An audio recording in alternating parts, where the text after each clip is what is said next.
Key Out of Time by Andre Norton. Recording by Mark Nelson. Chapter 1. Lotus World. There was a shading of rose in the pearl arch of sky, deepening at the horizon meeting of sea and air in a rainbow tint of cloud. The lazy swells of the ocean held the same soft color, darkened with crimson veins where spirals of weed drifted. A rose world bathed in soft sunlight, knowing only gentle winds, peace, and sloth. Ross Murdock leaned forward over the edge of the rock ledge to peer down at a beach of fine sand, pale pink sand, with here and there a glitter of a crystalline shell. Or were those delicate fluted oval shells? Even the waves came in languidly, and the breeze which ruffled his hair, smoothed about his sun-browned, half-bare body, caressed it, did not buffet on its way inland to stir the growths which the Terran settlers called trees, but which possessed long lacy fronds instead of true branches. Hawaika, named for the old Polynesian paradise, a world seemingly without flaw, except the subtle one of being too perfect, too welcoming, too wooing.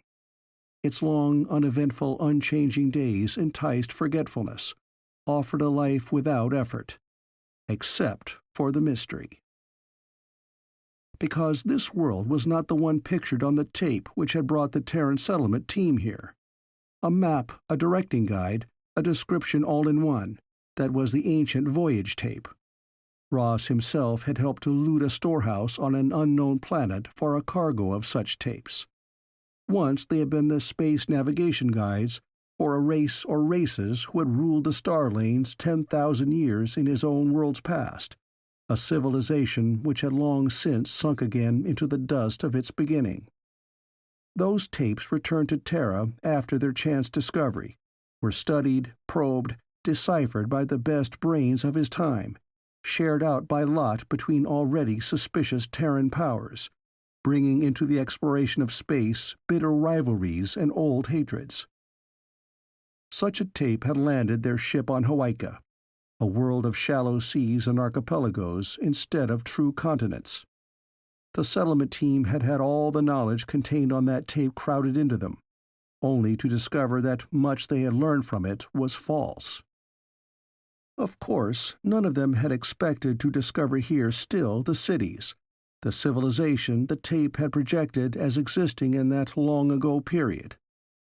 But no present island string they had visited approximated those on the maps they had seen, and so far they had not found any trace that any intelligent beings had walked, built, lived on these beautiful, slumberous atolls.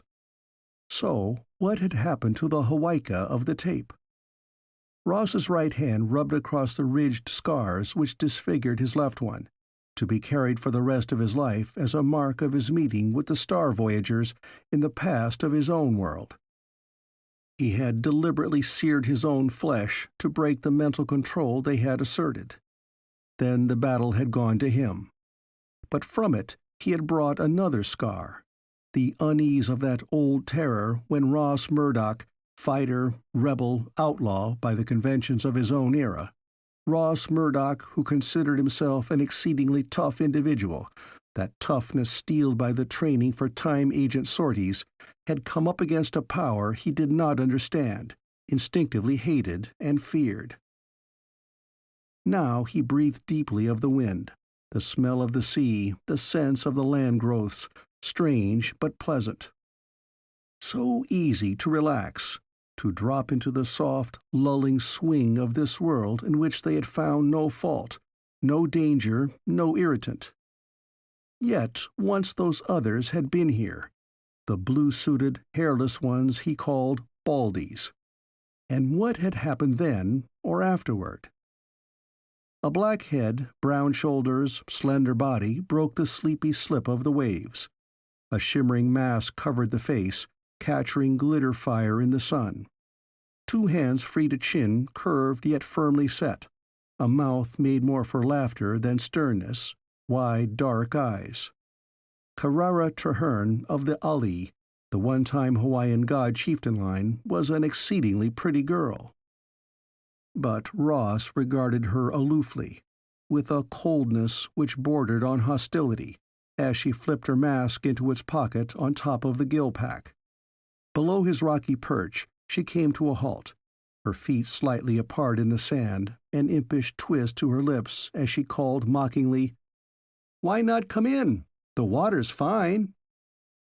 "Perfect, like all the rest of this." Some of his impatience came out in the sour tone. "No luck as usual?" "As usual," Carrara conceded. "If there ever was a civilization here, it's been gone so long we'll probably never find any traces. Why don't you just pick out a good place to set up that time probe and try it blind?" Ross scowled. "Because," his patience was exaggerated to the point of insult, "we have only one peep probe. Once it's set, we can't tear it down easily for transport somewhere else, so we want to be sure there's something to look at beyond." She began to wring the water out of her long hair. "Well, as far as we've explored, nothing. Come yourself next time. Tino Rao and Tawa aren't particular, they like company." Putting 2 fingers to her mouth, Carrara whistled. Twin heads popped out of the water, facing the shore and her. Projecting noses, mouths with upturned corners so they curved in a lasting pleasant grin at the mammals on the shore, the dolphin pair, mammals whose ancestors had chosen the sea, whistled back in such close counterfeit of the girl's signal that they could be an echo of her call. Years earlier, their species' intelligence had surprised, almost shocked men. Experiments, training, cooperation had developed a tie which gave the water-limited race of mankind new eyes, ears, minds to see, evaluate, and report concerning an element in which the bipeds were not free. Hand in hand with that cooperation had gone other experiments.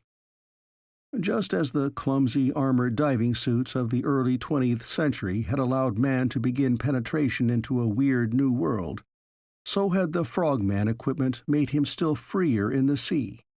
And now the gill pack, which separated the needed oxygen from the water, made even that lighter burden of tanks obsolete. But there remained depths to which man could not descend, whose secrets were closed to him. There the dolphins operated, in a partnership of minds, equal minds, though that last fact had been difficult for man to accept.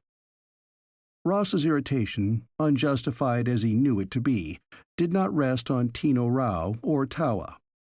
He enjoyed the hours when he buckled on Gilpack and took to the sea with those 2 10-foot black and silver escorts, sharing the action.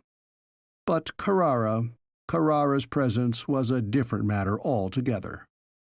The agents' teams had always been strictly masculine. 2 men partnered for an interlocking of abilities and temperaments, going through training together, becoming 2 halves of a strong and efficient whole.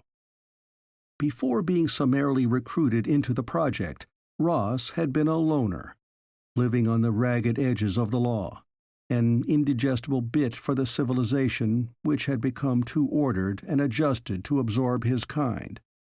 But in the project, he had discovered others like himself, men born out of time, too ruthless, too individualistic for their own age, but able to operate with ease in the dangerous paths of the time agents. And when the time search for the wrecked alien ships had succeeded, and the first intact ship found, used, duplicated, the agents had come from forays into the past to be trained anew for travel to the stars. First there had been Ross Murdock, criminal. Then there had been Ross Murdock and Gordon Ashe, time agents. Now there was still Ross and Gordon, and a quest as perilous as any they had known. Yet this time they had to depend upon Carrara and the dolphins. Tomorrow. Ross was still not sorting out his thoughts, truly aware of the feeling which worked upon him as a thorn in the finger. I will come. Good. If she recognized his hostility for what it was, that did not bother her. Once more she whistled to the dolphins, waved a casual farewell with one hand, and headed up the beach toward the base camp. Ross chose a more rugged path over the cliff. Suppose they did not find what they sought near here. Yet the old taped map suggested that this was approximately the site starred upon it, marking a city, a starport. Ashe had volunteered for Hawaika, demanded this job after the disastrous Topaz affair, when the team of Apache volunteers had been sent out too soon to counter what might have been a Red sneak settlement. Ross was still unhappy over the ensuing months, when only Major Calgary's and maybe, in a lesser part, Ross had kept Gordon Ashe in the project at all. That Topaz had been a failure was accepted when the settlement ship did not return, and that had added to Ashe's sense of guilt for having recruited and partially trained the lost team.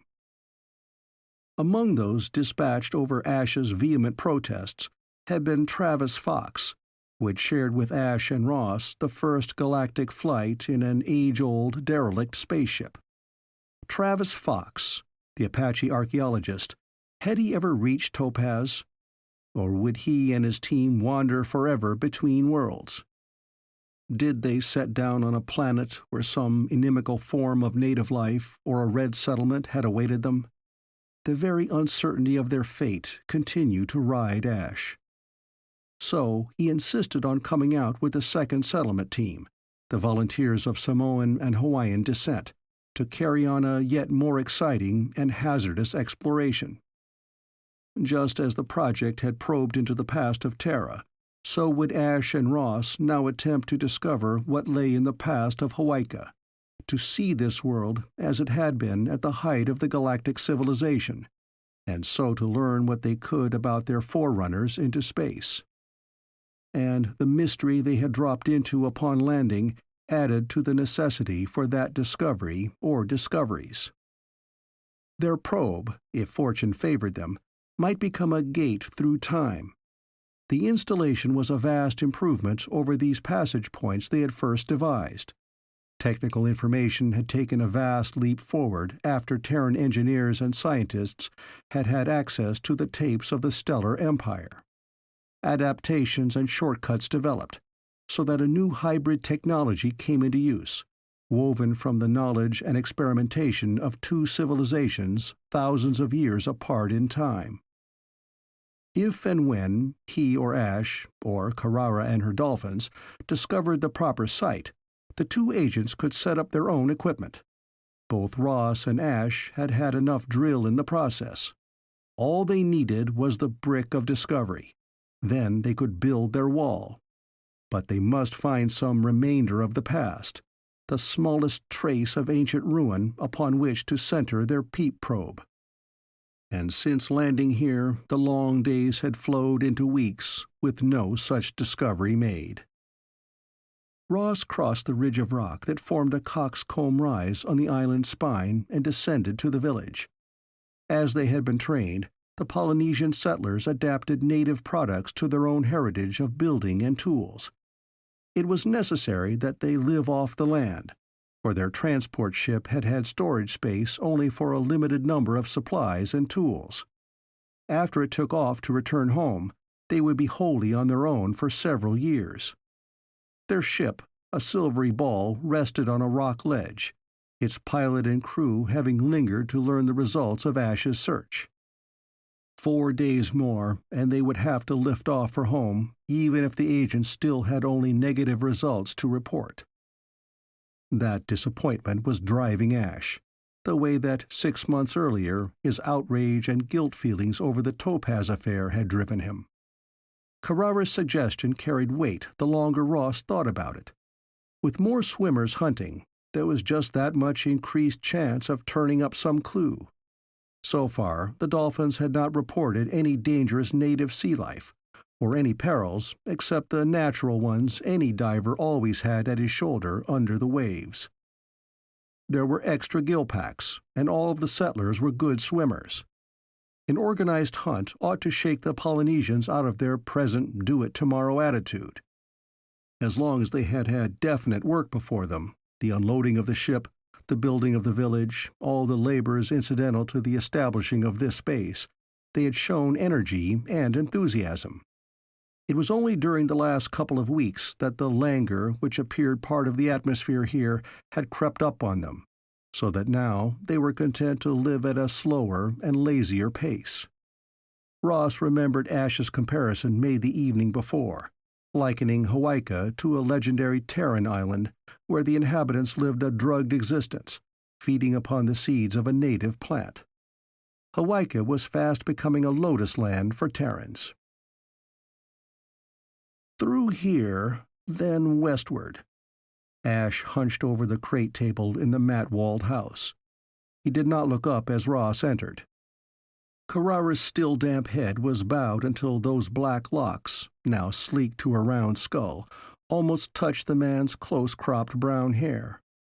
They were both studying a map as if they saw not lines on paper, but the actual inlets and lagoons which that drawing represented.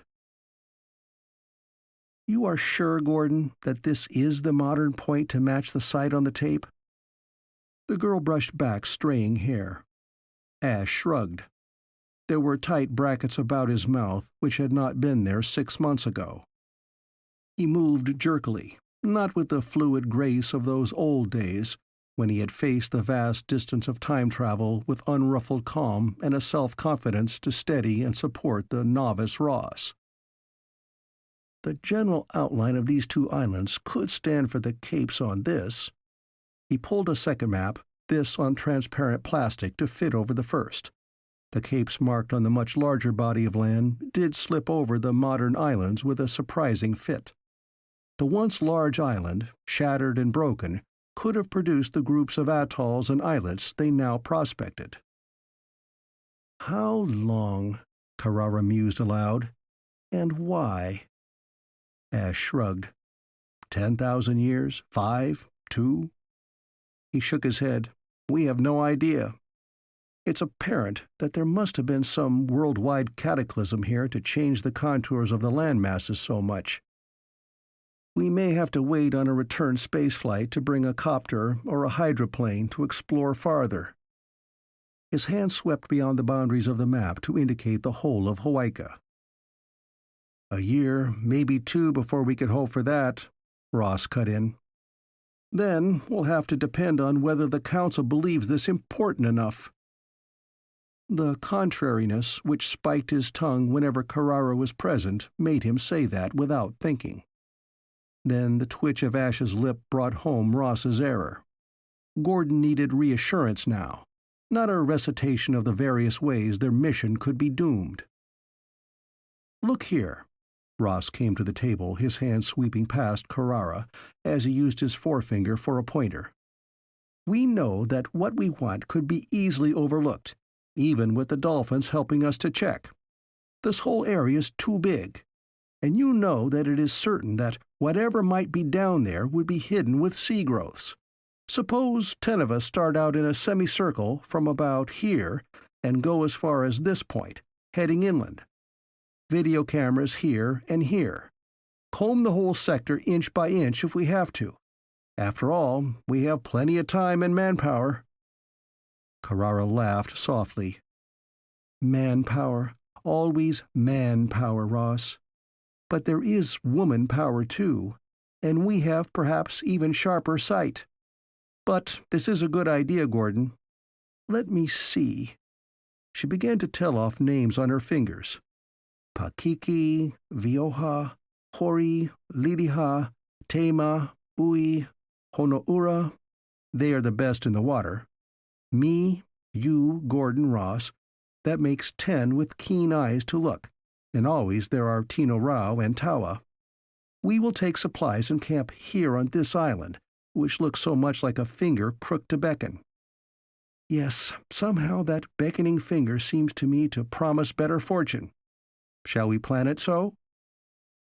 Some of the tight look was gone from Ashe's face, and Ross relaxed. This was what Gordon needed, not to be sitting in here going over maps, reports, reworking over and over their scant leads. Ashe had always been a field man, and the settlement work had been stultifying, a laborious chore for him. When Carrara had gone, Ross dropped down on the bunk against the side wall. What did happen here, do you think? Half was real interest in the mystery they had mulled over and over since they had landed on a Hawaika which diverged so greatly from the maps. The other half, a desire to keep Ashe thinking on a subject removed from immediate worries. An atomic war? Could be. There are old radiation traces. But these aliens had, I'm sure, progressed beyond atomics. Suppose, just suppose, they could tamper with the weather, with the balance of the planet's crust. We don't know the extent of their powers, how they would use them. They had a colony here once, or there would have been no guide tape, and that is all we are sure of. Suppose, Ross rolled over on his stomach, pillowed his head on his arms, we could uncover some of that knowledge. The twitch was back at Ashe's lips. That's the risk we have to run now. Risk? Would you give a child one of those hand weapons we found in the derelict? Naturally not, Ross snapped, and then saw the point. You mean we aren't to be trusted? The answer was plain to read in Ashe's expression. Then why this whole setup, this hunt for what might mean trouble? The old pinch, the bad one. What if the Reds discover something first? They drew some planets in the tape lottery, remember? It's a seesaw between us. We advance here, they there. We have to keep up the race or lose it. They must be combing their stellar colonies for a few answers just as furiously as we are. So we go into the past to hunt if we have to. Well, I think I could do without answers such as the Baldies would know. But I will admit that I would like to know what did happen here 2, 5, 10,000 years ago. Ashe stood up and stretched. For the first time, he smiled. Do you know, I rather like the idea of fishing off Carrara's beckoning finger. Maybe she's right about that changing our luck. Ross kept his face carefully expressionless as he got up to prepare their evening meal. End of Chapter 1. Chapter 2. Lair of Mano Nui. Just under the surface of the water, the sea was warm. Weird life showed colors Ross could name, shades he could not. The corals, the animals masquerading as plants, the plants disguised as animals, which inhabited the oceans of Terra, had their counterparts here. And the settlers had given them the familiar names, though the crabs, the fish, the anemones, and the weeds of the shallow lagoons and reefs were not identical with Terran creatures. The trouble was that there was too much, such a wealth of life to attract the eyes, hold attention, that it was difficult to keep to the job at hand, the search for what was not natural, for what had no normal place here. As the land seduced the senses and bewitched the off-worlder, so did the sea have its enchantment to pull one from duty. Ross resolutely skimmed by a forest of weaving, waving lace, which varied from a green, which was almost black, to a pale tint he could not truly identify. Among those waving fans lurked ghost fish, finned swimmers transparent enough so that one could sight, through their pallid eyes, the evidences of recently ingested meals. The Terrans had begun their sweep search a half-hour ago, slipping overboard from a ferry canoe, heading in toward the checkpoint of the Finger Isle, forming an arc of expert divers, men and girls so at home in the ocean that they should be able to make the discovery Ashe needed, if such did exist. Mystery built upon mystery on Hawaika, Ross thought, as he used his spear gun to push aside a floating banner of weed in order to peer below its curtain. The native life of this world must always have been largely aquatic. The settlers had discovered only a few small animals on the islands, the largest of which was the burrower, a creature not unlike a miniature monkey, in that it had hind legs on which it walked erect and forepaws, well clawed for digging purposes, which it used with as much skill and dexterity as a man used hands. Its body was hairless, and it was able to assume, chameleon-like, the color of the soil and rocks where it denned. The head was set directly on its bowed shoulders, without vestige of neck, and it had round bubbles of eyes near the top of its skull, a nose which was a single vertical slit, and a wide mouth fanged for crushing the shelled creatures on which it fed. All in all, to Terran eyes, it was a vaguely repulsive creature, but as far as the settlers had been able to discover, it was the highest form of land life. The smaller rodent-like things, the two species of wingless diving birds, and an odd assortment of reptiles and amphibians sharing the island were all the burrowers' prey. A world of sea and islands. What type of native intelligent life had it once supported? Or had this been only a galactic colony, with no native population before the coming of the stellar explorers? Ross hovered above a dark pocket where the bottom had suddenly dipped into a saucer-shaped depression. The sea growth about the rim rippled in the water raggedly, but there was something about its general outline. Ross began a circumference of that hollow, allowing for the distortion of the growths which had formed lumpy excrescences or reached turrets toward the surface. Yes, allowing for those, this was decidedly something out of the ordinary. The depression was too regular, too even, Ross was certain of that. With a thrill of excitement, he began a descent into the cup, striving to trace signs which would prove his suspicion correct. How many years, centuries, had the slow coverage of the sea life gathered there, flourished, died, with other creatures to build anew on the remains? Now there was only a hint that the depression had other than a natural beginning. Anchoring with a one-handed grip on a spike of Hawaiian coral, smoother than the Terran species, Ross aimed the butt of his spear gun at the nearest wall of the saucer, striving to reach into a crevice between two lumps of growth, and so probe into what might lie behind. The spear rebounded. There was no breaking that crust with such a fragile tool, but perhaps he would have better luck lower down. The depression was deeper than he had first judged. Now the light which existed in the shallows vanished. Red and yellow as colors went, but Ross was aware of blues and greens and shades and tints which were not visible above. He switched on his diving torch, and color returned within its beam. A swirl of weed, pink in the light, became darkly emerald beyond, as if it possessed the chameleon ability of the burrowers. He was distracted by that phenomenon, and so he transgressed the diver's rule of never becoming so absorbed in surroundings as to forget caution. Just when did Ross become aware of that shadow below? Was it when a school of ghost fish burst unexpectedly between weed growths, and he turned to follow them with the torch? Then the outer edge of his beam caught the movement of a shape, a flutter in the water of the gloomy depths. Ross swung around, his back to the wall of the saucer, as he aimed the torch down at what was arising there. The light caught and held for a long moment of horror, something which might have come out of the nightmares of his own world. Afterward, Ross knew that the monster was not as large as it seemed in that endless minute of fear, perhaps no bigger than the dolphins. He had had training in shark-infested seas on Terra, been carefully briefed against the danger from such hunters of the deep and ocean jungles. But this kind of thing had only existed before in the fairy tales of his race, as the dragon of old lore.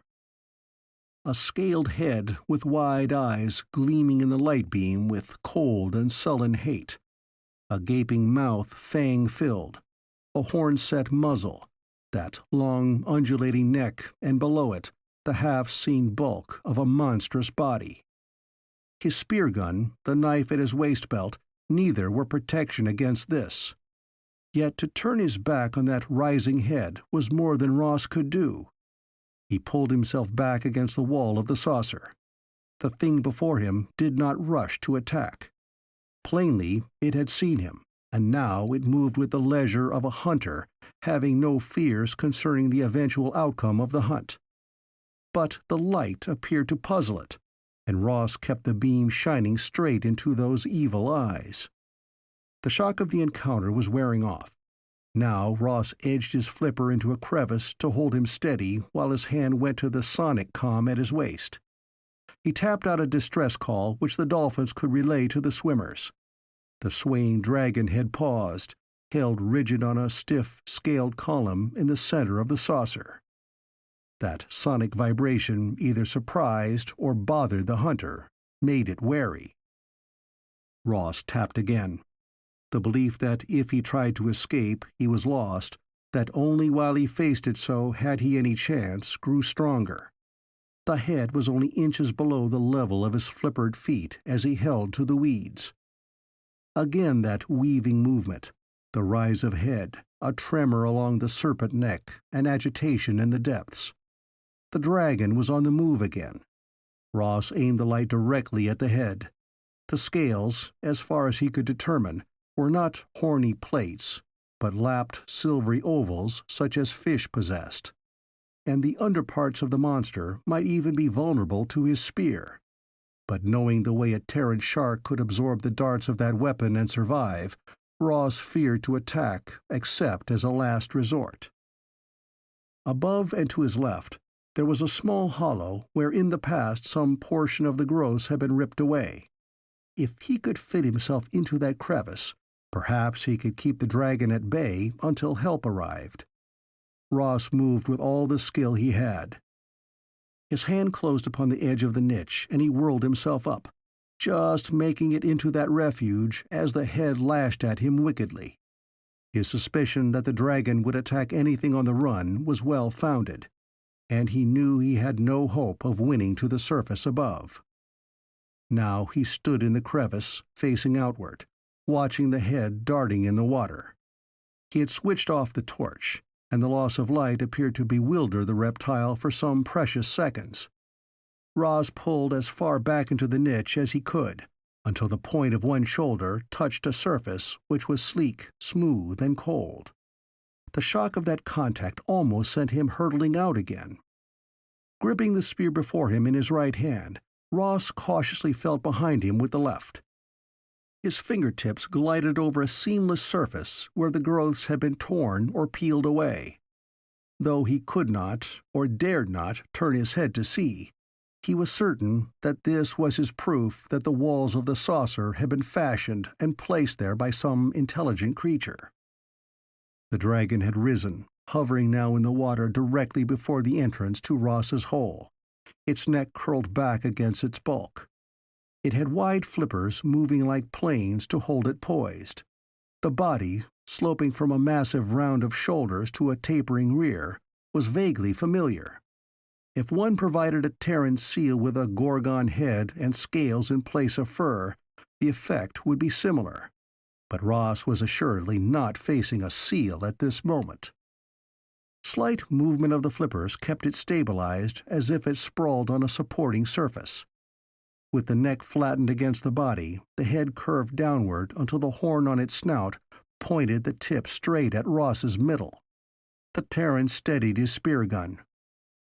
The dragon's eyes were its most vulnerable targets.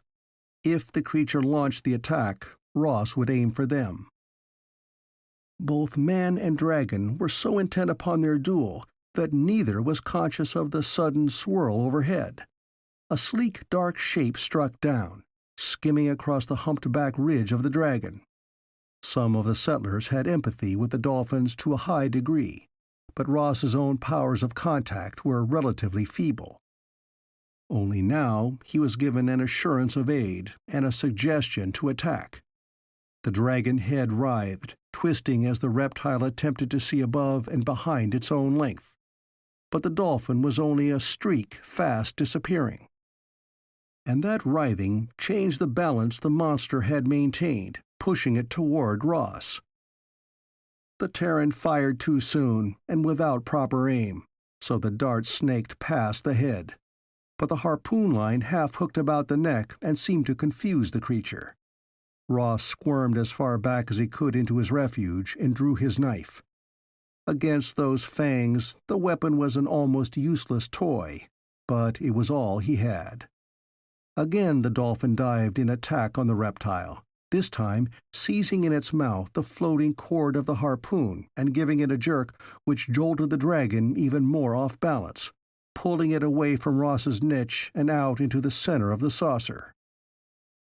There were 2 dolphins in action now, Ross saw, playing the dragon as matadors might play a bull, keeping the creature disturbed by their agile maneuvers.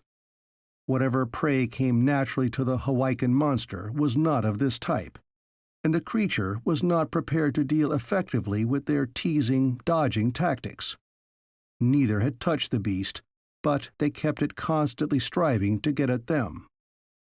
Though it swam in circles attempting to face its teasers, the dragon did not abandon the level before Ross's refuge, and now and then it darted its head at him, unwilling to give up its prey.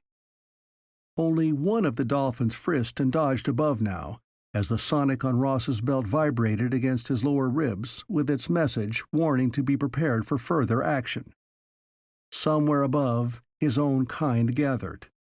Hurriedly, he tapped out in code his warning in return. 2 dolphins busy again, their last dive over the dragon pushing the monster down past Ross's niche toward the saucer's depths.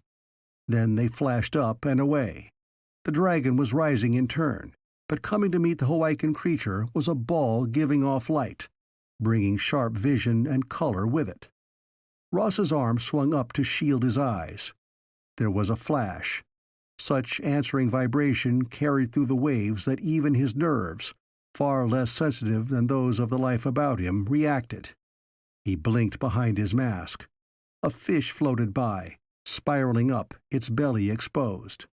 And about him growths drooped, trailed lifelessly through the water, while there was a now motionless bulk sinking to the obscurity of the depression floor. A weapon perfected on Terra to use against sharks and barracuda had worked here to kill what could have been a more formidable prey. The Terran wriggled out of the niche, rose to meet another swimmer.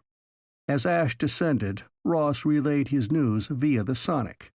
The dolphins were already nosing into the depths in pursuit of their late enemy. "Look here."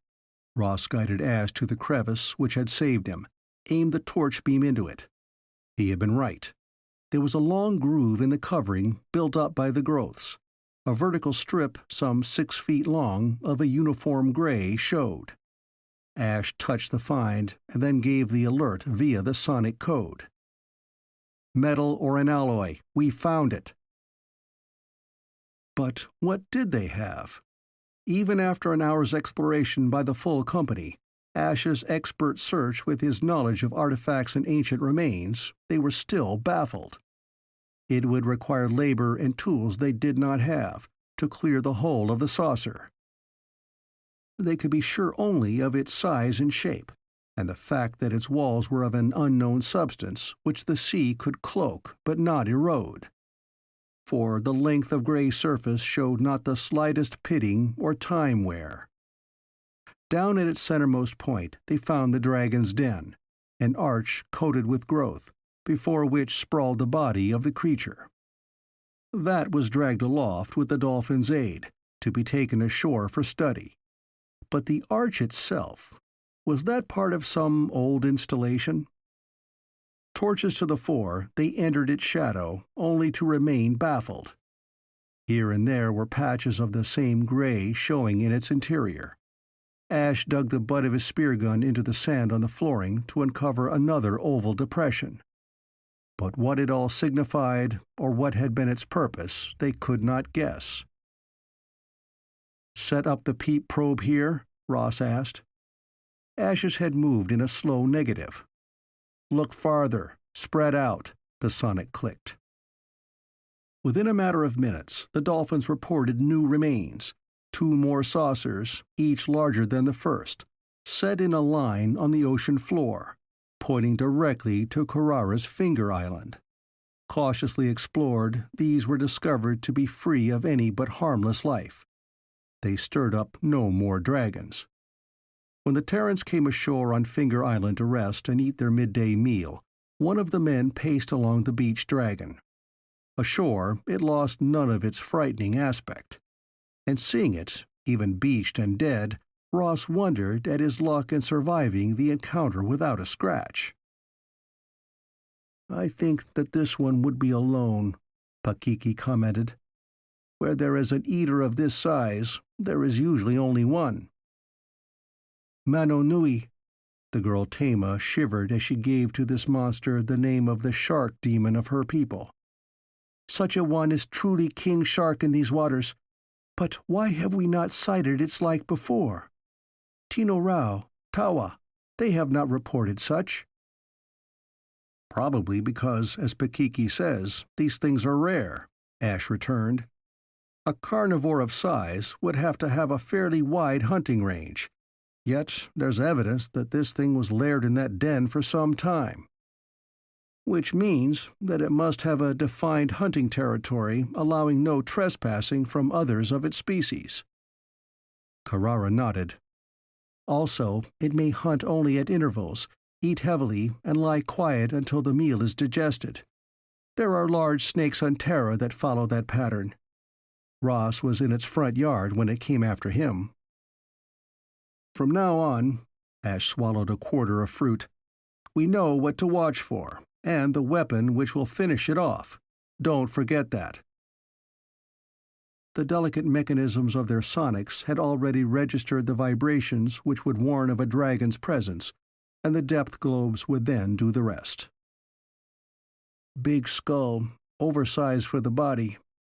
Pakiki squatted on his heels by the head lying on the sand at the end of the now fully extended neck. Ross had heretofore been more aware of the armament of that head, the fang set in the powerful jaws, the horn on the snout. But Pakiki's comment drew his attention to the fact that the scale-covered skull did dome up above the eye pits in a way to suggest ample brain room. Had the thing been intelligent? Carrara put that into words. "Rule 1?" She went over to survey the carcass. Ross resented her half-question, whether it was addressed to him or mere thinking aloud on her part. "Rule 1. Conserve native life to the fullest extent. Humanoid form may not be the only evidence of intelligence." There were the dolphins to prove that point right on Terra. But did Rule 1 mean that you had to let a monster nibble at you because it might just be a high type of alien intelligence? Let Carrara spout Rule 1 while backed into a crevice underwater with that horn stabbing at her midsection. Rule 1 does not mean to forego self-defense, Ashe commented mildly. This thing is a hunter, and you can't stop to apply recognition techniques when you are being regarded as legitimate prey. If you are the stronger, or an equal, yes. Stop and think before becoming aggressive. But in a situation like this, take no chances. Anyway, from now on, Carrara pointed out, it could be possible to shock instead of kill. Gordon, Pakiki swung around. What have we found here, besides this thing? I can't even guess, except that those depressions were made for a purpose, and have been there for a long time. Whether they were originally in the water or the land sank, that we don't know either, but now we have a site to set up the peep probe. We do that right away? Ross wanted to know. Impatience bit at him. But Ashe still had a trace of frown. He shook his head. Have to make sure of our site, very sure. I don't want to start any chain reaction on the other side of the time wall. And he was right, Ross was forced to admit. Remembering what had happened when the Galactics had discovered the red time gates and traced them forward to their 20th century source, ruthlessly destroying each station. The original colonists of Hawaika had been as giants to Terran pygmies when it came to technical knowledge. To use even a peep probe indiscreetly near one of their outposts might bring swift and terrible retribution. End of Chapter 2. Chapter 3. The Ancient Mariners. Another map spread out, and this time pinned down with small stones on beach gravel. Here, here, and here. Ash's finger indicated the points marked in a pattern which flared out from 3 sides of Finger Island. Each marked a set of 3 undersea depressions in perfect alliance with the land, which, according to the galactic map, had once been a cape on a much larger landmass. Though the Terrans had found the ruins, if those saucers in the sea could be so termed, the remains had no meaning for the explorers. "Do we set up here?" Ross asked. "If we could just get a report to send back." That might mean the difference between awakening the cooperation of the project policymakers so that a flood of supplies and personnel would begin to head their way. "We set up here," Ashe decided. He had selected a point between 2 of the lines where a reef would provide them with a secure base, and once that decision was made, the Terrans went into action. 2 days to go, to install the peat probe and take some shots before the ship had to clear with or without their evidence. Together, Ross and Ashe floated the installation out to the reef, Ui and Carrara helping to tow the equipment and parts, the dolphins lending pushing noses on occasion. The aquatic mammals were as interested as the human beings they aided, and in water their help was invaluable. Had dolphins developed hands, Ross wondered fleetingly, would they have long ago wrested control of their native world, or at least of its seas, from the humankind? All the human beings worked with practiced ease, even while masked and submerged, to set the probe in place, aiming it landward at the checkpoint of the finger's protruding nail of rock. After Ashe made the final adjustments, tested each and every part of the assembly, he gestured them in. Carrara's swift hand movement asked a question, and Ashe's sonic code clicked in reply, "At twilight." Yes, dusk was the proper time for using a peat probe. To see without risk of being sighted in return was their safeguard.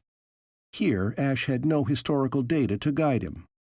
Their search for the former inhabitants might be a long, drawn-out process, skipping across centuries as the machine was adjusted to Terran time eras. When were they here? Back on shore, Carrara shook out her hair, spread it over her shoulders to dry. How many hundred years back will the probe return? More likely thousands, Ross commented. Where will you start, Gordon? Ashe brushed sand from the page of the notebook he had steadied against one bent knee and gazed out at the reef where they had set the probe. 10,000 years. Why? Carrara wanted to know. Why that exact figure? We know that galactic ships crashed on Terra then, so their commerce and empire, if it was an empire, was far-flung at that time. Perhaps they were at the zenith of their civilization. Perhaps they were already on the downslope. I do not think they were near the beginning, so that date is as good a starting place as any. If we don't hit what we're after, then we can move forward until we do. Do you think that there ever was a native population here? Might have been. But without any large land animals, no modern traces of any? She protested. Of people? Ashe shrugged. Good answers for both. Suppose there was a worldwide epidemic of proportions to wipe out a species, or a war in which they used forces beyond our comprehension to alter the whole face of this planet, which did happen. The alteration, I mean. Several things could have removed intelligent life. Then such species as the burrowers could have developed, or evolved from smaller, more primitive types. Those ape things we found on the desert planet. Ross thought back to their first voyage on the homing derelict. Maybe they had once been men and were degenerating.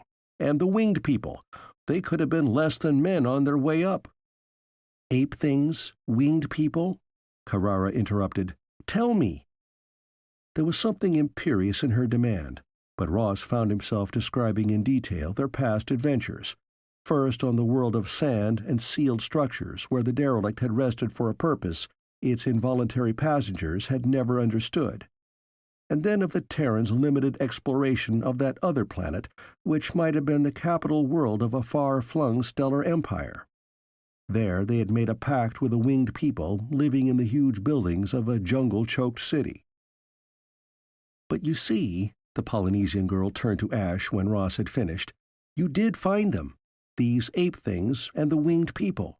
But here there are only dragons and the burrowers. Are they the start or the finish? I want to know." "Why?"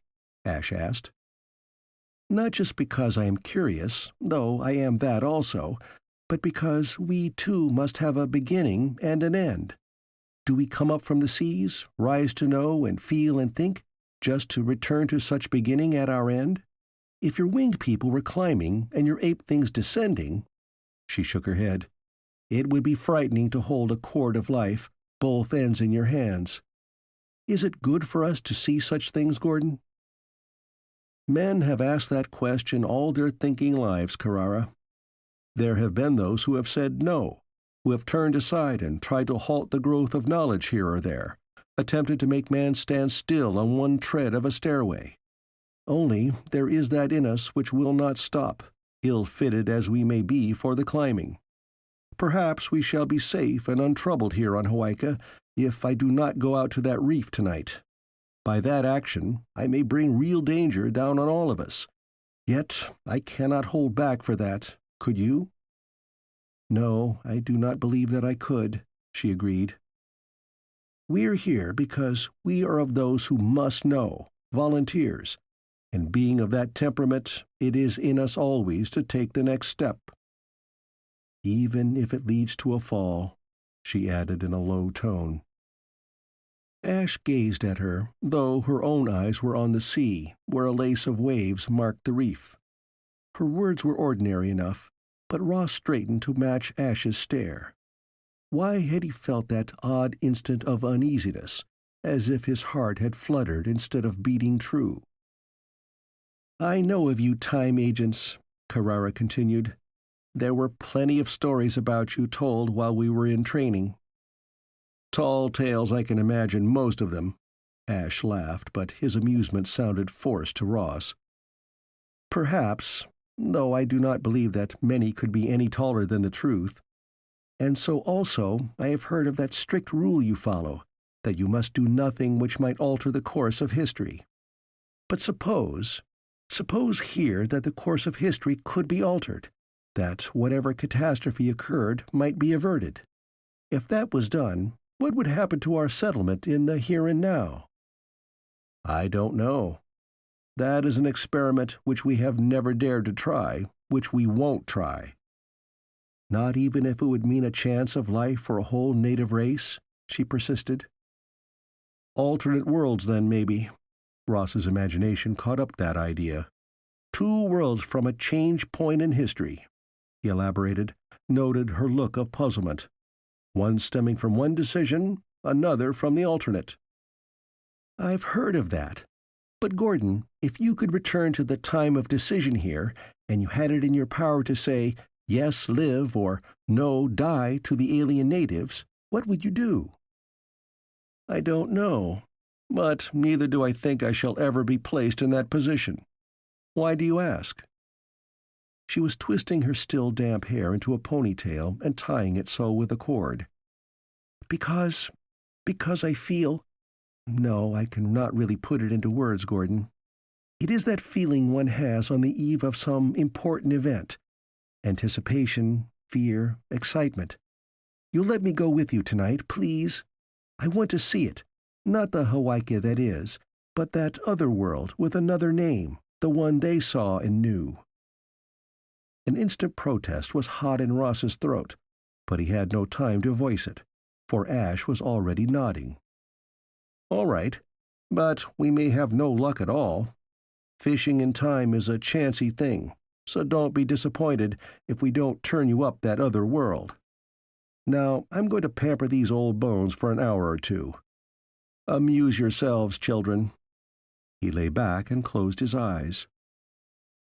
The past 2 days had wiped half the shadows from his lean, tanned face. He had dropped 2 years, 3, Ross thought thankfully. Let them be lucky tonight, and Ashe's cure could be nearly complete. "What do you think happened here?" Carrara had moved so that her back was now to the wash of waves, her face more in the shadow. "How do I know?" Could be any of 10 different things. And will I please shut up and leave you alone? She countered swiftly. Do you wish to savor the excitement, then? Explore a world upon world? Or am I saying it right? We have Hawaika 1, which is a new world for us. Now there is Hawaika 2, which is removed in time, not distance. And to explore that— We won't be exploring it, really, Ross protested. Why? Did your agents not spend days, weeks, even months of time in the past on Terra? What is to prevent your doing the same here? Training. We have no way of learning the drill. What do you mean? Well, it wasn't as easy as you seem to think it was back on Terra, he began scornfully. We didn't just stroll through one of those gates and set up business, say in Nero's Rome or Montezuma's Mexico. An agent was physically and psychologically fitted to the era he was to explore. Then he trained, and how he trained. Ross remembered the weary hours spent learning how to use a bronze sword, the technique of beaker trading, the hypnotic instruction in a language which was already dead centuries before his own country existed. You learned the language, the customs, everything you could about your time and your cover. You were letter perfect before you took even a trial run. And here you would have no guides, Carrara said, nodding. Yes, I can see the difficulty. Then you will just use the peep probe? Probably, or maybe later we can scout through a gate. We have the material to set one up, but it would be a strictly limited project, allowing no chance of being caught. Maybe the big brains back home can take peep data and work out some basis of infiltration for us from it. But that would take years. I suppose so. Only you begin to swim in the shallows, don't you? Not by jumping off a cliff. She laughed. True enough. However, even a look into the past might solve part of the big mystery. Ross grunted and stretched out to follow Ashe's example. But behind his closed eyes his brain was busy, and he did not cultivate the patience he needed. Peep probes were all right, but Carrara had a point. You wanted more than a small window into a mystery. You wanted a part in solving it. The setting of the sun deepened rose to red, made a dripping, wine-hued banner of most of the sky, so that under it they moved in a crimson sea, looked back at an island where shadows were embers instead of ashes. 3 humans, 2 dolphins, and a machine mounted on a reef which might not even have existed in the time they sought. Ashe made his final adjustments, and then his finger pressed a button, and they watched the vista plate no larger than the palms of 2 hands. Nothing. A dull gray nothing. Something must have gone wrong with their assembly work. Ross touched Ashe's shoulder, but now there were shadows gathering on the plate, thickening to sharpen into a distinct picture. It was still the sunset hour they watched, but somehow the colors were paler, less red and sullen than the ones about them in the here and now. And they were not seeing the isle toward which the probe had been aimed. They were looking at a rugged coastline where cliffs lifted well above the beach strand. While on those cliffs— Ross had not realized Carrara had reached out to grasp his arm until her nails bit into his flesh, and even then he was hardly aware of the pain, because there was a building on the cliff. Massive walls of native rock reared in outward defenses, culminating in towers, and from the high point of one tower the pointed tail of a banner cracked in the wind.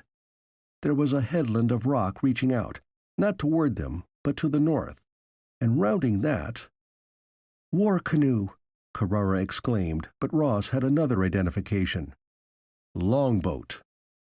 In reality, the vessel was neither one nor the other, not the double canoe of the Pacific which had transported warriors on raid from one island to another, or the shield-hung warship of the Vikings.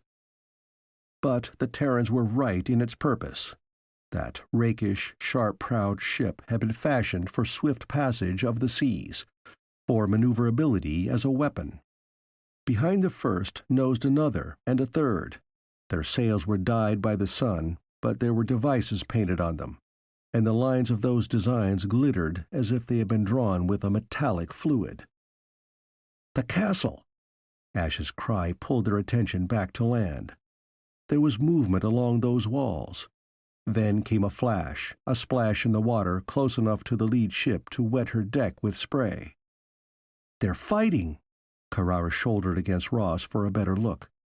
The ships were altering course, swinging away from land out to sea. "Moving too fast for sails alone, and I don't see any oars." Ross was puzzled. "How do you suppose—" The bombardment from the castle continued, but did not score any hits. Already the ships were out of range, the lead vessel off the screen of the peep as well. Then there was just the castle in the sunset. Ashe straightened up. "Rocks," he repeated wonderingly. "They were throwing rocks." "But those ships, they must have had engines. They weren't just depending on sails when they retreated." Ross added his own cause for bewilderment. Carrara looked from one to the other. "There is something here you do not understand. What is wrong?" "Catapults, yes," Ashe said with a nod. "Those would fit periods corresponding from the Roman Empire into the Middle Ages. But you're right, Ross. Those ships had power of some kind to take them offshore that quickly." "A technically advanced race coming up against a more backward one?" hazarded the younger man. "Could be. Let's go forward some." The incoming tide was washing well up on the reef. Ashe had to don his mask as he plunged head and shoulders under water to make the necessary adjustment. Once more he pressed the button, and Ross's gasp was echoed by one from the girl. The cliff again, but there was no castle dominating it, only a ruin, hardly more than rubble. Now, above the sites of the saucer depressions, great pylons of silvery metal, warmed into fire brilliance by the sunset, raked into the sky like gaunt skeleton fingers. There were no ships, no signs of any life. Even the vegetation which had showed on shore had vanished. There was an atmosphere of stark abandonment and death, which struck the Terrans forcibly. Those pylons, Ross studied them. Something familiar in their construction teased his memory. That refuel planet where the derelict ship had set down twice, on the voyage out and on their return. That had been a world of metal structures, and he believed he could trace a kinship between his memory of those and these pylons. Surely they had no connection with the earlier castle on the cliff. Once more Ashe ducked to reset the probe, and in the fast-fading light they watched a third and last picture. But now they might have been looking at the island of the present, save that it bore no vegetation, and there was a rawness about it, a sharpness of rock outline now vanished. Those pylons, were they the key to the change which had come upon this world? What were they? Who had set them there? For the last, Ross thought he had an answer. They were certainly the product of the Galactic Empire. And the castle, the ships, natives, settlers? Two widely different eras, and the mystery still lay between them. Would they ever be able to bring the key to it out of time? They swam for the shore, where Uy had a fire blazing and their supper prepared. How many years lying between those probes? Ross pulled broiled fish apart with his fingers. That first was 10,000 years ago. The second? Ashe paused. Only 200 years later. But, Ross stared at his superior, that means that there was a war or some drastic form of invasion, yes.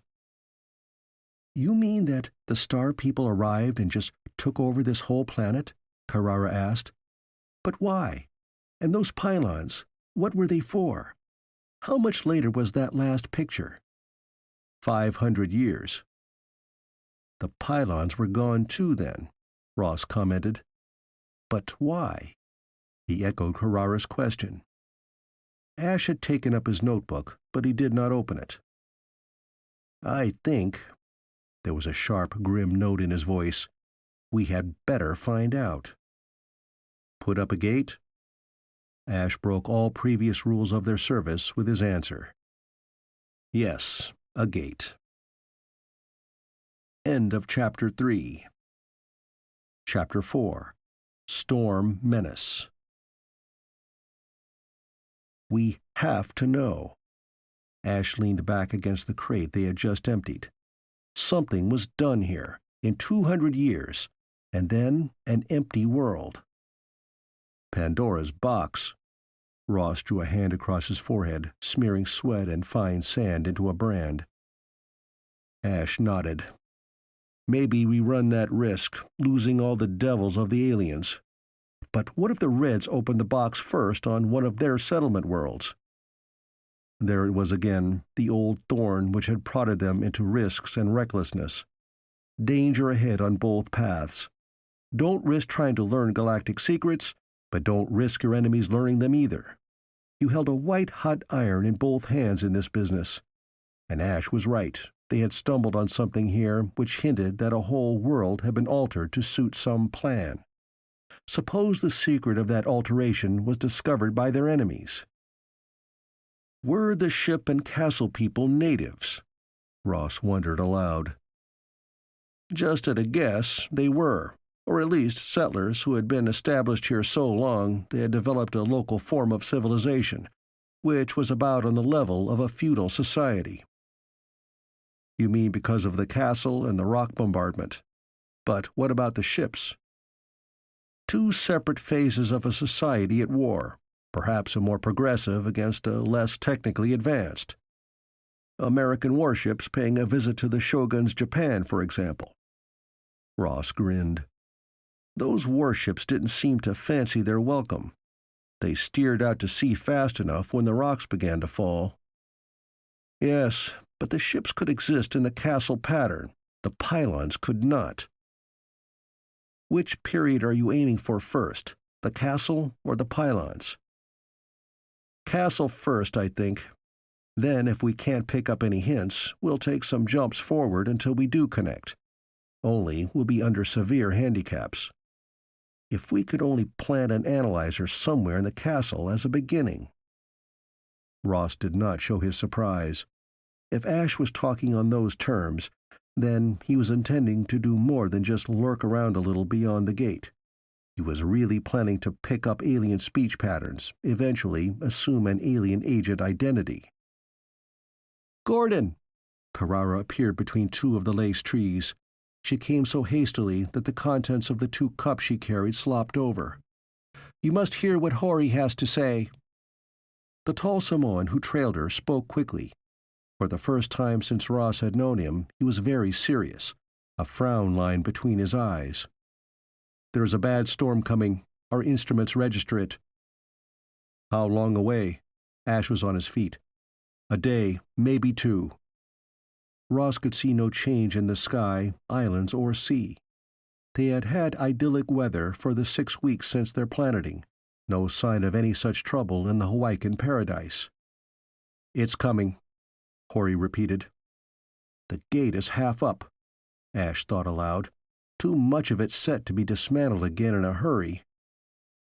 "If it's completed," Hori wanted to know, "would it ride out a storm?" "It might, behind that reef where we have it based. To finish it would be a fast job." Hori flexed his hands. "We're more brawn than brain in these matters, Gordon, but you've all our help, for what it's worth. What about the ship? Does it lift on schedule?" "Check with Rimbaud about that. This storm, how will it compare to a Pacific typhoon?" The Samoan shook his head. "How do we know? We have not yet had to face the local variety." "The islands are low," Carrara commented. "Winds and water could—" "Yes, we'd better see Rimbaud about a shelter if needed." If the settlement had drowsed, now its inhabitants were busy. It was decided that they could shelter in the spaceship should the storm reach hurricane proportions. But before its coming, the gate must be finished. The final fitting was left to Ashe and Ross, and the older agent fastened the last bolt when the waters beyond the reef were already wind-ruffled, the sky darkening fast. The dolphins swam back and forth in the lagoon, and with them Carrara, though Ashe had twice waved her to the shore. There was no sunlight left, and they worked with torches. Ashe began his inspection of the relatively simple transfer, the two upright bars, the slab of opaque material forming a doorstep between them. This was only a skeleton of the gates Ross had used in the past, but continual experimentation had produced this more easily transported installation. Piled in a net were several supply containers ready for an exploring run: extra gill packs, the analyzer, emergency rations, a medical kit, all the basics. Was Ashe going to try now? He had activated the transfer, the rods were glowing faintly, the slab they guarded having an eerie blue glimmer. He probably only wanted to be sure it worked. What happened at that moment, Ross could never find any adequate words to describe, nor was he sure he could remember. The disorientation of the pass-through he had experienced before. This time, he was whirled into a vortex of feeling in which his body, his identity, were ripped from him, and he lost touch with all stability. Instinctively, he lashed out, his reflexes more than his conscious will keeping him above water in the wild rage of a storm-whipped sea. The light was gone. Here was only dark and beating water. Then a lightning flash ripped wide the heavens over Ross as his head broke the surface, and he saw, with unbelieving eyes, that he was being thrust shoreward, not to the strand of Finger Island, but against a cliff where water pounded an unyielding wall of rock. Ross comprehended that somehow he had been jerked through the gate, that he was now fronting the land that had been somewhere beneath the heights supporting the castle. Then he fought for his life to escape the hammer of the sea, determined to crack him against the surface of the cliff. A rough surface loomed up before him, and he threw himself in that direction, embracing a rock, striving to cling through the backwash of the wave which had brought him there. His nails grated and broke on the stone, and then the fingers of his right hand caught in a hole, and he held with all his strength in his gasping, beaten body. He had had no preparation, no warning, and only the tough survival will which had been trained and bred into him saved his life. As the water washed back, Ross strove to pull up farther on his anchorage, to be above the strike of the next wave. Somehow he gained a foot before it came. The mask of the gill pack saved him from being smothered in that curling torrent as he clung stubbornly, resisting again the pull of the retreating sea. Inch by inch, between the waves, he fought for footing and stable support. Then he was on the surface of the rock, out of all but the lash of spray. He crouched there, spent and gasping. The thunder roar of the surf, and beyond it the deeper mutter of the rage in the heavens, was deafening, dulling his sense as much as the ordeal through which he had passed. He was content to cling where he was, hardly conscious of his surroundings. Sparks of light along the shore to the north at last caught Ross's attention. They moved, some clustering along the wave line, a few strung up the cliff. And they were not part of the storm's fireworks. Men here. Why at this moment? Another bolt of lightning showed him the answer. On the reef fringe, which ran a tongue of land into the sea, hung a ship, two ships, pounded by every hammer wave. Shipwrecks. And those lights must mark castle-dwellers drawn to aid the survivors. Ross crawled across his rock on his hands and knees, wavered along the cliff wall until he was again faced with angry water. To drop into that would be a mistake. He hesitated, and now more than his own predicament struck home to him. Ashe. Ashe had been ahead of him at the time gate. If Ross had been jerked through to this past, then somewhere in the water, on the shore, Gordon was here too. But where to find him? Setting his back to the cliff and holding to the rough stone, Ross got to his feet, trying to see through the welter of foam and water. Not only the sea poured here.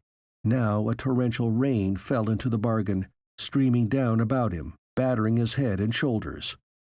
A chill rain which made him shiver.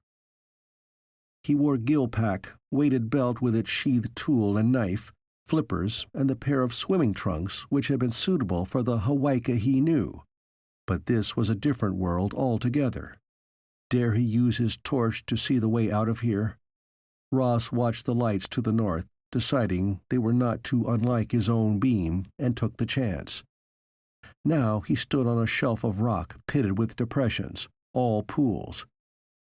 To his left was a drop into a boiling, whirling cauldron from which points of stone fanged. Ross shuddered.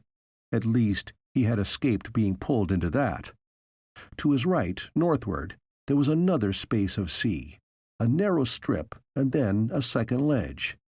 He measured the distance between that and the one on which he perched. Staying where he was would not locate Ashe. Ross stripped off his flippers, made them fast in his belt. Then he leapt and landed painfully as his feet slipped and he skidded face down on the northern ledge. As he sat up, rubbing a bruised and scraped knee, he saw lights advancing in his direction, and between them a shadow crawling from water to shore. Ross stumbled along the ledge, hastening to reach that figure, who lay still now just out of the waves. Ashe? Ross's limping pace became a trot. But he was too late. The other lights, two of them, had reached the shadow. A man, or at least a body which was humanoid, sprawled face down. Other men, three of them, gathered over the exhausted swimmer. Those who held the torches were still partially in the dark, but the third stooped to roll over their find. Ross caught the glint of light on a metallic head covering, the glisten of wet armor of some type on the fellow's back and shoulders as he made quick examination of the sea's victim.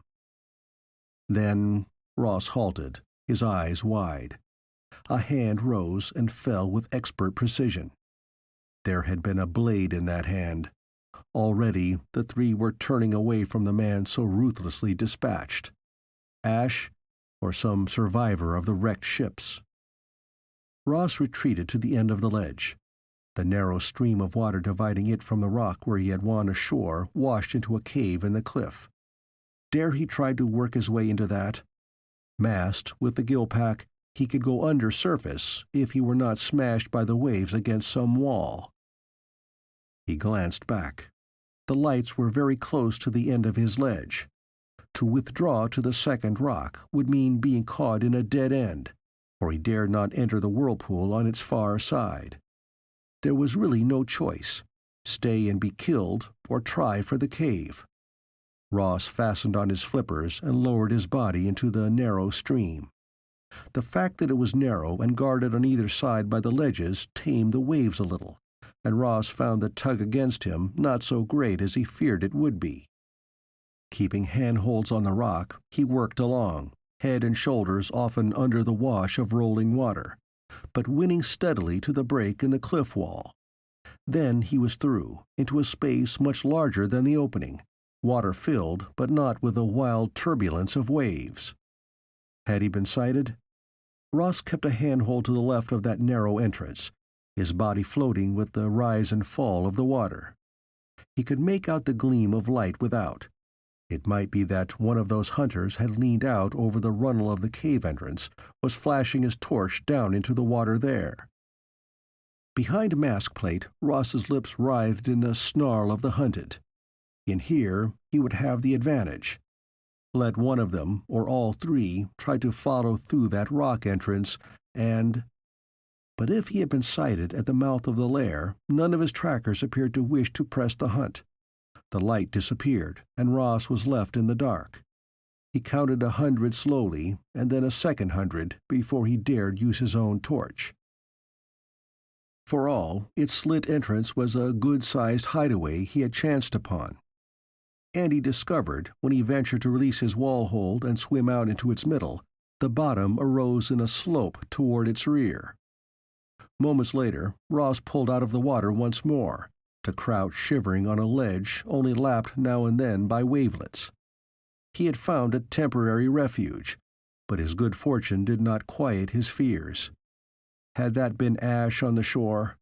And why had the swimmer been so summarily executed by the men who found him? The ships caught on the reef, the castle on the cliff above his head. Enemies, ship's crews and castle men. but the callous act of the shore patrol argued a state of war carried to fanatic proportions, perhaps interracial conflict. He could not hope to explore until the storm was over. To plunge back into the sea would not find Ashe, and to be hunted along the shore by an unknown enemy was simply asking to die without achieving any good in return. No, he must remain where he was for the present. Ross unhooked the torch from his belt and used it on this higher portion of the cave. He was perched on a ledge which protruded into the water in the form of a wedge. At his back, the wall of the cave was rough. The trails of weed were festooned on its projections. The smell of fishy decay was strong enough to register as Ross pulled off his mask. As far as he could now see, there was no exit except by sea. A movement in the water brought his light flashing down into the dark flood. Then a sleek head arose in the path of that ray. Not a man swimming, but one of the dolphins. Ross's exclamation of surprise was half gasp, half cry. The second dolphin showed for a moment, and between the shadow of their bodies, just under the surface, moved a third form. Ashe! Ross had no idea how the dolphins had come through the time gate, but that they had guided to safety at Terran he did not doubt at all. Ashe! But it was not Ashe who came wading to the ledge where Ross waited with hand outstretched. He had been so sure of the other's identity that he blinked in complete bewilderment as his eyes met Carrara's, and she half stumbled, half reeled against him. His arms about her shoulders steadied her, and her shivering body was close to his as she leaned her full weight upon him. Her hands made a feeble movement to her mask, and he pulled it off. Uncovered, her face was pale and drawn. Her eyes were now closed, and her breath came in ragged, tearing sobs which shook her even more. "How did you get here?" Ross demanded, even as he pushed her down on the ledge. Her head moved slowly, in a weak gesture of negation. "I don't know. We were close to the gate. There was a flash of light. Then—" her voice sealed up with a note of hysteria in it. "Then I was here, and Tawa with me. Tina Rao came. Ross, there was a man swimming. He got ashore. He was getting to his feet and they killed him." Ross's hold tightened. He stared into her face with fierce demand. "Was it Gordon?" She blinked, brought her hand up to her mouth, and wiped it back and forth across her chin. There was a small red trickle growing between her fingers, dripping down her arm. "Gordon?" She repeated it as if she had never heard the name before. "Yes, did they kill Gordon?" In his grasp, she was swaying back and forth. Then, realizing he was shaking her, Ross got himself under control. But a measure of understanding had come into her eyes. "No, not Gordon. Where is Gordon?" "You haven't seen him?" Ross persisted, knowing it was useless. "Not since we were at the gate." Her words were less slurred. "Weren't you with him?" "No, I was alone." "Ross, where are we?" "Better say, when are we?" he replied. "We're through the gate and back in time, and we have to find Gordon." He did not want to think of what might have happened out on the shore. End of Chapter 4. Chapter 5. Time Wrecked. "Can we go back?" Carrara was herself again, her voice crisp. "I don't know." Ross gave her the truth. The force which had drawn them through the gate was beyond his experience. As far as he knew, there had never been such an involuntary passage by Time Gate, and what their trip might mean he did not know. The main concern was that Ashe must have come through too, and that he was missing. Just let the storm abate, and with the dolphin's aid, Ross's chance for finding the missing agent was immeasurably better. He said so now, and Carrara nodded. "Do you suppose there is a war going on here?" She hugged her arms across her breast, her shoulders heaving in the torchlight, with shudders she could not control. The damp chill was biting, and Ross realized that was also danger. Could be. He got to his feet, switched the light from the girl to the walls. That seaweed, could it make them some form of protective covering? Hold this. Aim it there. He thrust the torch into her hands and went for one of the loops of kelp. Ross reeled in lines of the stuff. It was rank-smelling, but only slightly damp, and he piled it on the ledge in a kind of nest. At least in the hollow of that mound they would be sheltered after a fashion. Carrara crawled into the center of the mass, and Ross followed her. The smell of the stuff filled his nose, was almost like a visible cloud. But he had been right. The girl stopped shivering, and he felt a measure of warmth in his own shaking body. Ross snapped off the torch, and they lay together in the dark, the half-rotten pile of weed holding them. He must have slept, Ross guessed, when he stirred, raising his head. His body was stiff, aching, as he braced himself up on his hands and peered over the edge of their kelp nest. There was light in the cave, a pale grayish wash, which grew stronger toward the split opening. It must be day, and that meant they could move. Ross groped in the weed, his hand falling on a curve of shoulder. "Wake up." His voice was hoarse and held the snap of an order. There was a startled gasp in answer, and the mound beside him heaved as the girl stirred. "Day out," Ross pointed. "And the storm?" She stood up. "I think it's over."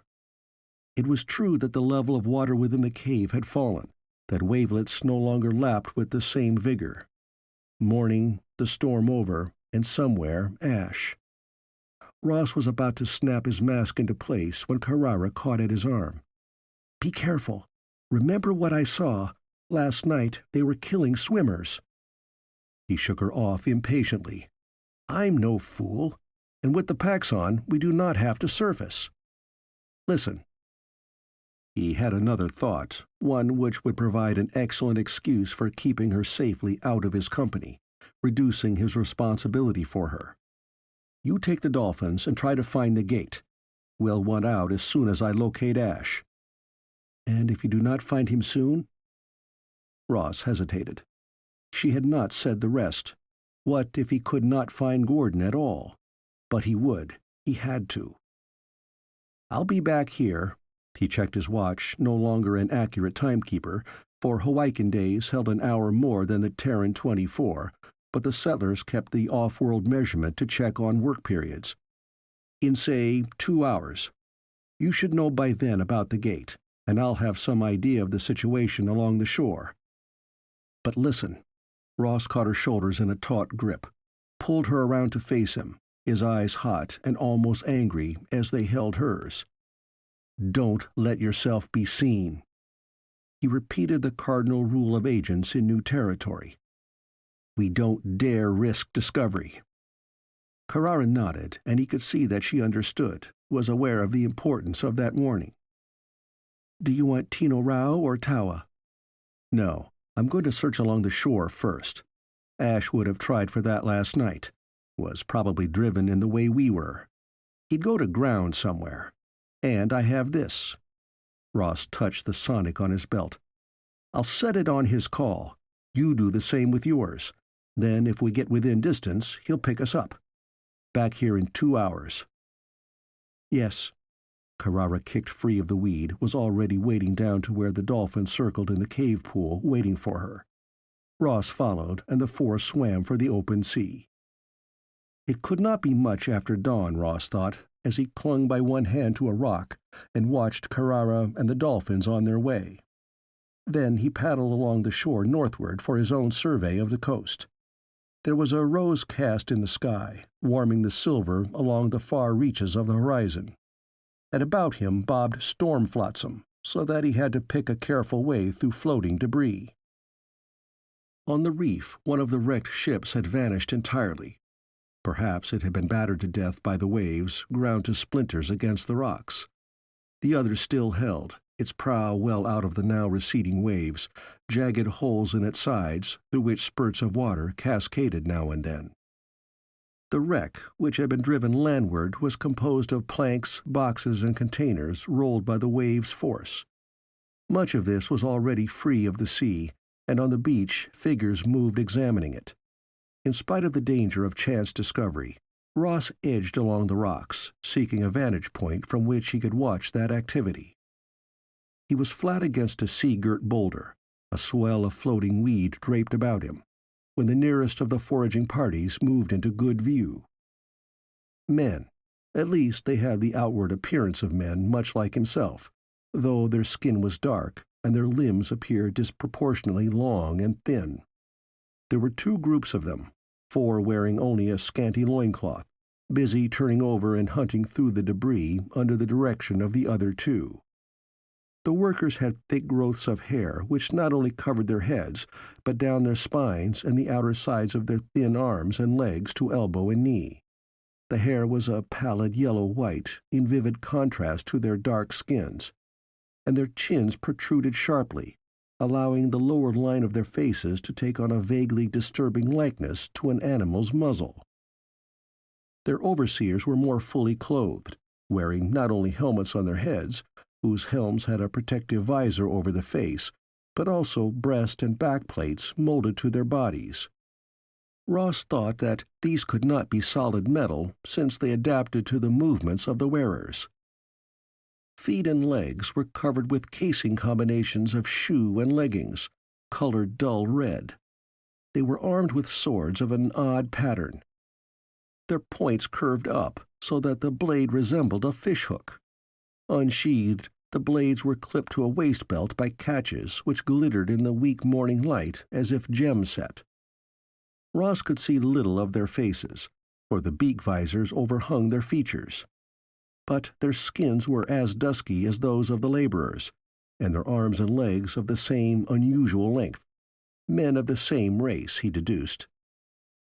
Under the orders of the armed overseers, the laborers were reducing the beach to order, sorting out the flotsam into 2 piles. Once they gathered about a find, and the sound of excited speech reached Ross as an agitated clicking. The armored men came up, surveyed the discovery. One of them shrugged and clicked an order. Ross caught only a half glimpse of the thing 2 of the workers dragged away. A body. Ashe. The Terran was about to move closer when he saw the green cloak dragging about the corpse. No, not Gordon, just another victim from the wrecks. The aliens were working their way toward Ross, and perhaps it was time for him to go. He was pushing aside his well-arranged curtain of weed when he was startled by a shout. For a second, he thought he might have been sighted, until resulting action on shore told him otherwise.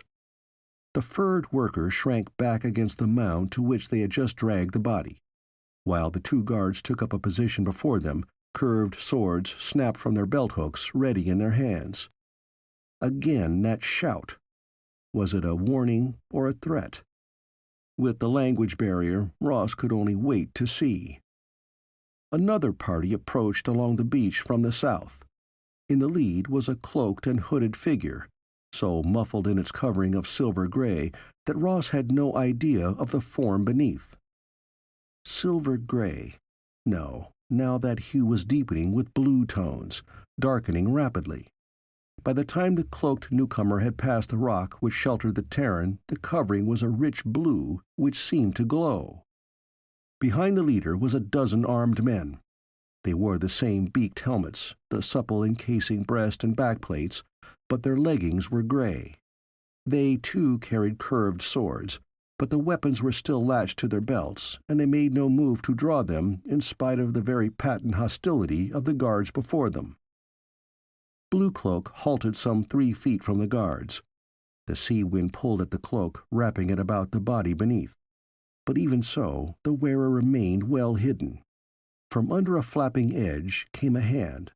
The fingers, long and slender, were curled about an ivory-colored wand which ended in a knob. Sparks flashed from it in a continuous flickering. Ross clapped his hand to his belt. To his complete amazement, the sonic disc he wore was reacting to those flashes, pricking sharply in perfect beat to their blink-blink. The Terran cupped his scarred fingers over the disk as he waited to see what was going to happen, wondering if the holder of that wand might, in return, pick up the broadcast of the code set on Ashe's call. The hand clasping the wand was not dusky-skinned, but had much of the same ivory shade as the rod, so that to Ross the meeting between flesh and wand was hardly distinguishable. Now, by one firm thrust, the hand planted the rod into the sand, leaving it to stand sentinel between the two parties. Retreating a step or two, the red-clad guards gave ground, but they did not reclasp their swords. Their attitude, Ross judged, was that of men in some awe of their opponent, but men urged to defiance either by a belief in the righteousness of their cause or strengthened by an old hatred. Now the cloaked one began to speak. Or was that speech? Certainly the flow of sound had little in common with the clicking tongue Ross had caught earlier. This trill of notes possessed the rise and fall of a chant or song, which could have been a formula of greeting or a warning. And the lines of warriors escorting the chanter stood to attention, their weapons still undrawn. Ross caught his lower lip between his teeth and bit down on it. That chanting, it crawled into the mind, set up a pattern. He shook his head vigorously, and then was shocked by that recklessness. Not that any of those on shore had glanced in his direction. The chant ended on a high, broken note. It was followed by a moment of silence, through which sounded only the wind and the beat of wave. Then one of the laborers flung up his head and clicked a word or two. He and his fellows fell face down on the beach, cupping their hands to pour sand over their unkempt heads. One of the guards turned with a sharp yell to boot the nearest of the workers in the ribs. But his companion cried out. The wand, which had stood so erect when it was first planted, now inclined toward the working party, its sparks shooting so swiftly and with such slight break between that they were fast making a single beam. Ross jerked his hand from contact with the sonic. A distinct throb of pain answered that stepping up of the mysterious broadcast. The laborers broke and ran, or rather crawled on their bellies until they were well away before they got to their feet and pelted back down the strand. However, the guards were of sterner stuff. They were withdrawing all right, but slowly backing away, their swords held up before them as men might retreat before insurmountable odds. When they were well gone, the robed one took up the wand. Holding it out beyond, the cloaked leader of the second party approached the two piles of salvage the workers had heaped into rough order. There was a detailed inspection of both until the robed one came upon the body. At a trilled order, two of the warriors came up and laid out the corpse. When the robed one nodded, they stood well back. The rod moved, the tip rather than the knobbed head being pointed at the body. Ross's head snapped back. That bolt of light, energy, fire, whatever it was, issuing from the rod had dazzled him into momentary blindness. And a vibration of force through the air was like a blow. When he was able to see once more, there was nothing at all on the sand where the corpse had lain, nothing except a glassy trough from which some spirals of vapor arose. Ross clung to his rock support, badly shaken. Men with swords, and now this, some form of controlled energy which argued of technical development and science. Just as the cliff castle had bombarded with rocks ships sailing with a speed which argued engine power of an unknown type. A mixture of barbaric and advanced knowledge. To assess this, he needed more experience, more knowledge than he possessed. Now Ashe could. Ashe! Ross was jerked back to his own quest. The rod was quiet, no more sparks were flung from its knob. And under Ross's touch, his sonic was quiet also. He snapped off the broadcast. If that device had picked up the flickering of the rod, the reverse could well be true. The cloaked one chose from the pile of goods, and its escort gathered up the designated boxes, a small cask or two. So laden, the party returned south the way they had come. Ross allowed his breath to expel in a sigh of relief. He worked his way farther north along the coast, watching other parties of the furred workers and their guards. Lines of the former climbed the cliff, hauling their spoil, their destination the castle. But Ross saw no sign of Ashe, received no answer to the sonic code he had reset once the strangers were out of distance. And the Terran began to realize that his present search might well be fruitless, though he fought against accepting it. When he turned back to the slit cave, Ross's fear was ready to be expressed in anger, the anger of frustration over his own helplessness. With no chance of trying to penetrate the castle, he could not learn whether or not Ashe had been taken prisoner, and until the workers left the beach, he could not prowl there hunting the grimmer evidence his mind flinched from considering. Carrara waited for him on the inner ledge. There was no sign of the dolphins, and as Ross pulled out of the water, pushing aside his mask, her face in the thin light of the cave was deeply troubled. "You did not find him." She made that a statement rather than a question. "No. And I did not find it." Ross used a length of weed from the nest as a towel, but now he stood very still. "The gate. No sign of it?" "Just this." She reached behind her and brought up a sealed container. Ross recognized one of the supply cans they had had in the cache by the gate. "There are others, scattered. Tawa and Tino Rao seek them now.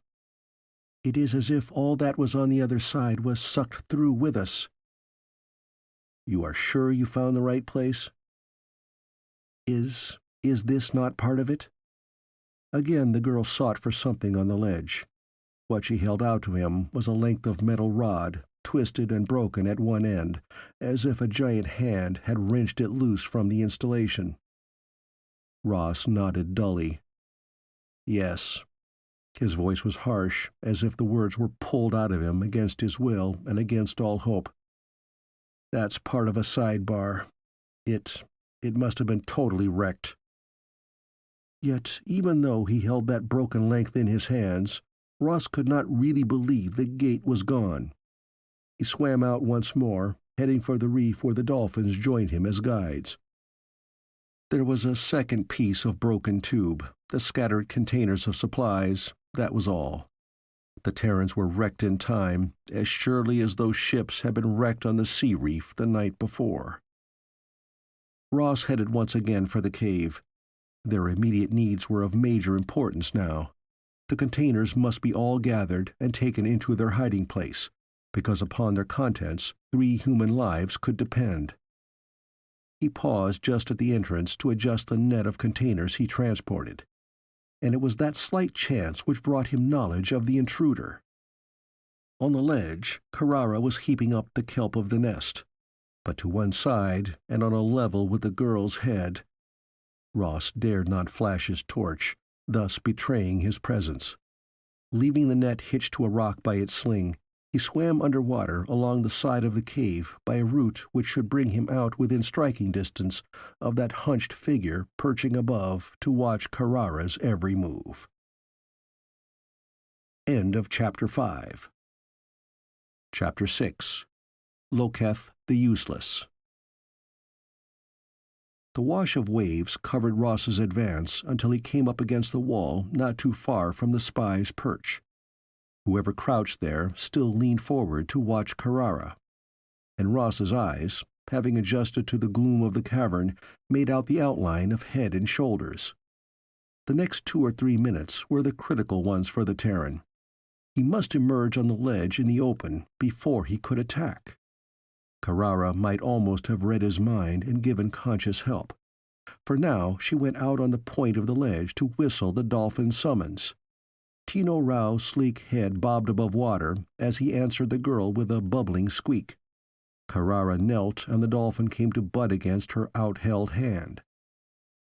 Ross heard a gasp from the watcher, a faint sound of movement.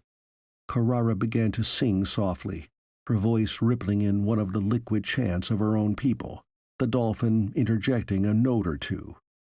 Ross had heard them at that before, and it made perfect cover for his move.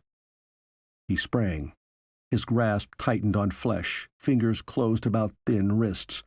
There was a yell of astonishment and fear from the stranger as the Terran jerked him from his perch to the ledge. Ross had his opponent flattened under him before he realized that the other had offered no struggle but lay still. "What is it?" Carrara's torch beam caught them both. Ross looked down into a thin brown face not too different from his own. The wide-set eyes were closed, and the mouth gaped open. Though he believed the Hawaiian unconscious, Ross still kept hold on those wrists as he moved from the sprawled body. With the girl's aid, he used a length of kelp to secure the captive.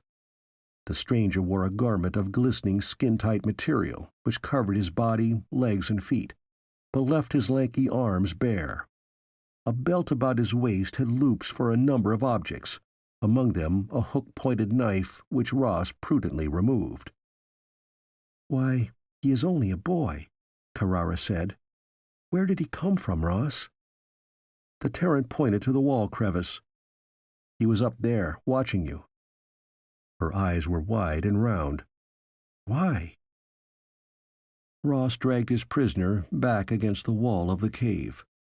After witnessing the fate of those who had swum ashore from the wreck, he did not like to think what motive might have brought the Hawaiian here. Again, Carrara's thoughts must have matched his, for she added, "But he did not even draw his knife. What are you going to do with him, Ross?" The problem already occupied the Terran. The wisest move undoubtedly was to kill the native out of hand, but such ruthlessness was more than he could stomach. And if he could learn anything from the stranger, gain some knowledge of this new world and its ways, he might be twice winner. Why, this encounter might even lead to Ashe. "Ross, his leg. See?" The girl pointed. The tight fit of the alien's clothing made the defect clear. The right leg of the stranger was shrunken and twisted. He was a cripple. "What of it?" Ross demanded sharply. This was no time for an appeal to the sympathies. But Carrara did not urge any modification of the bonds as he half feared she would. Instead, she sat back cross-legged, an odd, withdrawn expression making her seem remote, though he could have put out his hand to touch her. "His lameness. It could be a bridge," she observed, to Ross's mystification. "A bridge? What do you mean?" The girl shook her head. "This is only a feeling, not a true thought, but also it is important. Look, I think he is waking." The lids above those large eyes were fluttering. Then, with a shake of the head, the Hawaiian blinked up at them. Blank bewilderment was all Ross could read in the stranger's expression until the alien saw Carrara. Then a flood of clicking speech poured from his lips. He seemed utterly astounded when they made no answer, and the fluency of his first outburst took on a pleading note, while the expectancy of his first greeting faded away. Carrara spoke to Ross. "He is becoming afraid, very much afraid. At first, I think he was pleased, happy." "But why?" The girl shook her head. "I do not know. I can only feel. Wait." Her hand rose in imperious command. She did not rise to her feet, but crawled on hands and knees to the edge of the ledge. Both dolphins were there, raising their heads well out of the water, their actions expressing unusual excitement. "Ross!" Carrara's voice rang loudly. "Ross! They can understand him! Tino Rao and Tawa can understand him!" "You mean they understand this language?" Ross found that fantastic, awesome, as the abilities of the dolphins were. "No, his mind. It's his mind, Ross.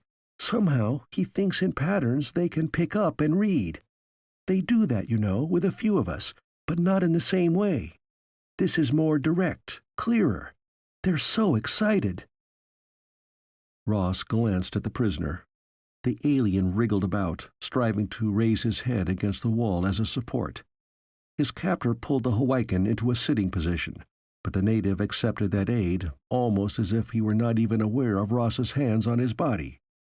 He stared with a kind of horrified disbelief at the bobbing dolphin heads. "He is afraid," Carrara reported. "He has never known such communication before." "Can they ask him questions?" demanded Ross. If this odd mental tie between Terran dolphin and Hawaiian did exist, then there was a chance to learn about this world. "They can try. Now he only knows fear, and they must break through that." What followed was the most unusual, four-sided conversation Ross could ever have imagined. He put a question to Carrara, who relayed it to the dolphins. In turn, they asked it mentally of the Hawaiian and conveyed his answer back via the same route.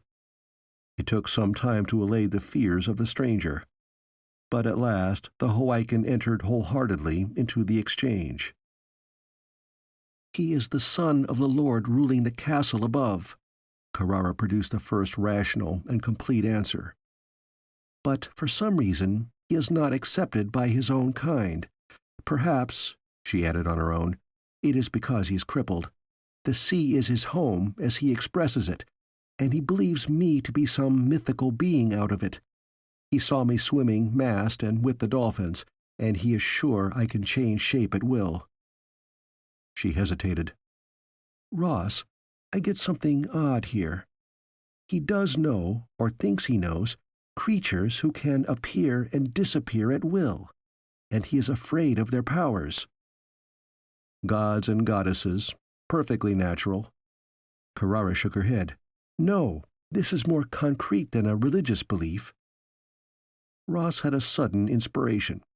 Hurriedly, he described the cloaked figure who had driven the castle people from the piles of salvage. "Ask him about that one." She relayed the question.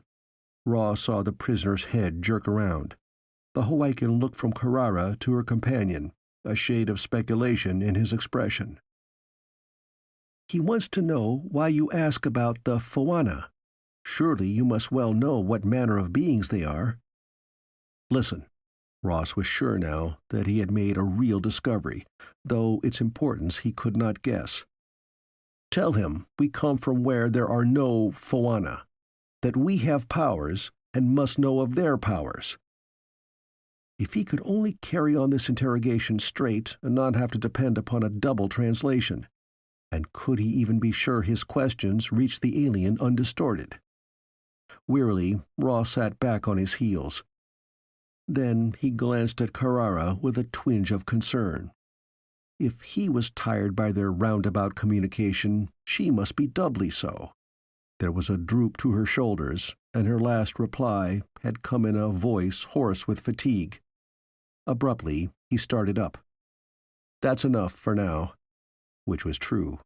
He had to have time for evaluation, to adjust to what they had learned during the steady stream of questions passed back and forth. And in that moment he was conscious of his hunger, just as his voice was paper dry from lack of drink. The canister of supplies he had left by the cave entrance. "We need food and drink." He fumbled with his mask, but Carrara motioned him back from the water. "Taua brings. Wait." The dolphin trailed the net of containers to them. Ross unscrewed one, pulled out a bulb of fresh water. A second box yielded the dry wafers of emergency rations. Then, after a moment's hesitation, Ross crossed to the prisoner, cut his wrist bonds, and pressed both a bulb and a wafer into his hold.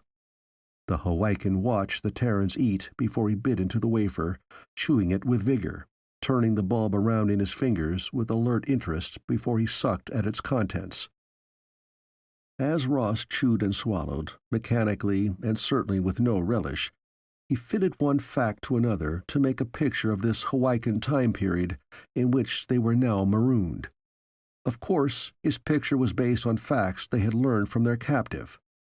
Perhaps he had purposely misled them or fogged some essentials. Could he have done that in a mental contact? Ross would simply have to accept everything with a certain amount of cautious skepticism. Anyway, there were the wreckers of the castle, petty lordlings setting up their holds along the coasts, preying upon the shipping which was the lifeblood of this island water world. The Terrans had seen them in action last night and today. And if the captive's information was correct, it was not only the storm's fury which brought the wave's harvest. The wreckers had some method of attracting ships to crack up on their reefs. Some method of attraction. And that force which had pulled the Terrans through the time gate. Could there be a connection? However, there remained the wreckers on the cliff, and their prey, the seafarers of the ocean, with an understandably deep enmity between them. Those two parties Ross could understand and be prepared to deal with, he thought. But there remained the Phoana, and from their prisoner's explanation, the Phoana were a very different matter. They possessed a power which did not depend upon swords or ships or the natural tools and weapons of men. No, they had strength which were unearthly, to give them superiority in all but one way, numbers. Though the Phoana had their warriors and servants, as Ross had seen on the beach, they themselves were of another race, a very old and dying race of which few remained. How many, their enemies could not say, for the Phoana had no separate identities known to the outer world.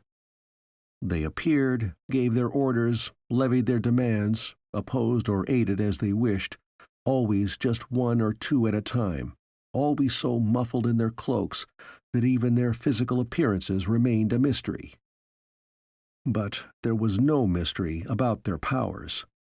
Ross gathered that no wrecker lord, no matter how much a leader among his own kind, how ambitious, had yet dared to oppose actively one of the Phoana, though he might make a token protest against some demand from them.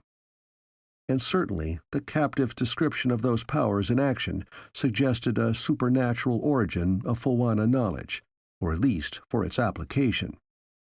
But Ross thought that the answer might be that they possessed the remnants of some almost forgotten technical know-how, the heritage of a very old race. He had tried to learn something of the origin of the Phoana themselves, wondering if the robed ones could be from the Galactic Empire. But the answer had come that the Phoana were older than recorded time, that they lived in the great citadel before the race of the Terran's prisoner had risen from very primitive savagery. "What do we do now?" Carrera broke in upon Ross's thoughts as she refastened the containers. These slaves that the wreckers take upon occasion. Maybe Ashe. Ross was catching at very fragile straws. He had to.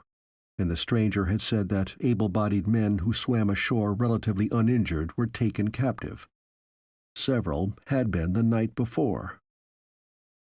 "Loketh." Ross and Carrara looked around. The prisoner put down the water bulb, and one of his hands made a gesture they could not mistake. He pointed to himself and repeated that word, "Loketh." The Terran touched his own chest. "Ross Murdock." Perhaps the other was as impatient as he with their roundabout method of communication and had decided to try and speed it up. The analyzer. Ashe had included the analyzer with the equipment by the gate. If Ross could find that, why then the major problem could be behind them. Swiftly he explained to Carrara, and with a vigorous nod of assent she called to Tawa, ordering the rest of the salvage material from the gate be brought to them. "Loketh." Ross pointed to the youth. "Ross." That was himself. "Carrara." He indicated the girl. "Ross." The alien made a clicking hiss of the first name. "Carrara." He did better with the second. Ross carefully unpacked the box Tawa had located. He had only slight knowledge of how the device worked. It was intended to record a strange language, break it down into symbols already familiar to the time agents. But could it also be used as a translator with a totally alien tongue? He could only hope that the rough handling of its journey through the gate had not damaged it, and that the experiment might possibly work. Putting the box between them, he explained what he wanted, and Carrara took up the small microdisc, speaking slowly and distinctly the same liquid syllables she had used in the dolphin song. Ross clicked the lever when she was finished, and watched the small screen. The symbols which flashed there had meaning for him right enough. He could translate what she had just taped. The machine still worked to that extent. Now he pushed the box into place before Loketh and made the visibly reluctant Hawaiian take the disc from Carrara. Then, through the dolphin link, Ross passed on definite instructions. Would it work as well to translate a stellar tongue as it had with languages past and present of his own planet? Reluctantly, Loketh began to talk to the disc, at first in a very rapid mumble, and then, as there was no frightening response, with less speed and more confidence. There were symbol lines on the vista plate in accordance, and some of them made sense. Ross was elated. "Ask him, can one enter the castle unseen to check on the slaves?" For what reason? Ross was sure he had read those symbols correctly. "Tell him that one of our kind may be among them." Loketh did not reply so quickly this time. His eyes, grave and measuring, studied Ross, then Carrara, then Ross again. "There is a way, discovered by this useless one." Ross did not pay attention to the odd adjective Loketh chose to describe himself. He pressed to the important matter. "Can and will he show me that way?" Again that long moment of appraisal on the part of Loketh before he answered. Ross found himself reading the reply symbols aloud. "If you dare, then I will lead." End of Chapter 6. Chapter 7. Witches Meet. He might be recklessly endangering all of them, Ross knew. But if Ashe was immured somewhere in that rock pile over their heads, then the risk of trusting Loketh would be worth it. However, because Ross was chancing his own neck, did not mean that Carrara need be drawn into immediate peril too. With the dolphins at her command and the supplies, scanty as those were, she would have a good chance to hide here safely. "Holding out for what?" she asked quietly, after Ross elaborated on this subject, thus bringing him to silence. Because her question was just. With the gate gone, the Terrans were committed to this time, just as they had earlier been committed to Hawaika when on their homeworld they had entered the spaceship for takeoff. There was no escape from the past, which had become their present. "The Fawana," she continued, "these wreckers, the sea people, all at odds with one another. Do we join any, then their quarrels must also become ours." Tawa nosed the ledge behind the girl, squeaked a demand for attention. Carrara looked around at Loketh. Her look was as searching as the one the native had earlier turned on her and Ross. "He," the girl nodded at the Hawaiian, "wishes to know if you trust him, and he says to tell you this. Because the Shades chose to inflict upon him a twisted leg, he is not one with those of the castle, but to them a broken, useless thing. Ross, I gather he thinks we have powers like the Fawana, and that we may be supernatural. But because we did not kill him out of hand and have fed him, he considers himself bound to us." Ritual of bread and salt, could be. Though it might be folly to match alien customs to Terran, Ross thought of that very ancient pact on his own world. Eat a man's food, become his friend, or at least declare a truce between you. Stiff taboos and codes of behavior marked nations on Terra, especially warrior societies, and the same might be true here. "Ask him," Ross told Carrara, "what is the rule for food and drink between friends or enemies? The more he can learn of such customs, the better protection he might be able to weave for them."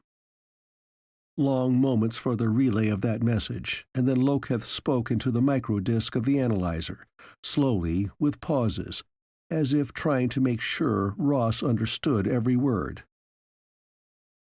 "To give bread into the hands of one you have taken in battle makes him your man, not as a slave to labor, but as one who draws sword at your bidding. When I took your bread, I accepted you as cup-lord. Between such there is no betrayal, for how may a man betray his lord? I, Loketh, am now a sword in your hands, a man in your service. and to me this is doubly good, for as a useless one I have never had a lord, nor one to swear to. Also, with this sea-maid and her followers to listen to thoughts, how could any man speak with a double tongue were he one who consorted with the shadow and wore the cloak of evil? He's right, Carrara added. His mind is open. He couldn't hide his thoughts from Tawa and Tino Rao even if he wished. All right, I'll accept that. Ross glanced about the ledge. They had piled the containers at the far end. For Carrara to move might be safe. He said so. Move where? She asked flatly. Those men from the castle are still hunting drift out there. I don't think anyone knows of this cave. Ross nodded to Loketh. He did, didn't he? I wouldn't want you trapped here, and I don't want to lose those supplies. What is in those containers may be what saves us all. We can sink those over by the wall, weight them down in a net. Then, if we have to move, they will be ready. Do not worry, that is my department. She smiled at him with a slightly mocking lift of lips. Ross subsided, though he was irritated because she was right. The management of the dolphin team and sea matters were her department, and while he resented her reminder of that point, he could not deny the justice of her retort. In spite of his crippled leg, Loketh displayed an agility which surprised Ross. Freed from his ankle bonds, he beckoned the Terran back to the very niche where he had hidden to watch Carrara. Up he swung into that, and in a second had vanished from sight. Ross followed to discover it was not a niche after all, but the opening of a crevice, leading upward as a vent. And it had been used before as a passage. There was no light, but the native guided Ross's hands to the hollow climbing holds cut into the stone. Then Loketh pushed past and went up the crude ladder into the dark. It was difficult to judge either time or distance in this black tube. Ross counted the holds for some check. His agent training made one part of his mind sharply aware of such things. The need for memorizing a passage which led into the enemy's territory was apparent. What the purpose of this slit had originally been, he did not know, but strongholds on Terra had had their hidden ways in and out for use in times of siege, and he was beginning to believe that these aliens had much in common with his own kind. He had reached 20 in his counting, and his senses, alerted by training and instinct, told him there was an opening not too far above. But the darkness remained so thick it fell in tangible folds about his sweating body. Ross almost cried out as fingers clamped about his wrist when he reached for a new hold. Then, urged by that grasp, he was up and out, sprawling into a vertical passage. Far ahead was a gray of faint light. Ross choked and then sneezed as dust puffed up from between his scrabbling hands. The hold which had been on his wrist shifted to his shoulder, and with a surprising strength, Loketh hauled the Terran to his feet. The passage in which they stood was a slit extending in height well above their heads, but narrow, not much wider than Ross's shoulders. Whether it was a natural fault or had been cut, he could not tell. Loketh was ahead again, his rocking limp making the outline of his body a jerky up-and-down shadow. Again his speed and agility amazed the Terran. Loketh might be lame, but he had learned to adapt to his handicap very well. The light increased, and Ross marked slits in the walls to his right, no wider than the breadth of his 2 fingers. He peered out of one and was looking into empty air, while below he heard the murmur of the sea. This way must run in the cliff face above the beach. A click of impatient whisper drew him on to join Loketh. Here was a flight of stairs, narrow of tread and very steep. Loketh turned back and sighed against these to climb, his outspread hand flattened on the stone as if it possessed adhesive qualities to steady him. For the first time, his twisted leg was a disadvantage. Ross counted again, 10, 15 of those steps, bringing them once more into darkness. Then they emerged from a well-like opening into a circular room. A sudden and dazzling flare of light made the Terran shade his eyes. Loketh set a pallid but glowing cone on a wall shelf, and the Terran discovered that the burst of light was only relative to the dark of the passage. Indeed, it was very weak illumination. The Hawaiian braced his body against the far wall. The strain of his effort, whatever its purpose, was easy to read in the contorted line of his shoulders. Then the wall slid under Loketh's urging, a slow move, as if the weight of the slab he strove to handle was almost too great for his slender arms, or else the need for caution was intensified here. They now fronted a narrow opening, and the light of the cone shone only a few feet into the space. Loketh beckoned to Ross, and they went on. Here the left wall was cut in many places, emitting patches of light in a way which bore no resemblance to conventional windows. It was like walking behind a pierced screen which followed no logical pattern in the cutaway portions. Ross gazed out and gasped. He was standing above the center core of the castle, and the life below and beyond drew his attention. He had seen drawings reproducing the life of a feudal castle.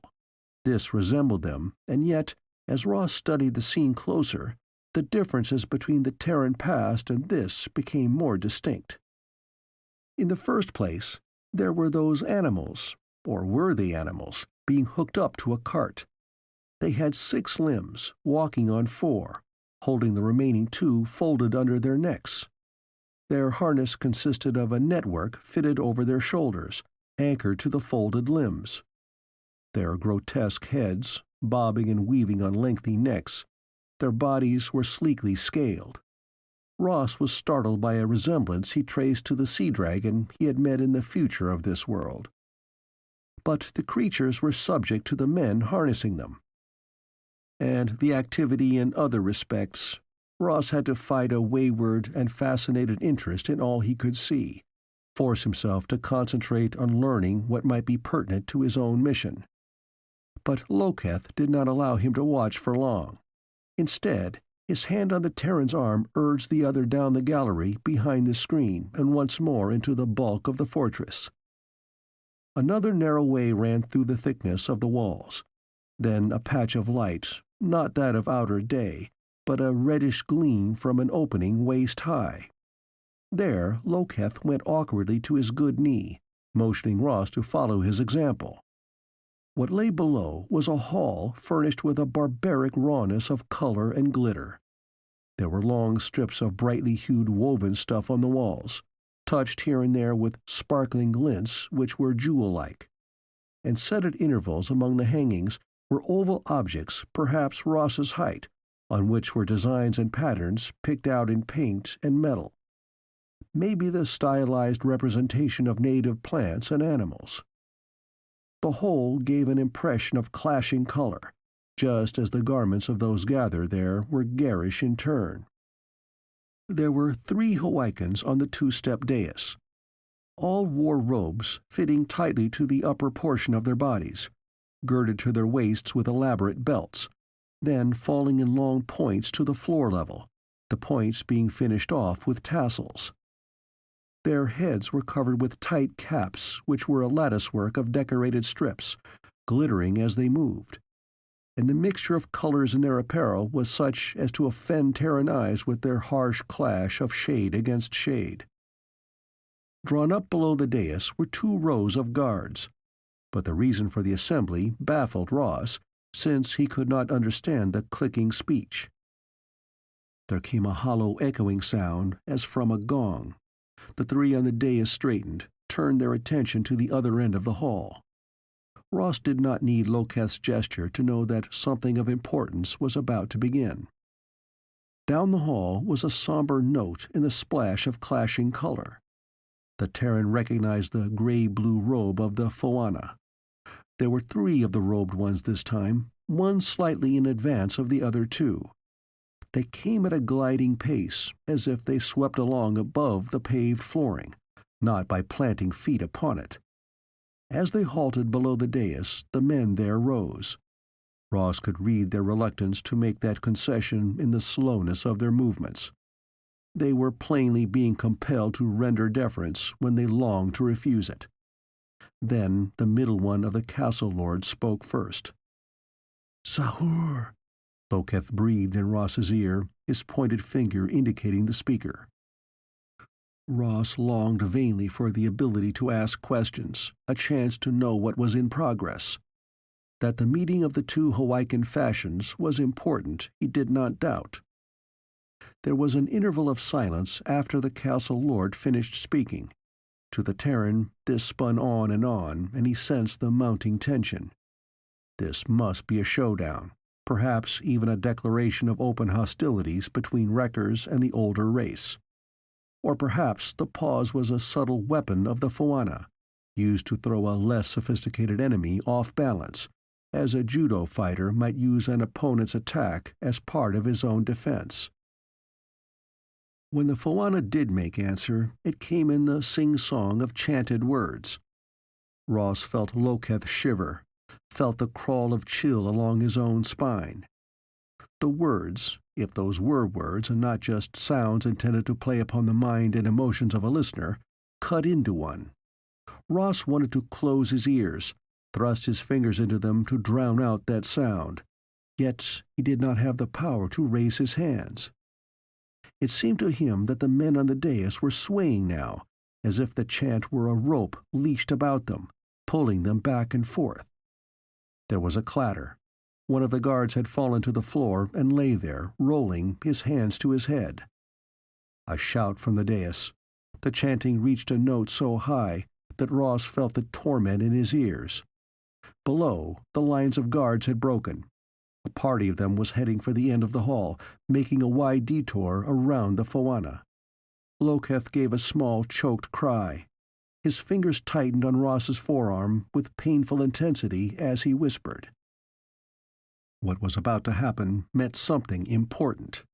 To Loketh or to him? Ashe. Was this concerned with Ashe? Ross crowded against the opening, tried to see the direction in which the guards had disappeared. The wait made him doubly impatient. One of the men on the dais had dropped on the bench there, his head forward on his hands, his shoulders quivering. But the one Loketh had identified as Zahur still fronted the Foana spokesman, and Ross gave tribute to the strength of will which kept him there. They were returning the guards and herded between their lines 3 men. 2 were Hawaikans, their bare dark bodies easily identifiable. But the third, Ashe. Ross almost shouted his name aloud. The Terran stumbled along, and there was a bandage above his knee. He had been stripped to his swimming trunks, all his equipment taken from him. There was a dark bruise on his left temple, the angry wheal of a lash mark on neck and shoulder. Ross's hands clenched. Never in his life had he so desperately wanted a weapon as he did at that moment. To spray the company below with a machine gun would have given him great satisfaction. But he had nothing but the knife in his belt, and he was cut off from Ashe as if they were in separate cells of some prison. The caution, which had been one of his inborn gifts and which had been fostered by his training, clamped down on his first wild desire for action. There was not the slightest chance of his doing Ashe any good at the present. But he had this much. He knew that Gordon was alive and that he was in the alien's hands. Faced by those facts, Ross could plan his own moves. The Foana chant began again, and the 3 prisoners moved. The 2 Hawaikans turned, set themselves on either side of Ashe, and gave him support. Their actions had a mechanical quality, as if they were directed by a will beyond their own. Ashe gazed about him at the wreckers and the robed figures. His awareness of them both suggested to Ross that if the natives had come under the control of the Foana, the Terran resisted their influence. But Ashe did not try to escape the assistance of his 2 fellow prisoners, and he limped with their aid back down the hall, following the Foana.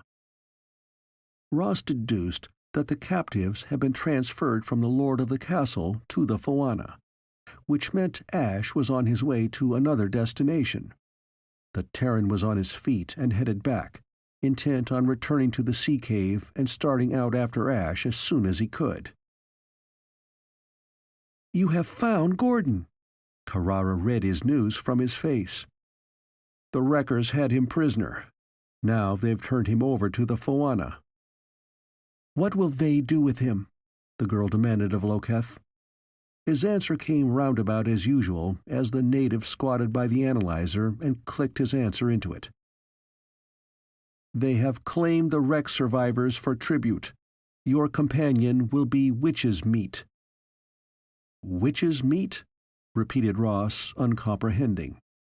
Then Carrara drew a gagged breath, which was a gasp of horror. "Sacrifice! Ross, he must mean they are going to use Gordon for a sacrifice."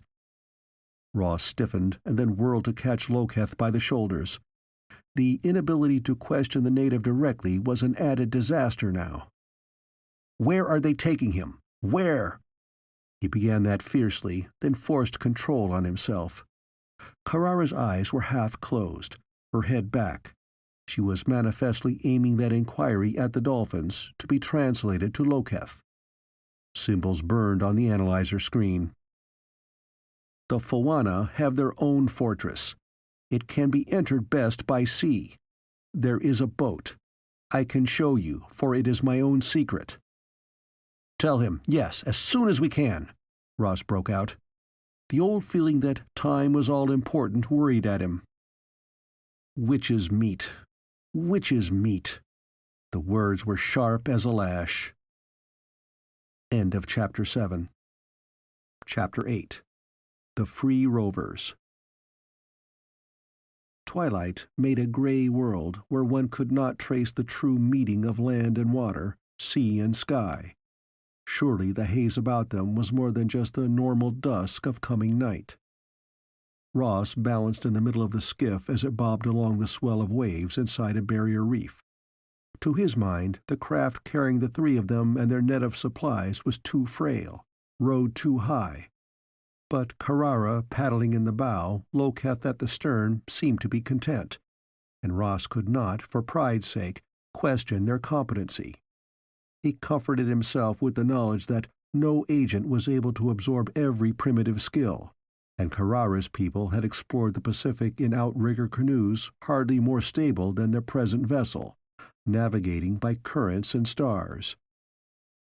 Smothering his feeling of helplessness and the slow anger that roused in him, the Terran busied himself with study of sort.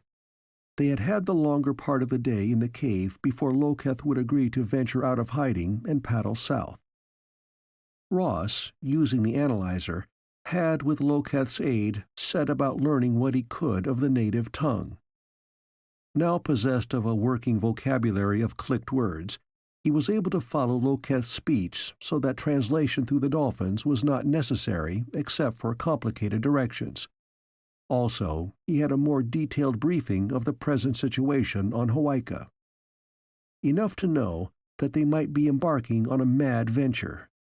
The citadel of the Foana was distinctly forbidden ground, not only for Loketh's people, but also for the Foana's Hawaiian followers, who were housed and labored in an outer ring of the fortification cum village. Those natives were, Ross gathered, a hereditary corps of servants and warriors, born to that status and not recruited from the native population at large. As such, they were armored by the magic of their masters. "If the Foana are so powerful," Ross had demanded, "why do you go with us against them?" To depend so heavily on the native made him uneasy. The Hawaiian looked to Carrara. One of his hands raised, his finger sketched a sign toward the girl. "With the sea maid and her magic I do not fear." He paused before adding, "Always has it been said of me, and to me, that I am a useless one, fit only to do women's tasks. No word-weaver shall ever chant my battle deeds in the great hall of Zahur. I, who am Zahur's true son, cannot carry my sword in any lord's train. But now you offer me one of the great-to-be-remembered quests. If I go, so may I prove that I am a man, even if I go limpingly." There is nothing the Foana can do to me which is worse than what the shadow has already done. Choosing to follow you, I may stand up to face Zahur in his own hall, show him that the blood of his house has not been drained from my veins because I walk crookedly." There was such bitter fire, not only in the sputtering rush of Loketh's words, but in his eyes, his face, the wry twist of his lips, that Ross believed him. The Terran no longer had any doubts that the castle outcast was willing to brave the unknown terrors of the Foana Keep, not just to aid Ross, whom he considered himself bound to serve by the customs of his people, but because he saw in this venture a chance to gain what he had never had, a place in his warrior culture. Shut off from the normal life of his people, he had early turned to the sea. His twisted leg had not proved a handicap in the water, and he stated with confidence that he was the best swimmer in the castle. Not that the men of his father's following had taken greatly to the sea, which they looked upon merely as a way of preying upon the true sea rovers. The reef on which the ships had been wrecked was a snare of sorts, first by the whim of nature when wind and current piled up the trading ships there. Then Ross was startled when Loketh elaborated on a later development of that trap. So Zahur returned from this meeting and set up a great magic among the rock, according to the spells he was taught.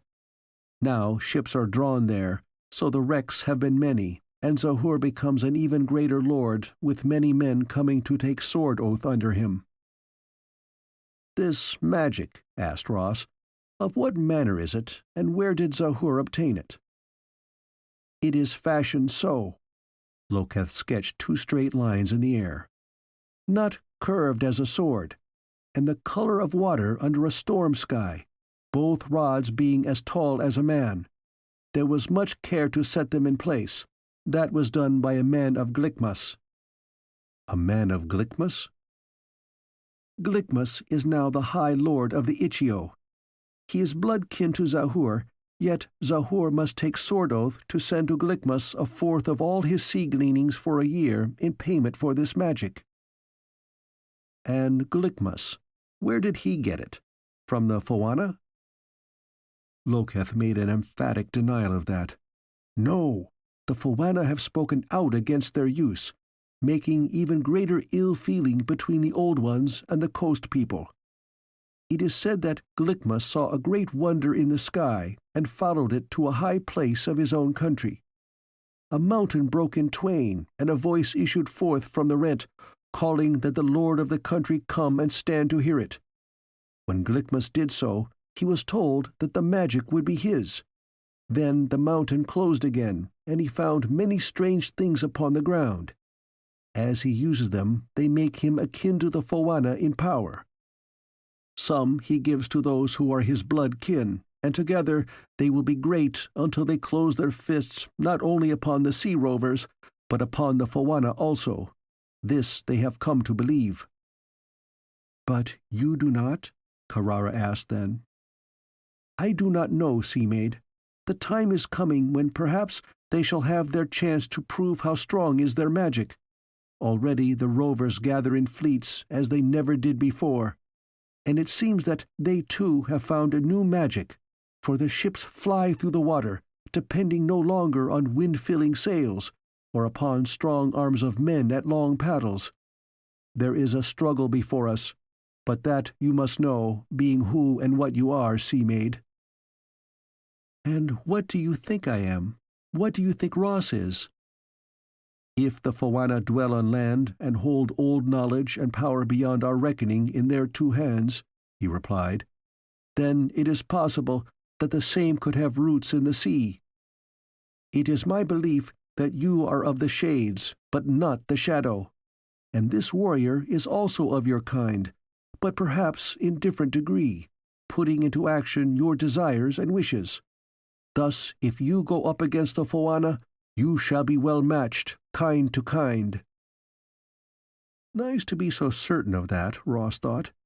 He did not share Loketh's confidence on that subject. "The shades, the shadow," Carrara persisted. What are these, Loketh?" An odd expression crossed the Hawaiian's face. "Are those not known to you, sea maid? Indeed, then you are of a breed different from the men of land. The shades are those of power who may come to the aid of men should it be their desire to influence the future. And the shadow is that which ends all, men, hope, good, to which there is no appeal, and which holds a vast and enduring hatred for that which has life and full substance." So Zahur has this new magic. Is it the gift of shades or shadow? Ross brought them back to the subject which had sparked in him a small warning signal. "Zahur prospers mightily." Loketh's answer was ambiguous. "And so the shadow could not provide such magic?" the Terran pushed. But before the Hawaiian had a chance to answer, Carrara added another question. "But you believe that it did?" "I do not know. Only the magic has made Zahur a part of Glickmas, and Glickmas is now perhaps a part of that which spoke from the mountain. It is not well to accept gifts which tie one man to another unless there is from the first a saying of how deep that bond may run." "I think you are wise in that, Loketh," Carrara said. But the uneasiness had grown in Ross. Alien powers, out of a mountain heart, passed from one lord to another, and on the other hand the rover's sudden magic in turn, lending their ships wings. The two facts balanced in an odd way. Back on Terra, there had been those sudden and unaccountable jumps in technical knowledge on the part of the enemy, jumps which had set in action the whole time-travel service of which he had become a part. And these jumps had not been the result of normal research. They had come from the looting of derelict spaceships wrecked on his world in the far past. Could driblets of the same stellar knowledge have been here deliberately fed to warring communities? He asked Loketh about the possibility of space-borne explorers, but to the Hawaiian that was a totally foreign conception. The stars, for Loketh, were the doorways and windows of the shades, and he treated the suggestion of space travel as perhaps natural to those all-powerful specters, but certainly not for beings like himself. There was no hint that Hawaika had been openly visited by a galactic ship, though that did not bar such landings. The planet was, Ross thought, thinly populated. Whole sections of the interiors of the larger islands were wilderness, and this world must be in the same state of only partial occupation as his own Earth had been in the Bronze Age, when tribes on the march had fanned out into virgin wilderness, great forests, and steppes unwalked by man before their coming.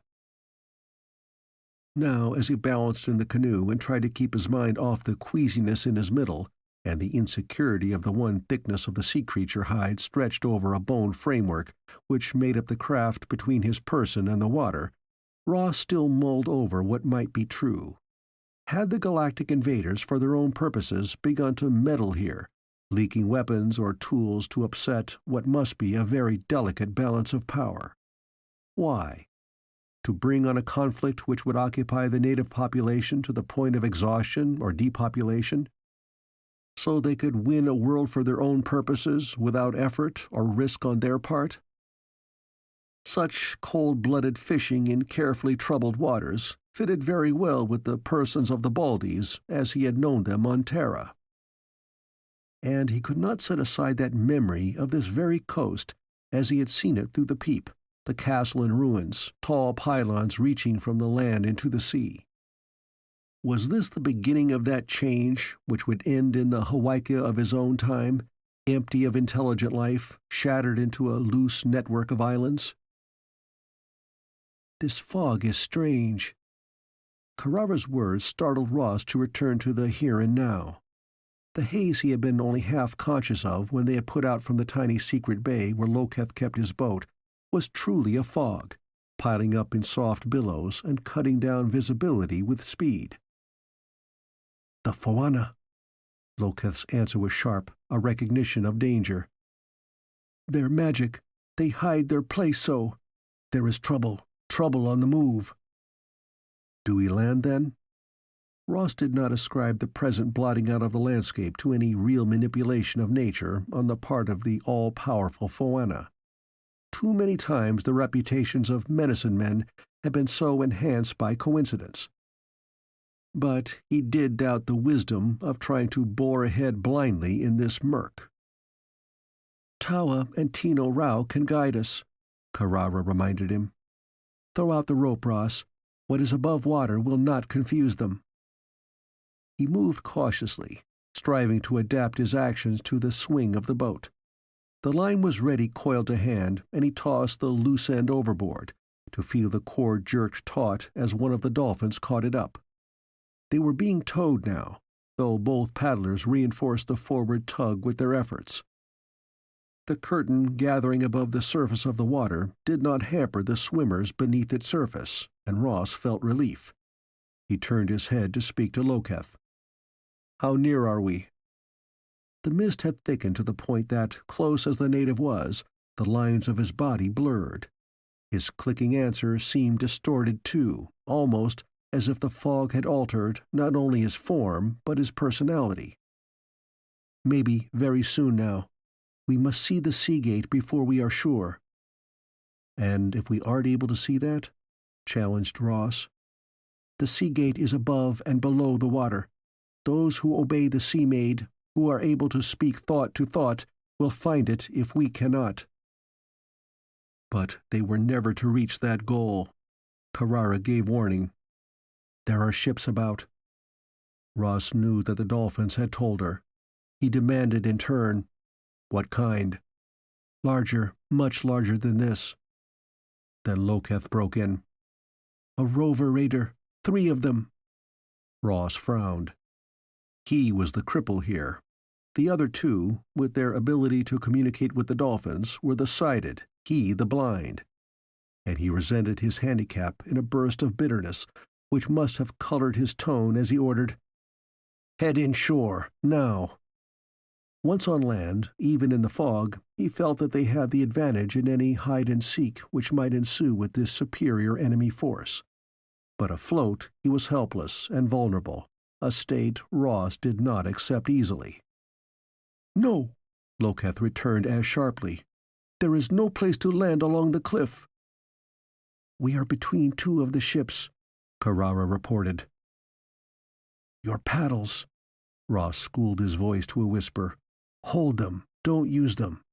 Let the dolphins take us on. In the fog, if we make no sound, we may get by the ships."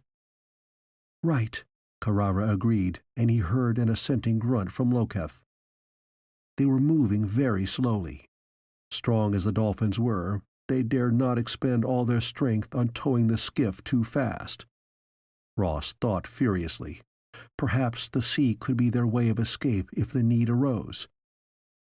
He had no idea why raiding ships were moving under the cover of fog into the vicinity of the Foana citadel.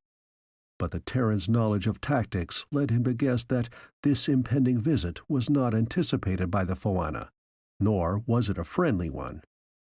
And, as veteran seamen, who should normally be wary of fog as thick as this, the rovers themselves must have a driving reason, or some safeguard which led them here now. But dared the 3 spill out of their boat, trust to their swimming ability and that of the dolphins, and invade the Foana Sea Gate so?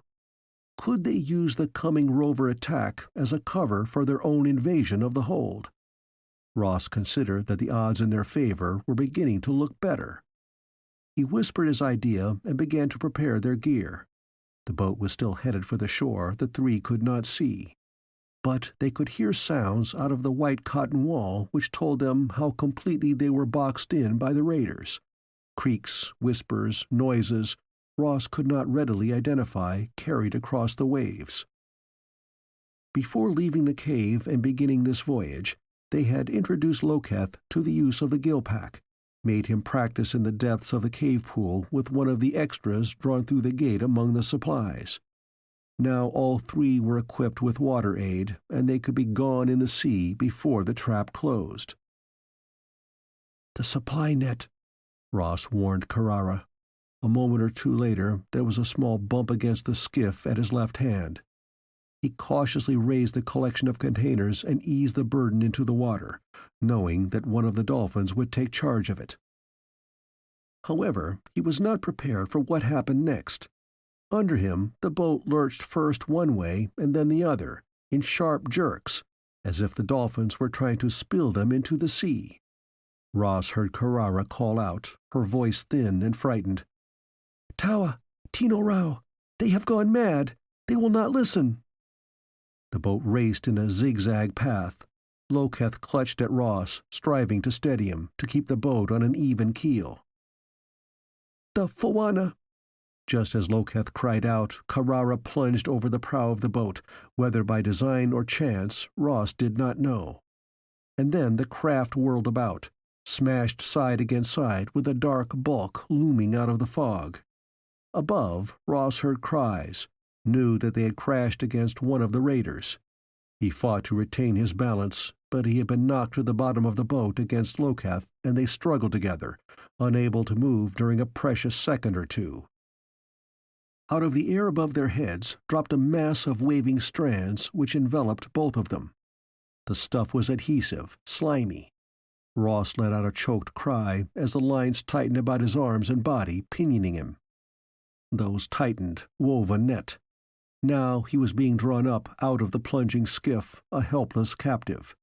His flailing legs, still free of the slimy cords, struck against the side of the larger ship. Then he swung in, over the well of the deck, thudded down on that surface with a bruising force, unable to understand anything except that he had been taken prisoner by a very effective device. Loketh dropped beside him, but Carrara was not brought in, and Ross held out to that small bit of hope. Had she made it to freedom by dropping into the water before the rovers netted them? He could see men gathering about him, massed and distorted in the fog. When he was rolled across the deck, boosted over the edge of a hatch, and knew an instant of terror as he fell into the depth below. How long was he unconscious? It could not have been very long, Ross decided, as he opened his eyes on dark, heard the small sounds of the ship.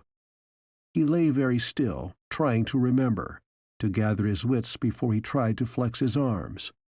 They were held tight to his sides by strands which no longer seemed slimy, but were wrinkling as they dried. There was an odor from them which gagged him. But there was no loosening of those loops in spite of his struggles, which grew more intense as his strength returned. And at last he lay panting, knowing there was no easy way of escape from here.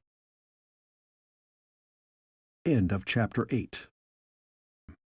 Chapter 9. Battle Test. Babble of speech, cries, sounded muffled to Ross, made a mounting clamor on the deck.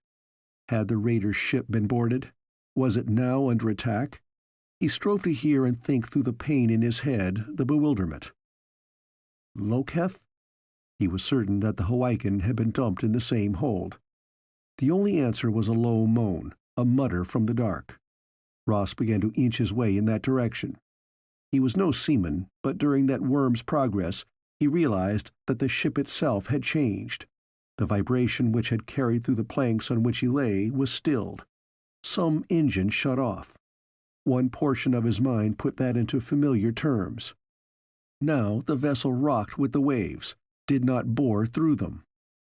Ross brought up against another body. Loketh. Ah, the fire, the fire. The half-intelligible answer held no meaning for the Terran. It burns in my head. The fire. The rocking of the ship rolled Ross away from his fellow prisoner toward the opposite side of the hold. There was a roar of voice, but strong above the noise on deck, then the sound of feet back and forth there. The fire! Ah! Loketh's voice rose to a scream. Ross was now wedged between two abutments he could not see, and from which his best efforts could not free him. The pitching of the ship was more pronounced. Remembering the two vessels he had seen pounded to bits on the reef, Ross wondered if the same doom loomed for this one. But that disaster had occurred during a storm, and, save for the fog, this had been a calm night, the sea untroubled. Unless Maybe the shaking his body had received during the past few moments had sharpened his thinking, unless the Fawana had their own means of protection at the Seagate, and this was the result. The dolphins. What had made Tino Rao and Tawa react as they did? And if the rover ship was out of control, it would be a good time to attempt escape. "Loketh!" Ross dared to call louder. "Loketh!" He struggled against the drying strands which bound him from shoulder to mid-thigh. There was no give in them. More sounds from the upper deck.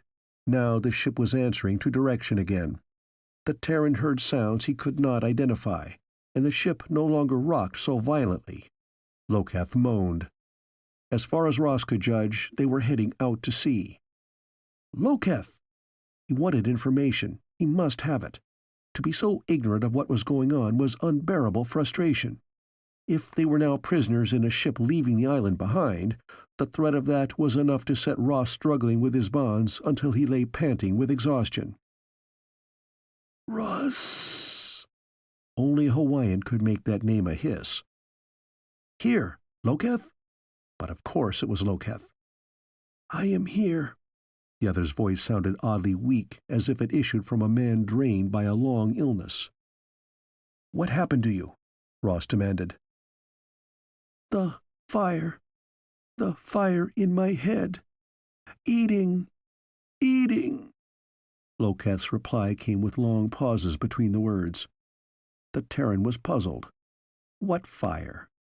Loketh had certainly reacted to something beyond the unceremonious handling they had received as captives. The whole ship had reacted. And the dolphins. But what fire was Loketh talking about? I did not feel anything, he stated to himself as well as to the Hawaiian. Nothing burning in your head, so you could not think? No. It must have been the Fawana magic. Fire eating so that a man is nothing, only that which fire feeds upon. Carrara. Ross's thoughts flashed back to those few seconds when the dolphins had seemed to go crazy. Carrara had then called out something about the Fawana. So the dolphins must have felt this, and Carrara, and Loketh. Whatever it was. But why not Ross Murdock? Carrara possessed an extra, undefinable sense which gave her contact with the dolphins. Loketh had a mind which those could read in turn, but such communication was closed to Ross. At first, that realization carried with it a feeling of shame and loss. That he did not have what these others possessed, a subtle power beyond the body, a part of mind, was humbling. Just as he had felt shut out and crippled when he had been forced to use the analyzer instead of the sense the others had, so did he suffer now. Then Ross laughed shortly. All right. Sometimes insensitivity could be a defense, as it had at the Seagate. Suppose his lack could also be a weapon. He had not been knocked out as the others appeared to be. But for the bad luck of having been captured before the raiders had succumbed, Ross could perhaps have been master of this ship by now. He did not laugh now. He smiled sardonically at his own grandiose reaction. No use thinking about what might have been, just file this fact for future reference. A creaking overhead heralded the opening of the hatch. Light lanced down into the cubby, and a figure swung over and down a side ladder, coming to stand over Ross, feet apart for balancing, accommodating to the swing of the vessel with the ease of long practice. Thus Ross came face to face with his first representative of the third party in the Hawaiian tangle of power. A rover. The seaman was tall, with a heavier development of shoulder and upper arms than the landsman. Like the guards, he wore supple armor, but this had been colored or overlaid with a pearly hue in which other tints wove opaline lines. His head was bare except for a broad, scaled band running from the nape of his neck to the midpoint of his forehead, a band supporting a sharply serrated crest, not unlike the erect fin of some Terran fish.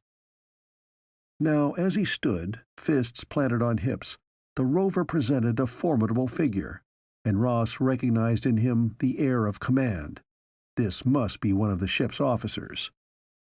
Dark eyes surveyed Ross with interest. The light from the deck focused directly across the raider's shoulder to catch the Terran in its full glare, and Ross fought the need for squinting. But he tried to give back stare for stare, confidence for self-confidence. On Terra, in the past, more than one adventurer's life had been saved simply because he had the will and nerve enough to face his captors without any display of anxiety.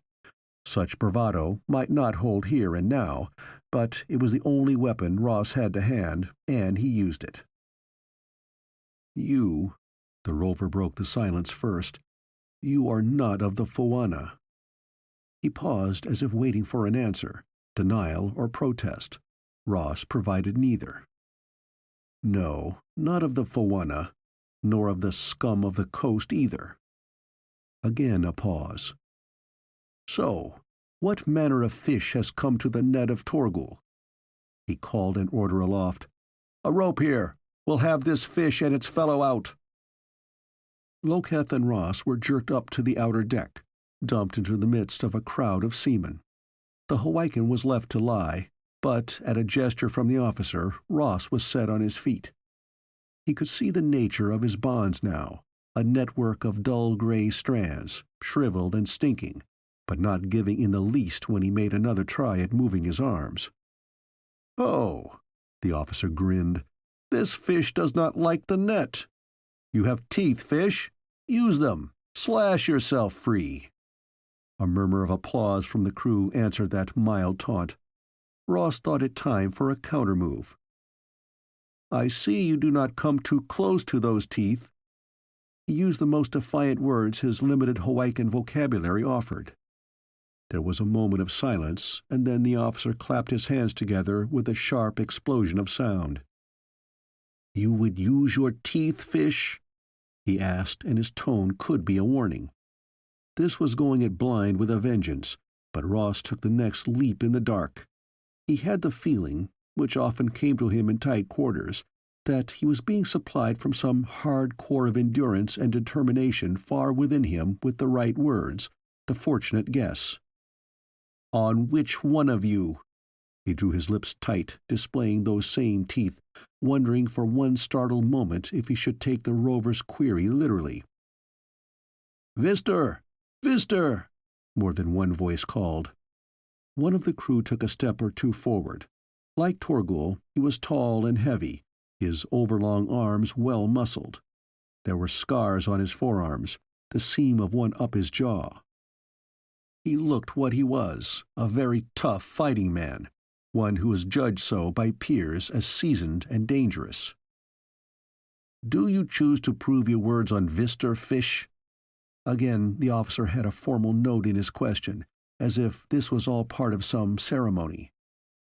"If he meets with me as he stands, no other weapons," Ross flashed back. Now he had another reaction from them. There were some jeers, a sprinkling of threats as to Vister's intentions, but Ross caught also the fact that 2 or 3 of them had gone silent and were eyeing him in a new and more searching fashion, and that Torgul was one of those. Vister laughed. "Well said, fish. So shall it be." Torgul's hand came out, palm up, facing Ross. In its hollow was a small object the Terran could not see clearly. A new weapon? Only the officer made no move to touch it to Ross. The hand merely moved in a series of waves in mid-air. Then the rover spoke. "He carries no unlawful magic." Vister nodded. "He's no Foana, and what need have I to fear the spells of any coast crawler?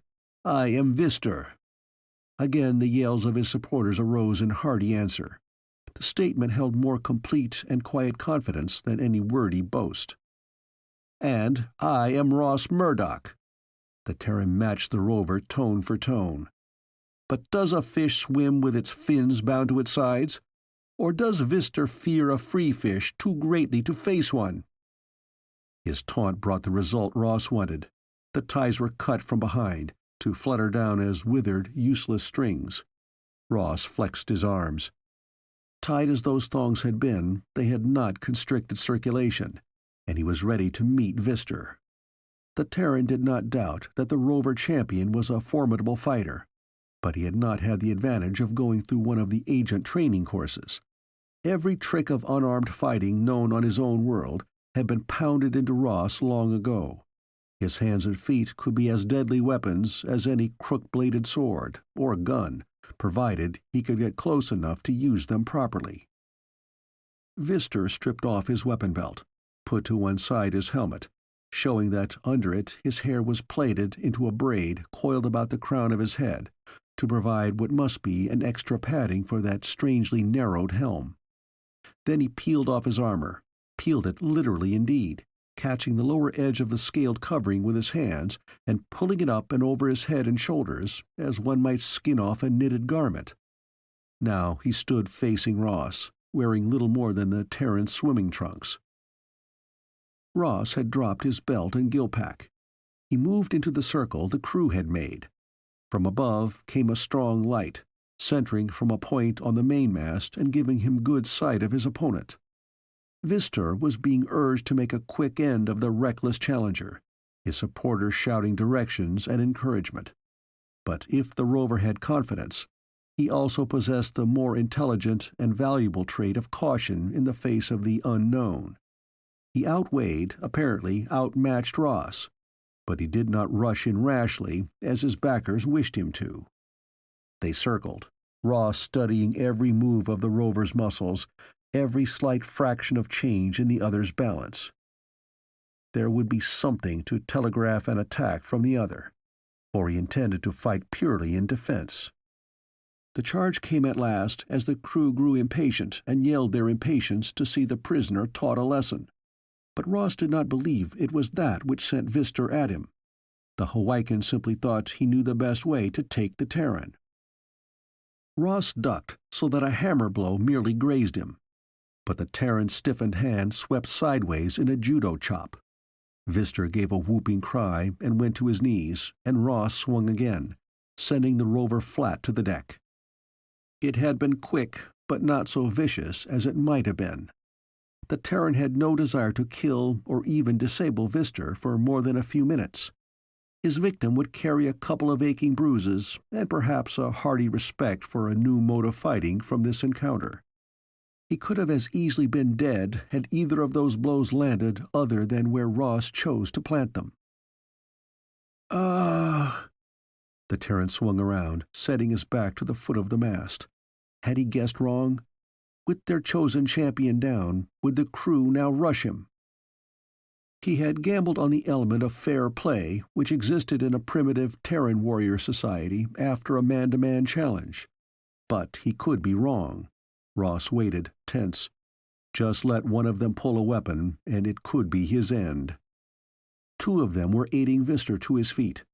The rover's breath whistled in and out of him with that same whooping, and both of his hands rose unsteadily to his chest. The majority of his fellows stared from him to the slighter Terran, as if unable to believe the evidence of their eyes. Torgal gathered up from the deck the belt and gill pack Ross had shed in preparation for the fight. He turned the belt around over his forearm until the empty knife sheath was uppermost. One of the crew came forward and slammed back into its proper place the long diver's knife which had been there when Ross was captured. Then the rover offered belt and gill pack to Ross. The Terran relaxed. His gamble had paid off. By the present signs, he had won his freedom. "And my swordsman?" As he buckled on the belt, Ross nodded at Loketh, still lying bound where they had pushed him at the beginning of the fight. "He is sworn to you?" Torgal asked. "He is." "Loose the coast rat, then," the rover ordered. "Now, tell me, stranger, what manner of man are you?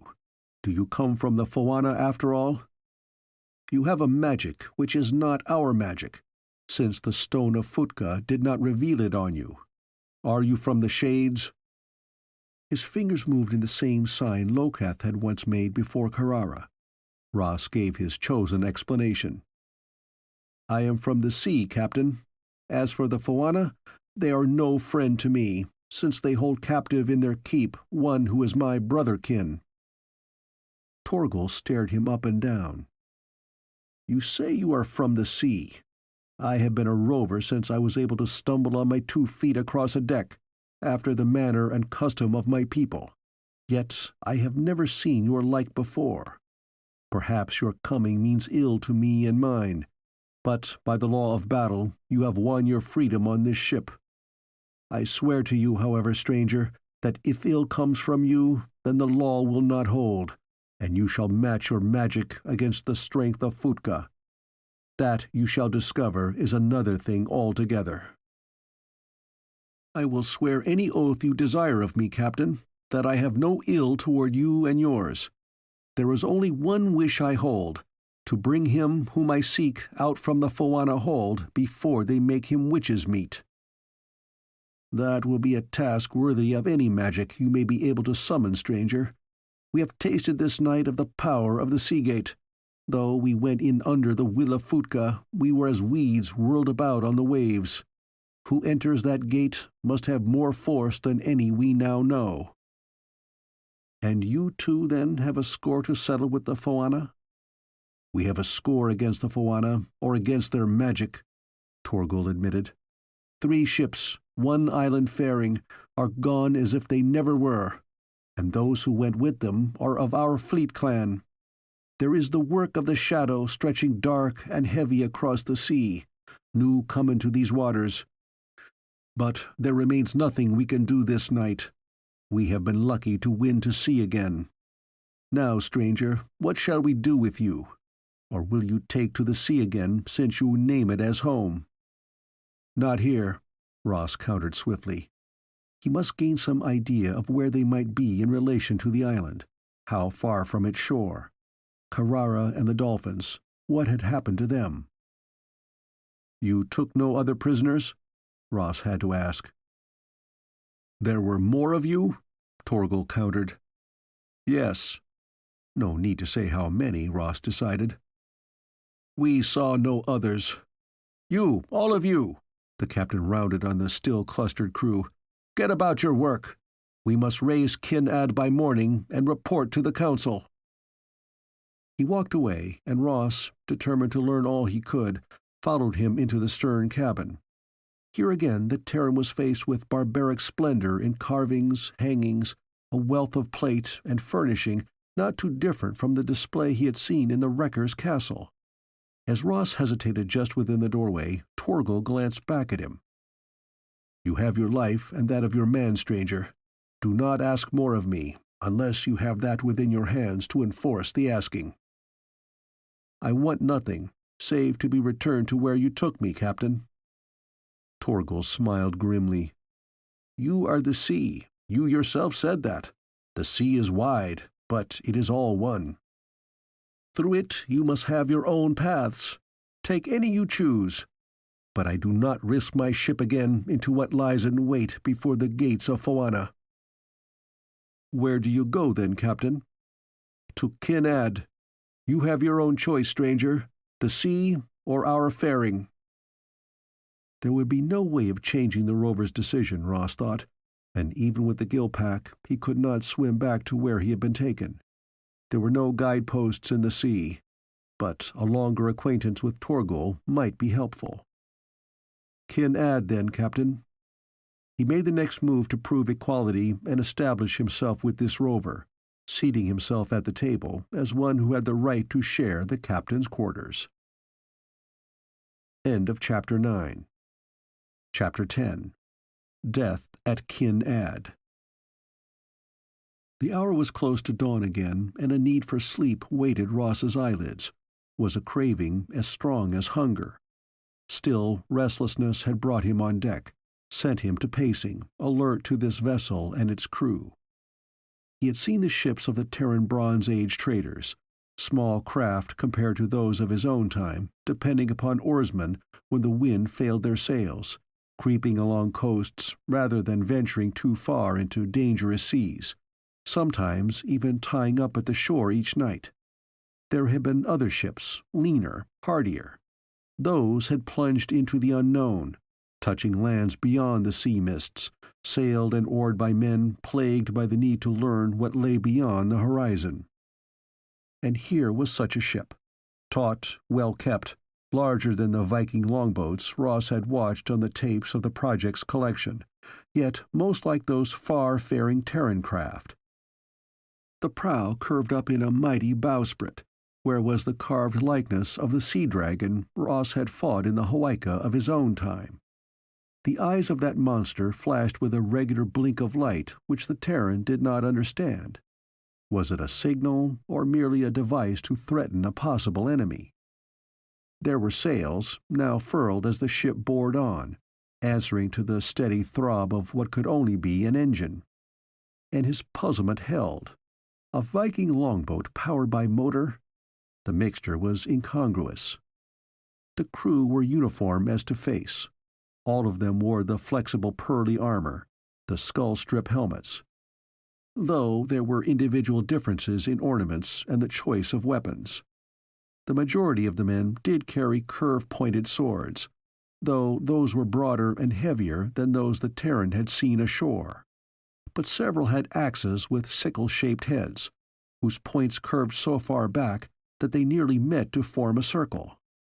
Spaced at regular intervals on the deck were box-like objects fronting what resembled gun ports, and smaller ones of the same type were on the raised deck at the stern and mounted in the prow, their muzzles, if the square fronts might be deemed muzzles, flanking the blinking dragon head.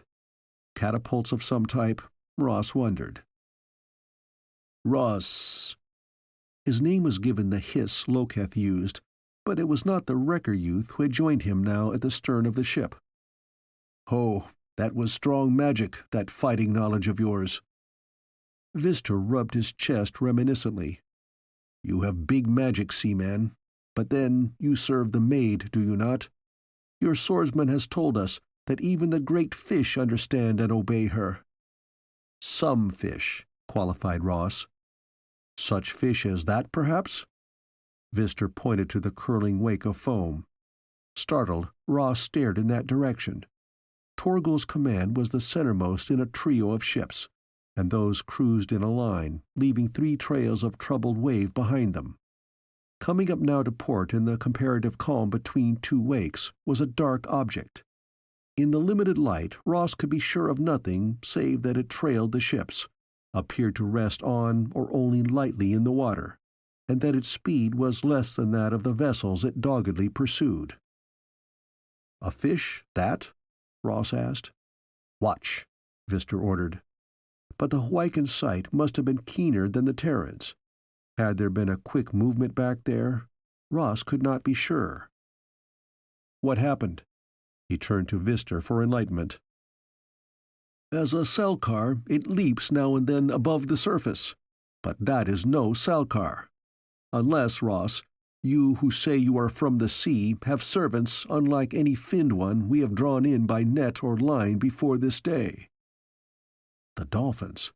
Could Tino Rao or Tawa or both be in steady pursuit of the ships? But Carrara. Ross leaned against the rail, stared until his eyes began to water from the strain of trying to make out the nature of the black blot. No use. The distance was too great. He brought his fist down against the wood, trying to control his impatience. More than half of him wanted to burst into Torgal's quarters, demand that the captain bring the ship about to pick up or contact that trailer or trailers. "Yours?" again Vistor asked. Ross had tight rein on himself now. "I do not know. It could well be." It could well be also that the smart thing would be to encourage the rovers to believe that he had a force of sea-dwellers much larger than the 4-time castaways.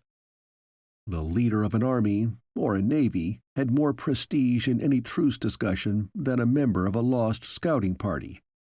But the thought that the dolphins could be trailing held both promise and worry. Promise of allies, and worry over what had happened to Carrara. Had she, too, disappeared after Ashe into the hold of the Foana? The day did not continue to lighten. Though there was no cottony mist as had enclosed them the night before, there was an odd muting of sea and sky, limiting vision. Shortly, Ross was unable to sight the follower or followers. Even Vistor admitted he had lost visual contact. Had the blot been hopelessly outdistanced? Or was it still dogging the wakes of the rover ships? Ross shared the morning meal with Captain Torgal, a round of leathery substance with a salty, meaty flavor and a thick mixture of what might be native fruit, reduced to a tart paste. Once before, he had tasted alien food when in the derelict spaceship it had meant eat or starve, and this was a like circumstance, since their emergency ration supplies had been lost in the net. But though he was apprehensive, no ill effects followed. Torgal had been uncommunicative earlier. Now he was looser of tongue, volunteering that they were almost to their port, the fairing of Kin Ad. The Terran had no idea how far he might question the Hawaiian, yet the fuller his information, the better.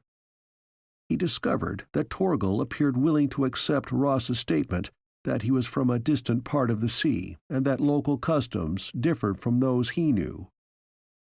Living on and by the sea, the rovers were quick-witted, adaptive, with a highly flexible, if loose-knit organization of fleet clans. Each of these had control over certain islands, which served them as fairings, ports for refitting and anchorage between voyages, usually ruggedly wooded where the sea people could find the raw material for their ships. Colonies of clans took to the sea, not in the slim, swift cruisers, like the ship Ross was now on, but in larger, deeper vessels providing living quarters and warehouses afloat. They lived by trade and raiding, spending only a portion of the year ashore to grow fast-sprouting crops on their faring islands, and indulge in some manufacture of articles the inhabitants of the larger and more heavily populated islands were not able to duplicate. Their main article of commerce was, however, a sea-dwelling creature whose supple and well-tanned hide formed their defensive armor and served manifold other uses. This could only be hunted by men trained and fearless enough to brave more than one danger Torgal did not explain in detail. And a cargo of such skins brought enough in trade to keep a normal-sized fleet clan for a year. There was warfare among them. Rival clans tried to jump each other's hunting territories, raid fairings. But until the immediate past, Ross gathered, such encounters were relatively bloodless affairs, depending more upon craft and skillful planning to reduce the enemy to a position of disadvantage, in which he was forced to acknowledge defeat, rather than ruthless battle of no quarter. The shoreside wrecker lords were always considered fair game, and there was no finesse in rover raids upon them. Those were conducted with a cold-blooded determination to strike hard at a long-time foe. However, within the past year, there had been several raids on fairings with the same bloodbath result of a foray on a wrecker port. And since all the fleet clans denied the sneak-and-strike, kill-and-destroy tactics which had finished those rover holdings, the seafarers were divided in their opinion as to whether the murderous raids were the work of wreckers suddenly acting out of character and taking to the sea to bring war back to their enemies, or whether there was a rogue fleet moving against their own kind for some purpose no rover could yet guess. "And you believe?" Ross asked as Torgal finished his resume of the new dangers besetting his people. Torgal's hand, its long, slender fingers spidery to Terran eyes, rubbed back and forth across his chin before he answered. "It is very hard for one who has fought them long to believe that suddenly those shore rats are entrusting themselves to the waves, venturing out to stir us with their swords. One does not descend into the depths to kick a salkar in the rump, not if one still has his wits safely encased under his skull braid. As for a rogue fleet, what would turn brother against brother to the extent of slaying children and women? Raiding for a wife, yes, that is common among our youth, and there have been killings over such matters, but not the killing of a woman, never of a child. We are a people who have never as many women as there are men who wish to bring them into the home cabin, and no clan has as many children as they hope the shades will send them." "Then who?" When Torgal did not answer at once, Ross glanced at the captain, and what the Terran thought he saw showing for an instant in the other's eyes was a revelation of danger. So much so that he blurted out, You think that we? You have named yourself of the sea, stranger, and you have magic which is not ours. Tell me this in truth. Could you not have killed Vistor easily with those 2 blows if you had wished it? Ross took the bold course. Yes, but I did not. My people kill no more wantonly than yours. The coast rats I know, and the Fawana, as well as any man may know their kind and ways, and my people. But you I do not know, sea stranger. And I say to you, as I have said before, make me regret that I suffered you to claim battle rights, and I shall speedily correct that mistake. Captain! That cry had come from the cabin door behind Ross. Torgal was on his feet with the swift movements of a man called many times in the past for an instant response to emergency. The Terran was close on the rover's heels as they reached the deck. A cluster of crewmen gathered on the port side near the narrow bow. That odd misty quality this day held provided a murk hard to pierce, but the men were gesturing at a low-riding object rolling with the waves. That was near enough for even Ross to be able to distinguish a small boat akin to the one in which he, Carrara, and Loketh had dared the sea-gate of the Fawana. Torgal took up a great curved shell hanging by a thong on the mainmast. Setting its narrow end to his lips, he blew. A weird booming note, like the coughing of a sea monster, carried over the waves. But there was no answer from the drifting boat, no sign it carried any passengers. Ho! Ho! Ho! Torgal's signal was re-echoed by shell calls from the other 2 cruisers. Heave to, the captain ordered. Wakti, Ziman, Joanna, out and bring that in. 3 of the crew leapt to the railing, poised there for a moment, and then dived almost as one into the water. A rope end was thrown, caught by one of them. And then they swam with powerful strokes toward the drifting boat. Once the rope was made fast, the small craft was drawn toward Torgal's command, the crewmen swimming beside it. Ross longed to know the reason for the tense expectancy of the men around him. It was apparent the skiff had some ominous meaning for them. Ross caught a glimpse of a body huddled within the craft. Under Torgal's orders, a sling was dropped to rise weighted with a passenger. The Terran was shouldered back from the rail as the limp body was hurried into the captain's cabin. Several crewmen slid down to make an examination of the boat itself. Their heads came up, their eyes searched along the rail and centered on Ross. The hostility was so open that Terran braced himself to meet those cold stares as he would a rush from a challenger. A slight sound behind sent Ross leaping to the right, wanting to get his back against solid protection. Loketh came up, his limp making him awkward, so that he clutched at the rail for support. In his other hand was one of the hooked swords, bared and ready. "Get the murderers!" Someone in the back line of the massing crew yipped at. Ross drew his diver's knife. Shaken at this sudden change in the crew's attitude, he was warily on the defensive. Loketh was beside him now, and the Hawaiian nodded to the sea. "Better go there," he cried. "Over, before they try to gut you." "Kill!" The word shrilled into a roar from the rovers. They started up the deck toward Ross and Loketh.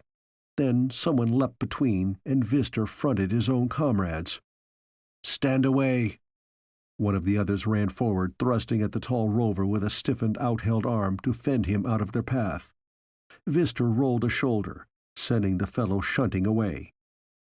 He went down while 2 more, unable to halt, thudded on him. Vistor stamped on an outstretched hand and sent a sword spinning. "What goes here?" Torgal's demand was loud enough to be heard. It stopped a few of the crew, and 2 more went down as the captain struck out with his fists. Then he was facing Ross, and the chill in his eyes was the threat the others had voiced. "I told you, sea stranger, that if I found you were a danger to me or mine, you would meet the justice of Futka." "You did," Ross returned. "And in what way am I now a danger, Captain?" "Kinad has been taken by those who are not wreckers, not rovers, not those who serve the Fawana, but strangers out of the sea." Ross could only stare back, confused. and then the full force of his danger struck home. Who those raiding sea strangers could be, he had no idea, but that he was now condemned out of his own mouth was true, and he realized that these men were not going to listen to any argument from him in their present state of mind. The growl of the crew was that of a hungry animal. Ross saw the wisdom in Loketh's choice. Far better chance the open sea than the mob before them. But his time for choice had passed. Out of nowhere whirled a lacy gray-white net, slapping him back against a bulkhead to glue him there. Ross tried to twist loose, got his head around in time to see Loketh scramble to the top of the rail, turn as if to launch himself at the men speeding for the now helpless Terran. But the Hawaiian's crippled leg failed him, and he toppled back overside. "No!" Again Torgal's shout halted the crew. "He shall take the black curse with him when he goes to meet the shadow, and only one can speak that curse. Bring him!" Helpless, reeling under their blows, dragged along, Ross was thrown into the captain's cabin, confronted by a figure braced up by coverings and cushions in Torgal's own chair. A woman, her face a drawn death's head of skin pulled tight upon bone, yet a fiery inner strength holding her mind above the suffering of her body, looked at the Terran with narrowed eyes. She nursed a bandaged arm against her, and now and then her mouth quivered as if she could not altogether control some emotion or physical pain. "Yours is the cursing, Lady Jazia. Make it heavy to bear for him, as his kind has laid the burden of pain and remembering on all of us." She brought her good hand up to her mouth, wiping its back across her lips as if to temper their quiver, and all the time her eyes held upon Ross. "Why do you bring me this man?" Her voice was strained, high. "He is not of those who brought the shadow to Kin-Ad?" "What?" Torgal began, and then schooled his voice to a more normal tone. "Those were from the sea?" He was gentle in his questioning. "They came out of the sea, using weapons against which we had no defense?" She nodded. "Yes, they made very sure that only the dead remained. But I had gone to the shrine of Futka, since it was my day of duty, and Fuka's power threw its shade over me. So I did not die. But I saw. Yes, I saw." "Not those like me?" Ross dared to speak to her directly. "No, not those like you. There were few, only so many." She spread out her 5 fingers. "And they were all of one, like as if born in one birth. They had no hair on their heads, and their bodies were of this hue." She plucked at one of the coverings they had heaped around her. It was a lavender-blue mixture. Ross sucked in his breath, and Torgal was fast to pounce upon the understanding he read in the Terran's face. "Not your kind, but still you know them." "I know them," Ross agreed. "They are the enemy." The Baldies from the ancient spaceships, that wholly alien race with whom he had once fought a desperate encounter on the edge of an unnamed sea in the far past of his own world. The galactic voyagers were here, and in active, if secret, conflict with the natives. End of Chapter 10. Chapter 11. Weapon from the Depths.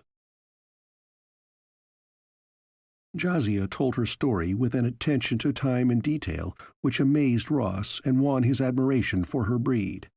She had witnessed the death and destruction of all which was her life, and yet she had the wit to note and record mentally for possible future use all that she had been able to see of the raiders. They had come out of the sea at dawn, walking with supreme confidence and lack of any fear.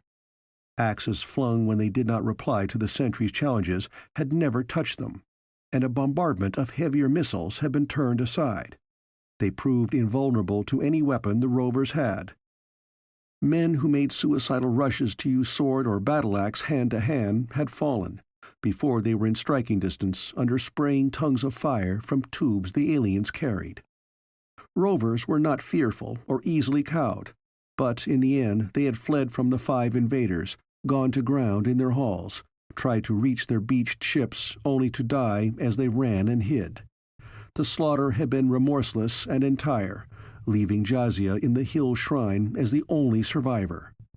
She had hidden for the rest of the day, seen the killing of a few fugitives, and that night had stolen to the shore, launched one of the ship's boats, which was in a cove well away from the main harbor of the fairing, heading out to sea in hope of meeting the homing cruisers with her warning. "They stayed there on the island?" Ross asked. That point of her story puzzled him. If the object of that murderous raid had been only to stir up trouble among the Hawaiian rovers, perhaps turning one clan against the other, as he had deduced when he had listened to Torgal's report of similar happenings, then the Starmen should have withdrawn as soon as their mission was complete, leaving the dead to call for vengeance in the wrong direction. There would be no reason to court discovery of their true identity by lingering. "When the boat was a sea, there were still lights at the fairing hall, and they were not our lights, nor did the dead carry them," she said slowly. "What have those to fear?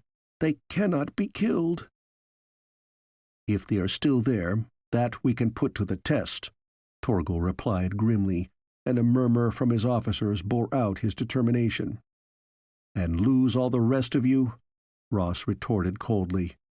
"I have met these before. They can will a man to obey them. Look you." He slammed his left hand flat on the table. The ridges of scar tissue were plain against his tanned skin. He knew no better way of driving home the dangers of dealing with the Starmen than providing this graphic example. "I held my own hand in fire so that the hurt of it would work against their pull upon my thoughts, against their willing that I come and be easy meat for their butchering." Jazia's fingers flickered out, smoothed across his old scars lightly as she gazed into his eyes. "This too is true," she said slowly, "for it was also pain of body which kept me from their last snare. They stood by the hall, and I saw Prahad, Okun, Mosaji come out to them to be killed as if they were in a hold net and were drawn. And there was that which called me also, so that I would go to them, though I called upon the power of Futka to save. And the answer to that plea came in a strange way, for I fell as I went from the shrine and cut my arm on the rocks. The pain of that hurt was as a knife severing the net. Then I crawled for the wood, and that calling did not come again." "If you know so much about them, tell us what weapons we may use to pull them down." That demand came from Vistur. Ross shook his head. "I do not know." "Yet," Jazia mused, "all things which live must also die sooner or later, and it is in my mind that these have also a fate they dread and fear. Perhaps we may find and use it." "They came from the sea. By a ship, then?" Ross asked. She shook her head. "No, there was no ship.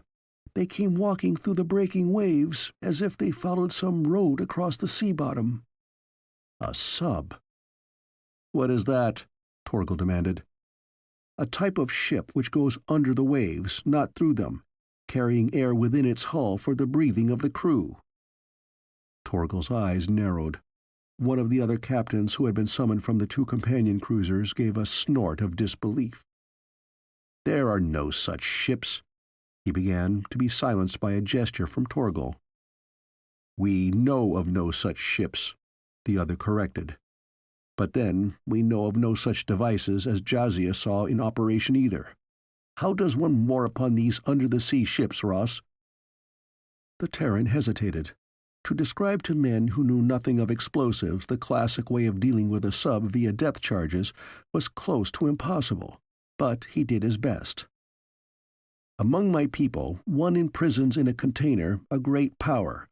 Then the container is dropped near the sub, and—" "And how," broke in the skeptical captain, "do you know where such a ship lies? Can you see it through the water?"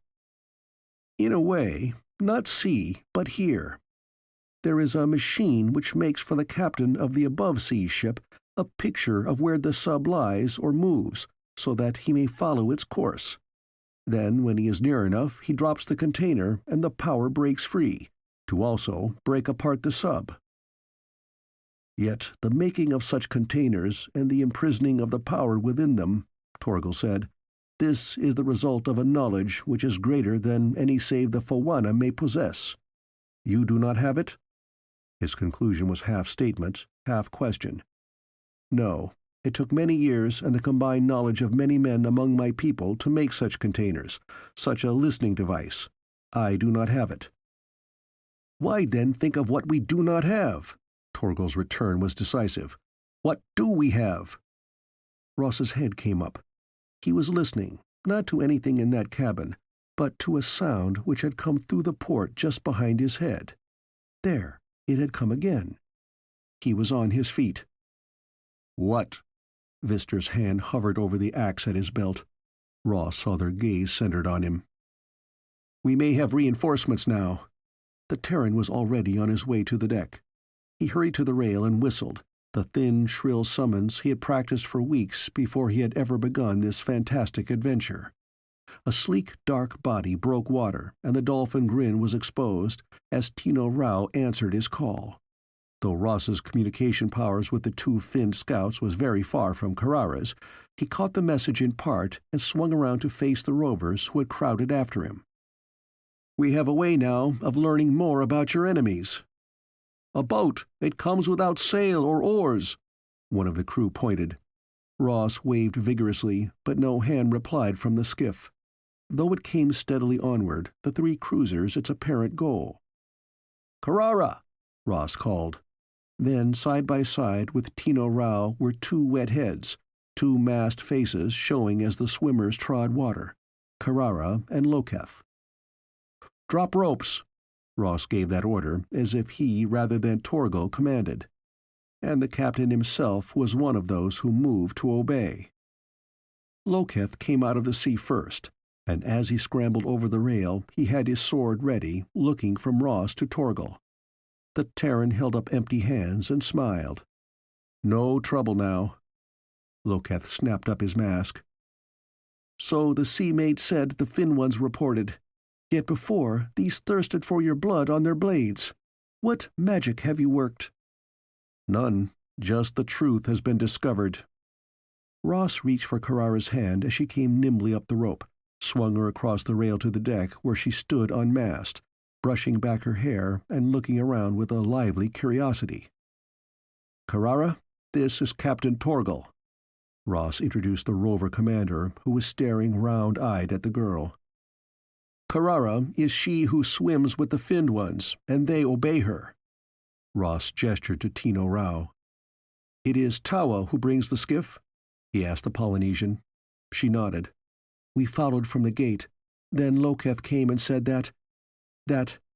She paused and then added, But you do not seem to be in danger. What has happened? Much. Listen, this is important. There is trouble at an island ahead. The Baldies were there. They murdered the kin of these men. The odds are they reached there by some form of sub. Send one of the dolphins to see what is happening and if they are still there. Carrara asked no more questions, but whistled to the dolphin. With a flip of tail, Tino Rao took off.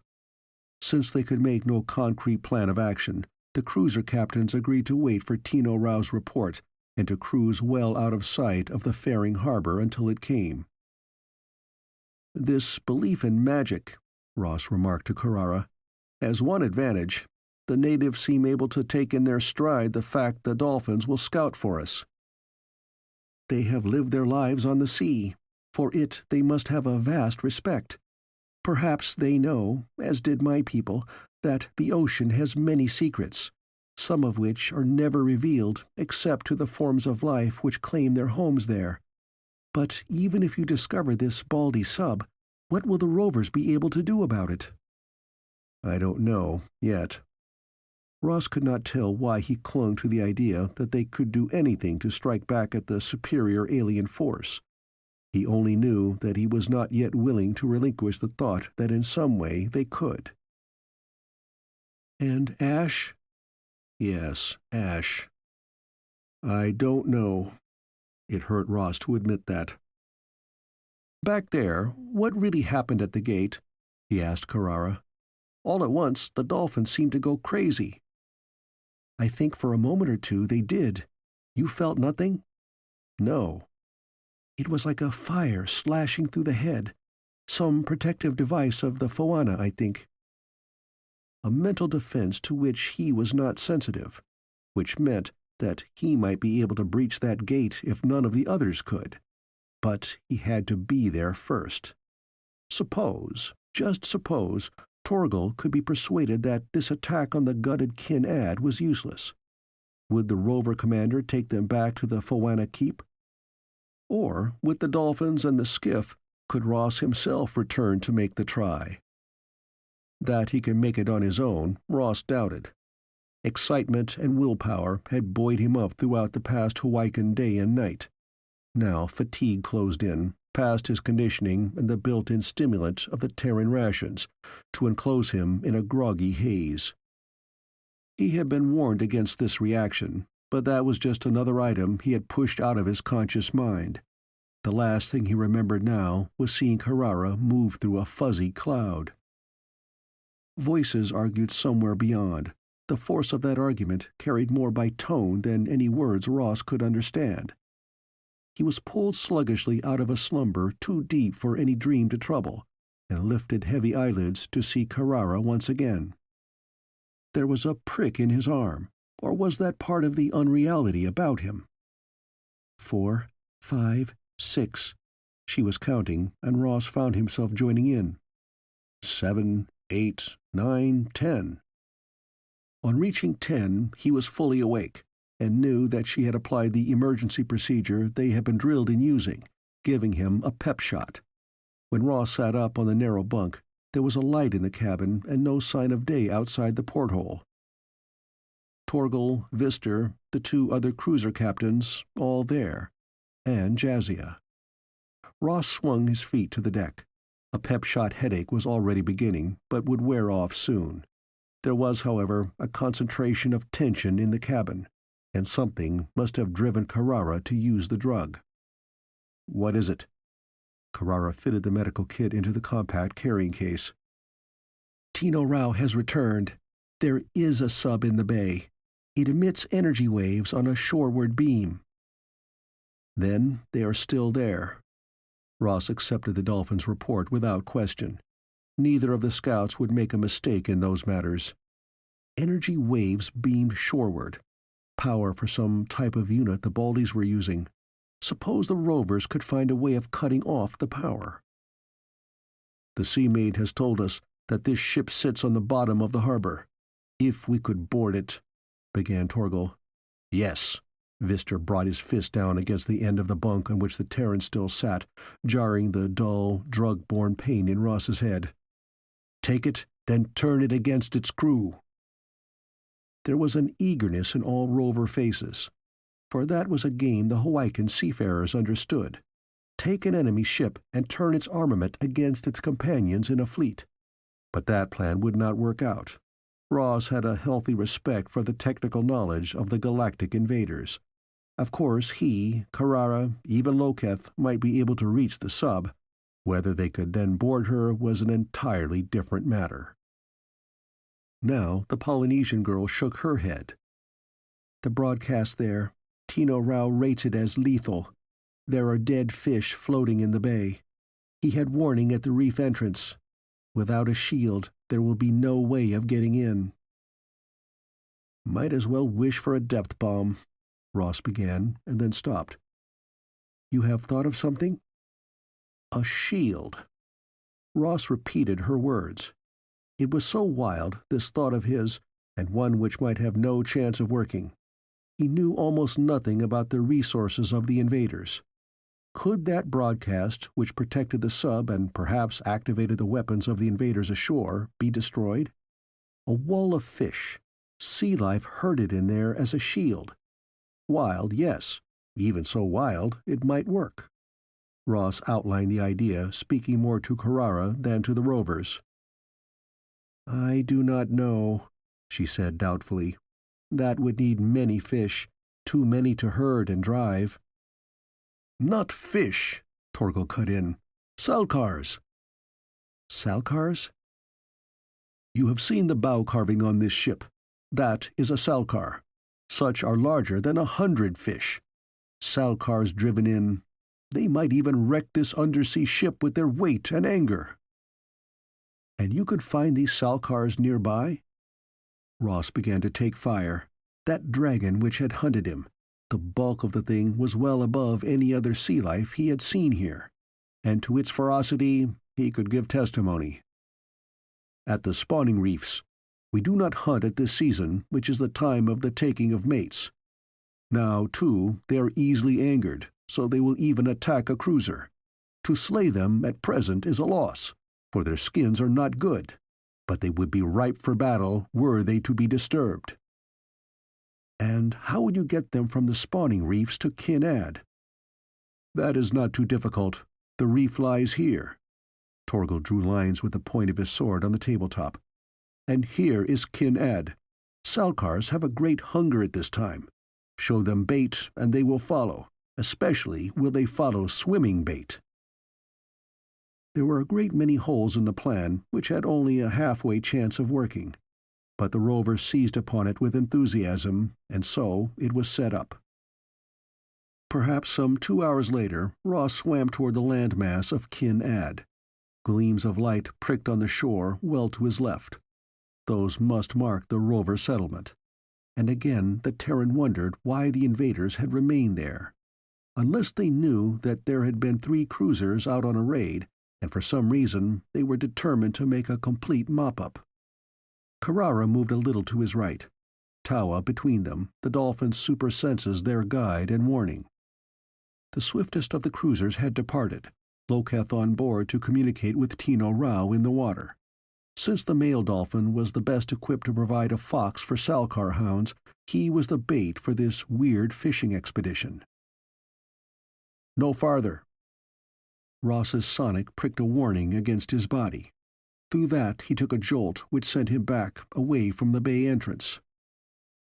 On the reef. Carrara's tapped code drew him on a new course. Moments later they were both out of the water, though the wash of waves over their flippered feet was constant. The rocks among which they crouched were a rough harborage, from which they could see the shore as a dark blot. But they were well away from the break in the reef through which, if their outlandish plan succeeded, the Salcars would come. A 1 in a million chance, Ross commented as he put up his mask. Was not the whole Time Agent project founded on just such chances? Carrara asked the right question. This was Ross's kind of venture. Yes, 1 in a million chances had been pulled off by the Time Agents. Why, it had been close to those odds against their ever finding what they had first sought along the back trails of time, the wrecked spaceships. Just suppose this could be a rehearsal for another attack. If the Salcars could be made to crack the guard of the Baldies, could they also be used against the Fulwana Gate? Maybe, but take one fight at a time. They come. Carrara's fingers gripped Ross's shoulder. Her hand was hard, bar rigid. He could see nothing, hear nothing. That warning must have come from the dolphins. But so far their plan was working. The monsters of the Hawaiian Sea were on their way. End of Chapter 11. Chapter 12. Baldies. Oh! Carrara clutched at Ross, her breath coming in little gasps, giving vent to her fear and horror. They had not known what might come from this plan. Certainly neither had foreseen the present chaos in the lagoon. Perhaps the broadcast energy of the enemy whipped the already vicious-tempered Salcars into this insane fury. But now the moonlit water was beaten into foam as the creatures fought there, attacking each other with a ferocity neither Terran had witnessed before. Lights gleamed along the shore where the alien invaders must have been drawn by the clamor of the fighting marine reptiles. Somewhere in the heights above the beach of the lagoon, a picked band of rovers should now be making their way from the opposite side of Kinad, under strict orders not to go into attack unless signaled. Whether the independent sea warriors would hold to that command was a question which had worried Ross from the first. Tino Rao and Tawa in the waters to the seaward of the reef, the 2 Terrans on that barrier itself, and between them and the shore the wild melee of maddened salkars. Ross started. The sonic warning which had been pulsing steadily against his skin cut off sharply. The broadcast in the bay had been silenced. This was the time to move, but no swimmer could last in the lagoon itself. "Along the reef," Carrara said. That would be the long way round, Ross knew, but the only one possible. He studied the cluster of lights ashore. 2 or 3 figures moved there. Seemingly the attention of the aliens was well centered upon the battle still in progress in the lagoon. "Stay here," he ordered the girl. Adjusting his mask, Ross dropped into the water, cutting away from the reef, and then turning to swim parallel with it. Tino Rao matched him as he went, guiding Ross to a second break in the reef, toward the shore some distance from where the conflict of the salkars still made a hideous din in the night. The Terran waded in the shallows, stripping off his flippers and snapping them to his belt, letting his mask swing free on his chest. He angled toward the beach where the aliens had been. At least he was better armed for this than he had been when he had fronted the rovers with only a diver's knife. From the time agent supplies, he had taken the single hand weapon he had long ago found in the armory of the derelict spaceship. This could only be used sparingly, since they did not know how it could be recharged, and the secret of its beam still remained secret as far as Terran technicians were concerned. Ross worked his way to a curtain of underbrush from which he had a free view of the beach and the aliens. 3 of them he counted, and they were Baldies all right, taller and thinner than his own species, their bald heads gray-white, the upper dome of their skulls overshadowing the features on their pointed-chinned faces. They all wore the skin-tight blue-purple-green suits of the space voyagers, suits which Ross knew of old were insulated and protective for their wearers, as well as a medium for keeping in touch with one another. Just as he, wearing one, had once been trailed over miles of wilderness. To him, all 3 of the invaders looked enough alike to have been stamped out from one pattern. And their movements suggested that they worked or went into action with drilled precision. They all faced seaward, holding tubes aimed at the salkar-infested lagoon. There was no sound of any explosion, but green spears of light struck at the scaled bodies plunging in the water. And where those beams struck, flesh seared. Methodically, the trio raked the basin. But, Ross noted, those beams which had been steady at first sighting were now interrupted by flickers. One of the Baldies upended his tube, rapped its butt against a rock as if trying to correct a jamming. When the alien went into action once again, his weapon flashed and failed. Within a matter of moments, the other 2 were also finished. The lighted rods pushed into the sand, giving a glow to the scene, darkened as a fire might sink to embers. Power fading? An ungainly shape floundered out of the churned water, lumbered over the shale of the beach, its supple neck outstretched, its horned nose down for a gore-threatening charge. Ross had not realized that the salkars could operate out of what he thought was their natural element, but this wild-eyed dragon was plainly bent on reaching its tormentors. For a moment or 2, the Baldies continued to front the creature, almost, Ross thought, as if they could not believe that their weapons had failed them. Then they broke and ran back to the fairing which they had taken with such contemptuous ease. The salkar plowed along in their wake, but its movements grew more labored the farther it advanced, until at last it lay with only its head upraised, darting it back and forth, its fanged jaws well agape, voicing a coughing howl. Its plaint was answered from the water as a second of its kin wallowed ashore. A terrible wound had torn skin and flesh just behind its neck.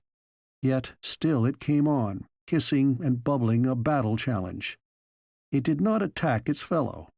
Instead, it dragged its bulk past the first comer, on its way after the Baldies. The salkars continued to come ashore, 2 more, a third, a fourth, mangled and torn, pulling themselves as far as they could up the beach. To lie, facing inward, their necks weaving, their horned heads bobbing, their cries a frightful din. What had drawn them out of their preoccupation of battle among themselves into this attempt to reach the aliens, Ross could not determine. Unless the intelligence of the beast was such that they had been able to connect the searing beams which the Baldies had turned on them so tellingly with the men on the beach, and had responded by striving to reach a common enemy. But no desire could give them the necessary energy to pull far ashore. Almost helplessly beached, they continued to dig into the yielding sand with their flippers in a vain effort to pursue the aliens. Ross skirted the clamoring barrier of Salkars and headed for the fairing. A neck snapped about. A head was lowered in his direction. He smelled the rank stench of reptile combined with burned flesh. The nearest of the brutes must have scented the Terran in turn, as it was now trying vainly to edge around to cut across Ross's path. But it was completely outclassed on land, and the man dodged it easily. 3 Baldies had fled this way, yet Jazia had reported 5 had come out of the sea to take Kin-Ad. 2 were missing. Where? Had they remained in the fairing? Were they now in the sub? And that sub, what had happened to it? The broadcast had been cut off. He had seen the failure of the weapons and the shore lights. Might the sub have suffered from Salkar attack? Though Ross could hardly believe that the beasts could wreck it. The Terran was traveling blindly, keeping well under cover of such brush as he could, knowing only that he must head inland. Under his feet the ground was rising, and he recalled the nature of this territory as Torgal and Jazia had pictured it for him. This had to be part of the ridge wall of the valley in which lay the buildings of the fairing. In these heights was the shrine of Futka where Jazia had hidden out. To the west now lay the rover village, so he had to work his way left, downhill, in order to reach the hole where the Baldies had gone to ground. Ross made that progress with the stealth of a trained scout. Hawaika's moon, triple in size to Terra's companion, was up, and the landscape was sharply clear, with shadows well defined. The glow, weird to Terran eyes, added to the effect of being abroad in a nightmare, and the bellowing of the grounded Salkars continued a devil's chorus. When the rovers had put up the buildings of their fairing, they had cleared a series of small fields radiating outward from those structures. All of these were now covered with crops almost ready to harvest. The grain, if that Terran term could be applied to this Hawaiian product, was housed in long pods which dipped from shoulder-high bushes. And the pods were well equipped with horny projections which tore. A single try at making his way into one of those fields convinced Ross of the folly of such an advance. He sat back to nurse his scratched hands and survey the landscape. To go down a very tempting lane would be making himself a clear target for anyone in those buildings ahead. He had seen the flamers of the Baldies fail on the beach, but that did not mean the aliens were now weaponless. His best chance, Ross decided, was to circle north, come back down along the bed of a stream. And he was at the edge of that watercourse when a faint sound brought him to a frozen halt, weapon ready. Ross! Loketh! And Torgal and Vistor. This was the party from the opposite side of the island, gone expertly to Earth. In the moonlight, Ross could detect no sign of their presence, yet their voices sounded almost beside him. They are in there, in the great hall. That was Torgal. But no longer are there any lights. Now! An urgent exclamation drew their attention. Light below, but not the glow of the rods Ross had seen on the beach. This was the warm yellow red of honest fire, bursting up, the flames growing higher as if being fed with frantic haste. 3 figures were moving down there. Ross began to believe that there were only this trio ashore. He could sight no weapons in their hands, which did not necessarily mean they were unarmed. But the stream ran close behind the rear wall of one of the buildings, and Ross thought its bed could provide cover for a man who knew what he was doing. He pointed out as much to Torgal.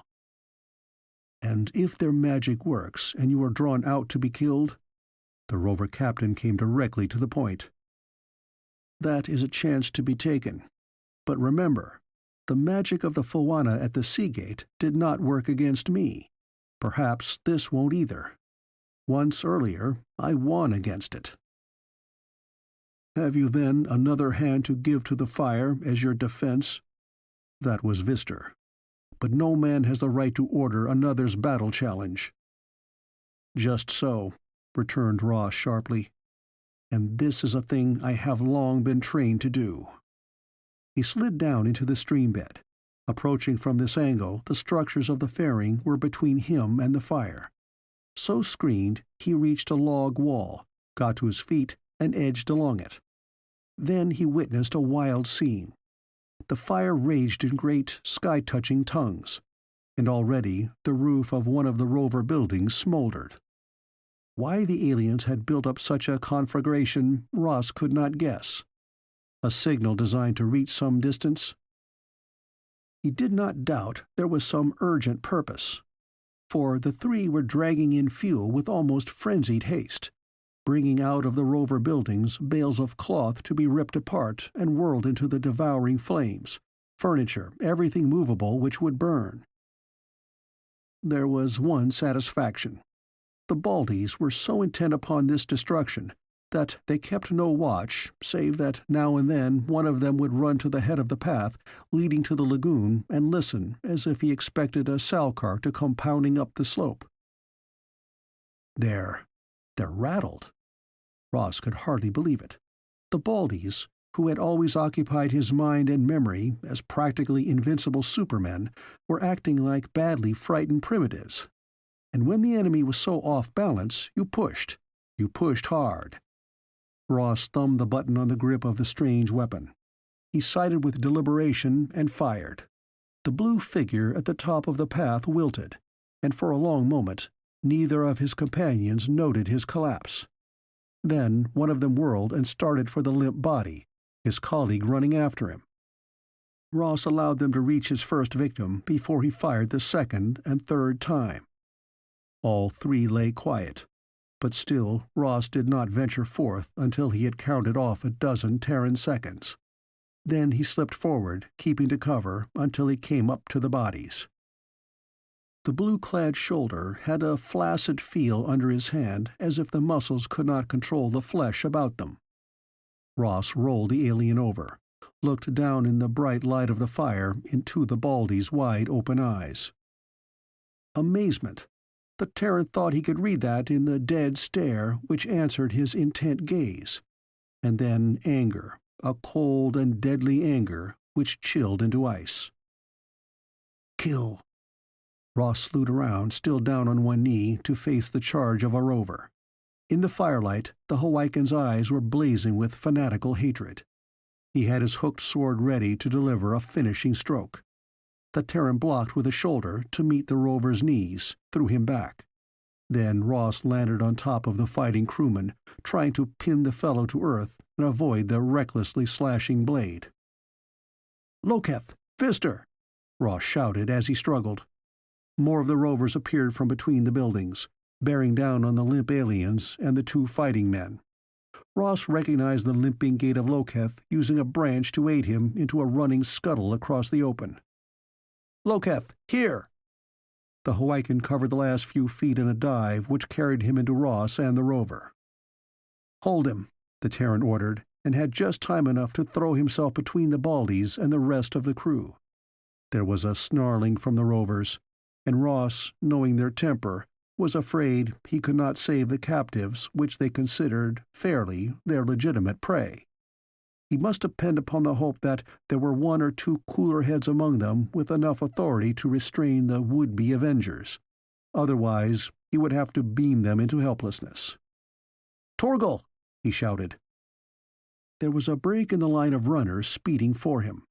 The big man lunging straight across could only be Vistor. The other, yelling orders, was Torgal. It could depend upon how much control the captain had over his men. Ross scrambled to his feet. He had clicked on the beamer to its lowest frequency. It would not kill, but would render its victim temporarily paralyzed. And how long that state would continue, Ross had no way of knowing. Tried on Terran laboratory animals, the time had varied from days to weeks. Vister used the flat side of his war axe, clapping it against the foremost runners, setting his own bulk to impose a barrier. And now Torgal's orders appeared to be getting through. More and more of the men slacked, leaving a trio of hotheads, two of whom Vister sent reeling with his fists. The captain came up to Ross. "They are alive, then?" He leaned over to inspect the Baldy the Terran had rolled on his back, assessing the alien's frozen stare with thoughtful measurement. "Yes, but they cannot move." "Well enough," Torgal nodded. "They shall meet the justice of Futka after the law. I think they will wish that they had been left to the boarding axes of angry men." "They are worth more alive than dead, Captain. Do you not wish to know why they have carried war to your people, how many of them there may be yet to attack, and other things? Also," Ross nodded at the fire now catching the second building, "why have they built up that blaze? Is it a signal to others of their kind?" "Very well said. Yes, it would be well for us to learn such things. Nor will Futka be jealous of the time we take to ask questions and get answers. Many answers." He prodded the Baldy with the toe of his sea boot. "How long will they remain so? Your magic has a bite in it." Ross smiled. "Not my magic, Captain. This weapon was taken from one of their own ships. As to how long they will remain so, that I do not know." "Very well, we can take precautions." Under Torgal's orders, the aliens were draped with capture nets like those Ross and Loketh had worn. The sea-grown plant adhered instantly, wet strands knitting in perfect restrainers as long as it was uncut. Having seen to that, Torgal ordered the excavation of Kin Ad. "As you say," he remarked to Ross, "that fire may well be a signal to bring down more of their kind. I think we have had the favor of Futka in this matter, but the prudent man stretches no favor of that kind too far. Also," he looked about him, "we have given to Futka and the Shades our dead. There is nothing for us here now but hate and sorrow. In one day we have been broken from a clan of pride and ships to a handful of standardless men." "You will join some other clan?" Carrara had come with Jazia to stand on the stone ledge chipped to form a base for a column bearing a strange, brooding-eyed head looking seaward. The rover woman was superintending the freeing of the head from the column. At the Terran girl's question, the captain gazed down into the dreadful chaos of the valley. They could yet hear the roars of the dying Salkars. The reptiles that had made their way to the land had not withdrawn, but still lay, some dead now, some with weaving heads reaching inland, and the whole of the fairing was ablaze with fire. "We are now blood-sworn men, Sea-Maid. For such there is no clan. There is only the hunting and the kill. With the magic of Futka, perhaps we shall have a short hunt and a good kill." "There, now, so." Jazia stepped back. The head which had faced the sea was lowered carefully to a wide strip of crimson and gold stuff she had brought from Torgal's ship. With her one usable hand, the rover woman drew the fabric about the carving, muffling it except for the eyes. Those were large ovals deeply carved, and in them Ross saw a glitter. Jewel set there? Yet he had a queer, shivery feeling that something more than gems occupied those sockets. That he had actually been regarded for an instant of time, assessed and dismissed. "We go now." Jazia waved, and Torgal sent men forward. They lifted the wrapped carving to a board carried between them and started downslope. Carrara cried out, and Ross looked around. The pillar which had supported the head was crumbling away, breaking into a rubble which cascaded across the stone ledge. Ross blinked. This must be an illusion, but he was too tired to be more than dully amazed as he became one of the procession returning to the ships. End of Chapter 12. Chapter 13. The Sea Gate of the Foana. Ross raised a shell cup to his lips, but hardly sipped the fiery brew it contained. This was a gesture of ceremony, but he wanted a steady head and a quick tongue for any coming argument. Torgal, Afrukta, Ongal, the three commanders of the rover cruisers, Jazia, who represented the mysterious power of Futka, Vistor, and some other subordinate officers, Carrara himself, with Loketh hovering behind, a council of war. But summoned against whom? The Terran had come too far afield from his own purpose, to reach Ashe in the Foana Keep, and to further his own plans was a task he doubted his ability to perform. His attack on the Baldies had made him too important to the rovers for them to allow him willingly to leave them on a quest of his own. "These Starmen," Ross set down the cup, tried to choose the most telling words in his limited Hawaiian vocabulary, "possess weapons and powers you cannot dream of, that you have no defense against. Back at Kinad, we were lucky. The Salkars attacked their sub and halted broadcast powering their flamers. Otherwise, we could not have taken them, even though we were many against their few. Now you talk of hunting them in their own territory, on land and in the mountains where they have their base. That would be folly akin to swimming barehanded to front a Salkar." "So, that we must sit and wait for them to eat us up?" flared Ongal.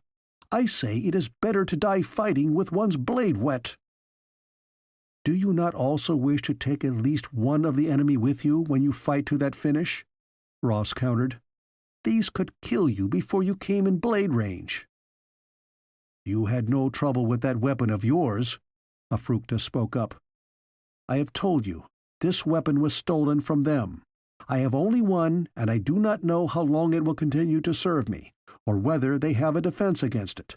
Those we took were naked to any force, or the broadcast had failed them.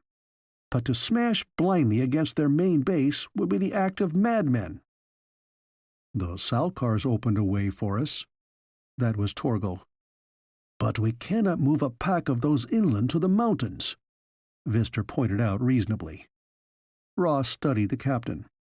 That Torgal was groping for a plan, and that it had to be a shrewd one, the Terran guessed. His respect for the rover commander had been growing steadily since their first meeting. The cruiser raiders had always been captained by the most daring men of the rover clans.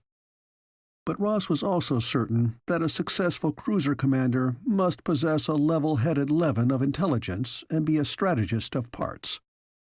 The Hawaiian force needed a key which would open the Baldy base, as the Salkars had opened the lagoon, and all they had to aid them was a handful of facts gained from their prisoners. Oddly enough, the picklock to the captives' minds had been produced by the dolphins. Just as Tino Rao and Tawa had formed a bridge of communication between the Terran and Loketh, so did they read and translate the thoughts of the galactic invaders. For the Baldies, among their own kind, were telepathic, vocalizing only to give orders to inferiors. Their capture by these primitive inferiors had delivered the first shock, and the mind probes of the dolphins had sent the supermen close to the edge of sanity. To accept an animal form as an equal had been shattering. But the Starmen's thoughts and memories had been winnowed at last, and the results spread before this impromptu council. Rovers and Terrans were briefed on the invaders' master plan for taking over a world. Why they desired to do so, even the dolphins had not been able to discover. Perhaps they themselves had not been told by their superiors. It was a plan almost contemptuous in its simplicity, as if the galactic force had no reason to fear effective opposition, except in one direction, one single direction. Ross's fingers tightened on the shell cup. Had Torgal reached that conclusion yet, the belief that the Foana could be their key? If so, they might be able to achieve their separate purposes in one action. "It would seem that they are wary of the Foana," he suggested, alert to any telltale response from Torgal. But it was Jazia who answered the Terran's half-question. "The Foana have a powerful magic. They can order wind and wave, man and creature, if so be their will. Well, might these killers fear the Foana? Yet now they move against them, Ross pointed out, still eyeing Torgal. The captain's reply was a small, quiet smile. Not directly, as you have heard. It is all part of their plan to set one of us against the other, letting us fight many small wars, so use up our men while they take no risks. They wait the day when we shall be exhausted, and then they will reveal themselves to claim all they wish. So today they stir up trouble between the wreckers and the Foana, knowing that the Foana are few. Also, they strive in turn to anger us by raids, allowing us to believe that either the wreckers or the Foana have attacked.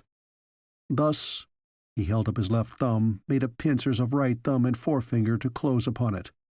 They hope to catch the Foana between wreckers and rovers. Because the Foana are those they reckon the most dangerous, they move against them now, using us and weakening our forces into the bargain. A plan which is clever, but the plan of men who do not like to fight with their own blades. They are worse than the coast scum, these cowards, Ongal spat. Torgal smiled again. That is what they believe we will say, kinsman, and so underrate them. By our customs, yes, they are cowards. But what care they for our judgments? Did we think of the Salkars when we used them to force the lagoon? No, they were only beasts to be our tools. So now it is the same with us, except that we know what they intend, and we shall not be such obedient tools. If the Foana are our answer, then— He paused, gazing into his cup as if he could read some shadowy future there. If the Foana are the answer, then what? Ross pushed. Instead of fighting the Foana, we must warm, cherish, try to ally ourselves with them, and do all that while we still have time. Just how do we do these things? Demanded Ongal. The Foana you would warn, cherish, claim as allies, are already our enemies. Were we not on the way to force their sea gate only days ago? There is no chance of seeking peace now. And have the Finned ones not learned from the women killers that already there is an army of wreckers camped about the citadel to which these Sons of the Shadow plan to lend certain weapons? Do we throw away 3 cruisers, all we have left, in a hopeless fight? Such is the counsel of one struck by loss of wits. There is a way, my way. Ross seized the opening. In the Foana citadel is my sword lord, to whose service I am vowed.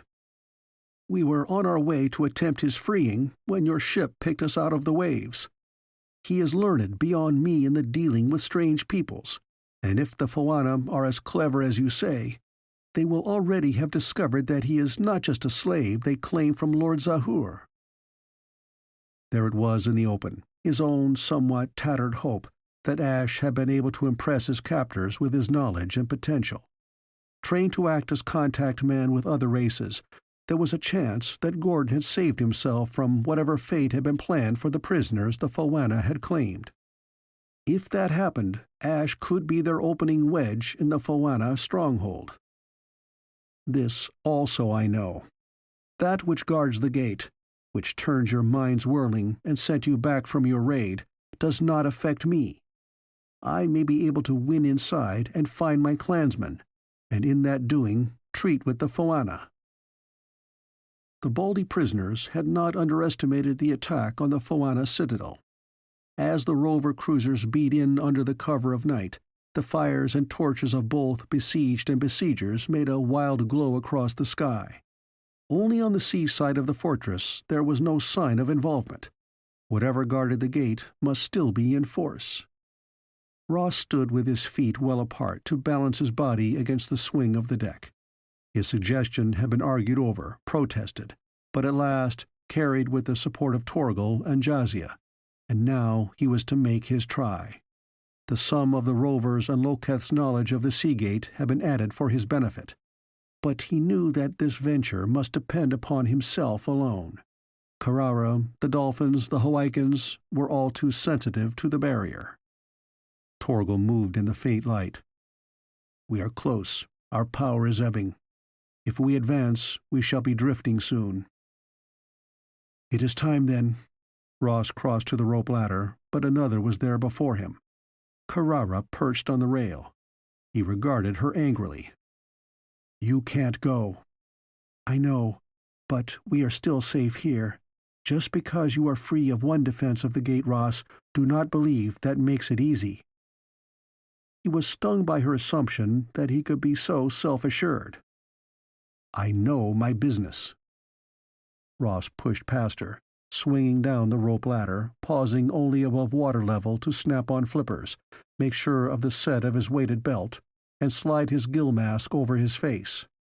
There was a splash beside him as the net containing spare belt, flippers, and mask hit the water, and he caught at it. These could provide Ashe's escape from the fortress. The lights on the shore made a wide arc of radiance across the sea. As Ross headed toward the wave-washed coast, he began to hear shouting and other sounds which made him believe that the besiegers were in the midst of an all-out assault.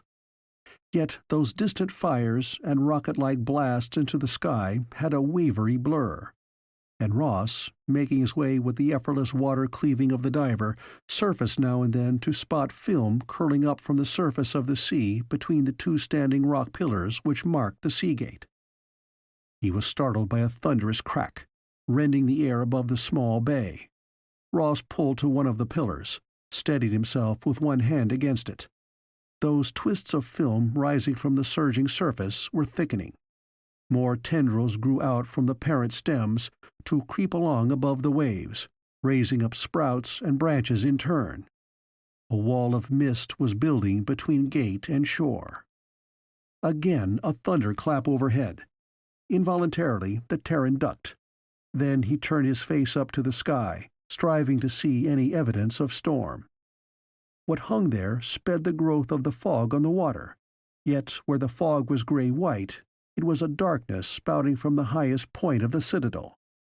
Ross could not explain how he was able to see one shade of darkness against equal dusk, but he did.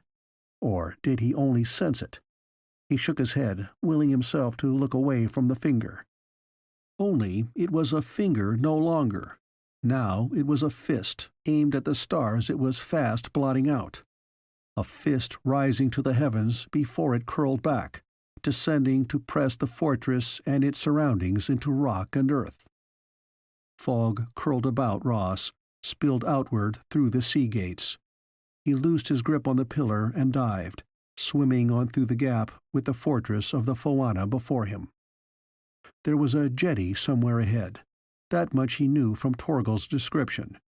Those who served the Foana sometimes took sea roads, and they had slim, fast cutters for such coastwise travel. Ross surfaced cautiously, to discover there was no visibility to wave level. Here the mist was thick, a smothering cover so bewildering he was confused as to direction. He ducked below again and flippered on. Was his confusion born of the fog, or was it also in his head? Did he, after all, have this much reaction to the gate defense? Ross ducked that suspicion as he had ducked the moist blanket on the surface. He had come from the gate, which meant that the jetty must lie there. A few moments later, Ross had proof that his sense of direction had not altogether failed him, when his shoulder grazed against a solid obstruction in the water and his exploring touch told him that he had found one of the jetty piles. He surfaced again, and this time he heard not a thunder roll, but the sing-song chanting of the Foana. It was loud, almost directly above his head, but since the cotton mist held, he was not afraid of being sighted. The chanter must be on the jetty, and to Ross's right was a dark bulk which he thought was one of the cutters. Was a sortie by the besieged being planned?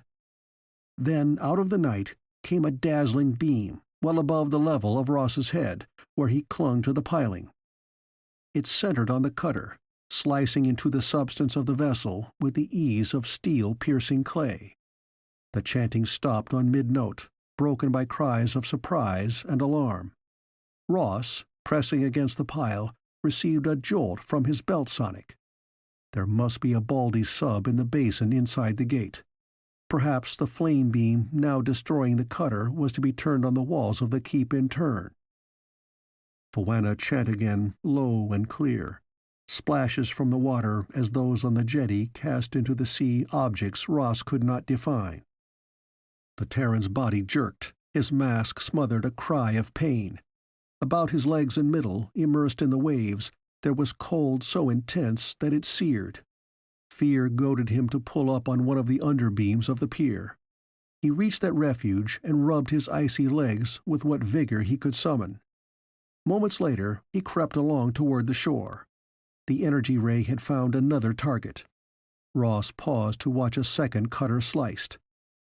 If the counterstroke of the Fwana would rout the invaders, it had not yet begun to work.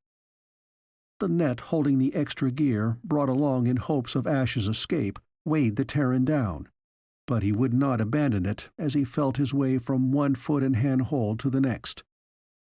The waves below gave off an icy exudation which made him shiver uncontrollably, and he knew that as long as that effect lasted, he dared not venture into the sea again. Light. Along with the cold, there was a phosphorescence on the water. White patches floating, dipping, riding the waves. Some of them gathered under the pier, clustering about the pilings. And the fog thinned with their coming, as if those irregular blotches absorbed and fed upon the mist. The Terran could see now he had reached the land end of the jetty. He wedged his flippers into his belt, pulled on over his feet the covers of salcar hide Torgal had provided. Save for his belt, his trunks, and the gill pack, Ross's body was bare and the cold caught at him. But, slinging the carry net over his shoulder, he dropped to the damp sand and stood listening. The clamor of the attack which had carried all the way offshore to the rover cruisers had died away, and there were no more claps of thunder. Instead, there was now a thick wash of rain. No more fire rays as he faced seaward, and the fog was lifting, so Ross could distinguish the settling cutters, their bow still moored to the jetty. There was no movement there. Had those on the pier fled? Dot, dash, dot. Ross did not drop the net, but he crouched back in the half-protection of the piling. For a moment, which stretched beyond Terran time measure, he froze so, waiting. Dot, dash, dot. Not the prickle induced by the enemy installations. It was a real coded call picked up by his sonic, and one he knew. Don't rush, he told himself sharply. Play it safe. By rights, only 2 people in this time and place would know that call, and one would have no reason to use it. But a trap? This could be a trap. All of the Fwana powers had touched him a little in spite of his off-world skepticism. He could be lured now by someone using Ashe's call. Ross stripped for action after a fashion. Bundling the net and its contents into a hollow, he scooped behind a pile well above the water level. The alien hand weapon he had left with Carrara, not trusting it to the sea. But he had his diver's knife and his 2 hands, which, by training, could be, and had been, deadly weapons. With the sonic against the bare skin of his middle, where it would register strongest, knife in hand, Ross moved into the open. The floating patches did not supply much light, but he was certain the call had come from the jetty. There was movement there, a flash or two. And the sonic? Ross had to be sure, very sure. The broadcast was certainly stronger when he faced in that direction. Dared he come into the open? Perhaps in the dark he could cut Ashe away from his captors so they could swim for it together. Ross clicked a code reply. Dot, dot, dot. The answer was quick, imperative. Where? Surely, no one but Ashe could have sent that. Ross did not hesitate. Be ready. Escape. No. Even more imperative. Friends here. Had he guessed rightly? Had Ashe established friendly relations with the Fwana? But Ross kept to the caution which had been his defense and armor so long. There was one question he thought only Ashe could answer, something out of the past they had shared when they had made their first journey into time disguised as beaker traders of the Bronze Age. Deliberately, he tapped that question. What did we kill in Britain? Tensely, he waited. and when the reply came, it did not pulse from the sonic under his fingers. Instead, a well-remembered voice called out of the night. "A white wolf!" And the words were Terran English. "Ashe!" Ross leapt forward, climbed toward the figure he could only dimly see. End of Chapter 13. Chapter 14. The Phoana. "Ross!" Ashe's hands gripped his shoulders, as if never intending to free him again. "Then you did come through." Ross understood. Gordon Ashe must have feared that he was the only one swept through the time door by that freak chance. "And Carrara and the dolphins." "Here? Now?" In this black bowl of the Citadel Bay, Ashe was only a shadow with voice and hands. "No, out with the rover cruisers. Ashe, do you know the Baldies are on Hawaika? They've organized this whole thing. The attack here, trouble all over. Right now, they have one of their subs out there. That's what cut those cutters to pieces. 5 days ago, 5 of them wiped out a whole rover fairing. Just 5 of them." "Gordon?" Unlike the hissing speech of the Hawaikans, this new voice made a singing, lilting call of Ashe's name. "This is your swordsman, in truth?" Another shadow drew near them, and Ross saw the flutter of cloak edge. "This is my friend." There was a tone of correction in Ashe's reply. "Ross, this is the guardian of the Seagate." "And you come," the Phoana continued, "with those who gather to feast at the Shadow's table. But your rovers will find little loot to their liking." "No." Ross hesitated. How did one address the Phoana? He had claimed equality with Torgal, but that approach was not the proper one here. Instinct told him that. He fell back on the complete truth, uttered simply. "We took 3 of the Baldy killers. From them we learned they moved to wipe out the Phoana first. For you," he addressed himself to the cloaked shape, "they believed to be a threat. We heard that they urged the Wreckers to this attack, and so the rovers come, but not to loot? Then they are something new among their kind." The Phoana's reply was as chill as the sea bay's water. "Loot does not summon men who want a blood price for their dead kin," Ross retorted. "No, and the rovers are believers in the balance of hurt against hurt," the Phoana conceded. "Do they also believe in the balance of aid against aid? Now that is a thought upon which depends much. Gordon, it would seem that we may not take to our ships, so let us return to council." Ashe's hand was on Ross's arm, guiding him through the murk. Though the fog which had choked the bay had vanished, thick darkness remained, and Ross noted that even the fires and flares were dimmed and fewer. Then they were in a passage where a very faint light clung to the walls. Robed Phoana, 3 of them, moved ahead with that particular gliding progress. Then Ashe and Ross, and bringing up the rear, a dozen of the mailed guards. The passageway became a ramp. Ross glanced at Ashe. Like the Phoana, the Terran agent wore a cloak of gray, but this did not shift color from time to time as did those of the Hawaiian enigmas. And now Gordon shoved back its folds, revealing supple body armor. Questions gathered in Ross. He wanted to know, needed desperately to know, Ashe's standing with the Phoana. What had happened to raise Gordon from the status of captive in Zahur's hold to familiar companionship with the most dreaded race on this planet? The ramp's head faced blank wall with a sharp-angled turn to the right of a narrower passage. One of the Phoana made a slight sign to the guards, who turned with drilled precision to march off along the passage. Now the other Phoana held out their wands. What a moment earlier had been unbroken surface showed an opening. The change had been so instantaneous that Ross had not seen any movement at all. Beyond that door they passed from one world to another. Ross's senses, already acutely alert to his surroundings, could not supply him with any reason by sight, sound, or smell for his firm conviction that this hold was alien as neither the wrecker castle nor the rover ships had been. Surely the Fawana were not the same race, perhaps not even the same species as the other native Hawaikans.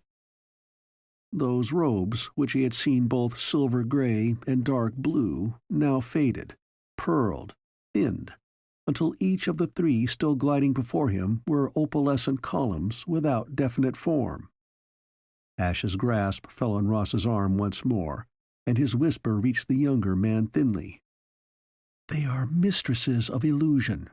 Be prepared not to believe all that you see." Mistresses. Ross caught that first. Women, or at least female then. Illusion, yes, already he was convinced that here his eyes could play tricks on him. He could hardly determine what was robe, what was wall, or if more than shades of shade swept before him. Another blank wall, then an opening, and flowing through it to touch him such a wave of alienness that Ross felt he was buffeted by a storm wind. Yet, as he hesitated before it, reluctant in spite of Ashe's hold to go ahead, he also knew that this did not carry with it the cold hostility he had known while facing the Baldies. Alien, yes. Inimical to his kind, no. "You are right, younger brother." Spoken those words, or forming in his mind. Ross was in a place which was sheer wonder. Under his feet, dark blue, the blue of a Terran sky at dusk, caught up in it twinkling points of light as if he strode, not equal the stars, but above them. Walls. Were there any walls here? Or shifting, swaying blue curtains, on which silvery lines ran to form symbols and words, which some bemused part of his brain almost understood, but not quite. Constant motion, no quiet, until he came to a place where those swaying curtains were stilled, where he no longer strode above the sky, but on soft surface, a mat of gray living sod, where his steps released a spicy fragrance. And there he really saw the Fawana for the first time. Where had their cloaks gone? Had they tossed them away during that walk, or drift across this amazing room, or had the substance which had formed those coverings flowed away by itself? As Ross looked at the three in wonder, he knew that he was seeing them as not even their servants and guards ever viewed them. And yet, was he seeing them as they really were, or as they wished him to see them? "As we are, younger brother, as we are." Again an answer which Ross was not sure was thought or speech. In form they were humanoid, and they were undoubtedly women. The muffling cloaks gone, they wore sleeveless garments of silver, which were girded at the waist with belts of blue gems. Only in their hair and their eyes did they betray alien blood. For the hair which flowed and wove about them, cascading down shoulders, rippling about their arms, was silver too, and it swirled, moved as if it had a separate life of its own. While their eyes— Ross looked into those golden eyes and was lost for seconds until panic awoke in him, forcing him after a sharp struggle to look away. Laughter? No, he had not heard laughter, but a sense of amusement tinged with respect came to him. "You are very right, Gordon. This one is also of your kind. He is not witch's meat." Ross caught the distaste, the kind of haunting unhappiness which colored those words, remnants of an old hurt. "These are the Fawana." Ashe's voice broke more of the spell. "The Lady Inland, the Lady Ingram, the Lady Invalda." The Fawana? These three only? She whom Ashe had named Inland, whose eyes had entrapped and almost held what was Ross Murdock, made a small gesture with her ivory hand, and in that gesture, as well as in the words "witch's meat," that Terran read the unhappiness which was as much a part of this room as the rest of its mystery. "The Fawana are now but three. They have been only three for many weary years, O man from another world and time. And soon, if these enemies have their way, they will not be three, but none.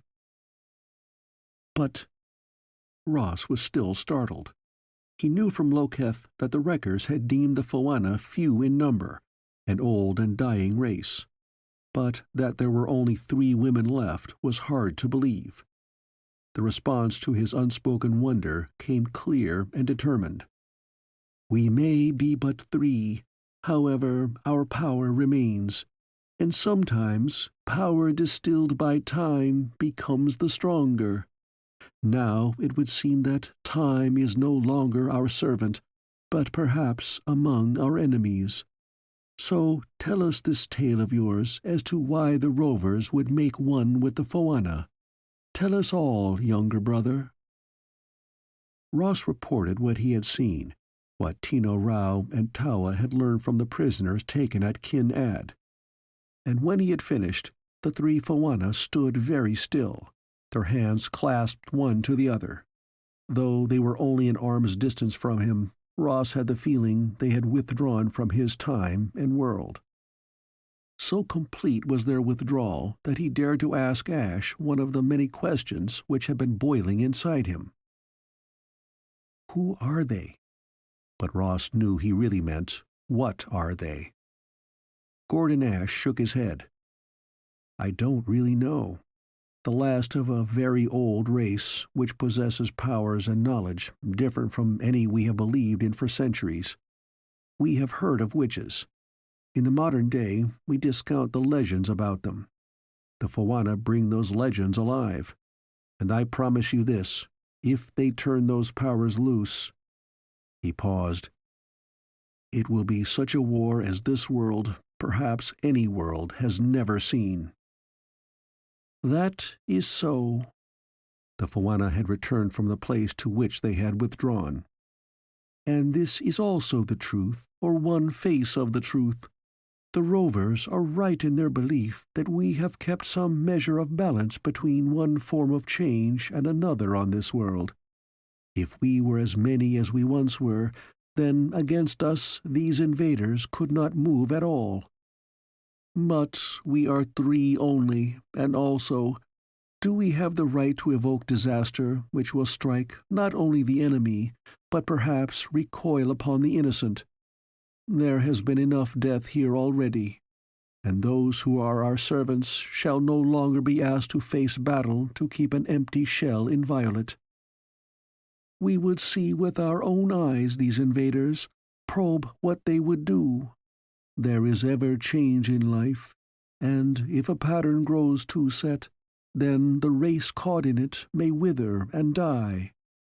Maybe our pattern has been too long in its old design. We shall make no decision until we see in whose hands the future may rest." Against such finality of argument there was no appeal. These could not be influenced by words.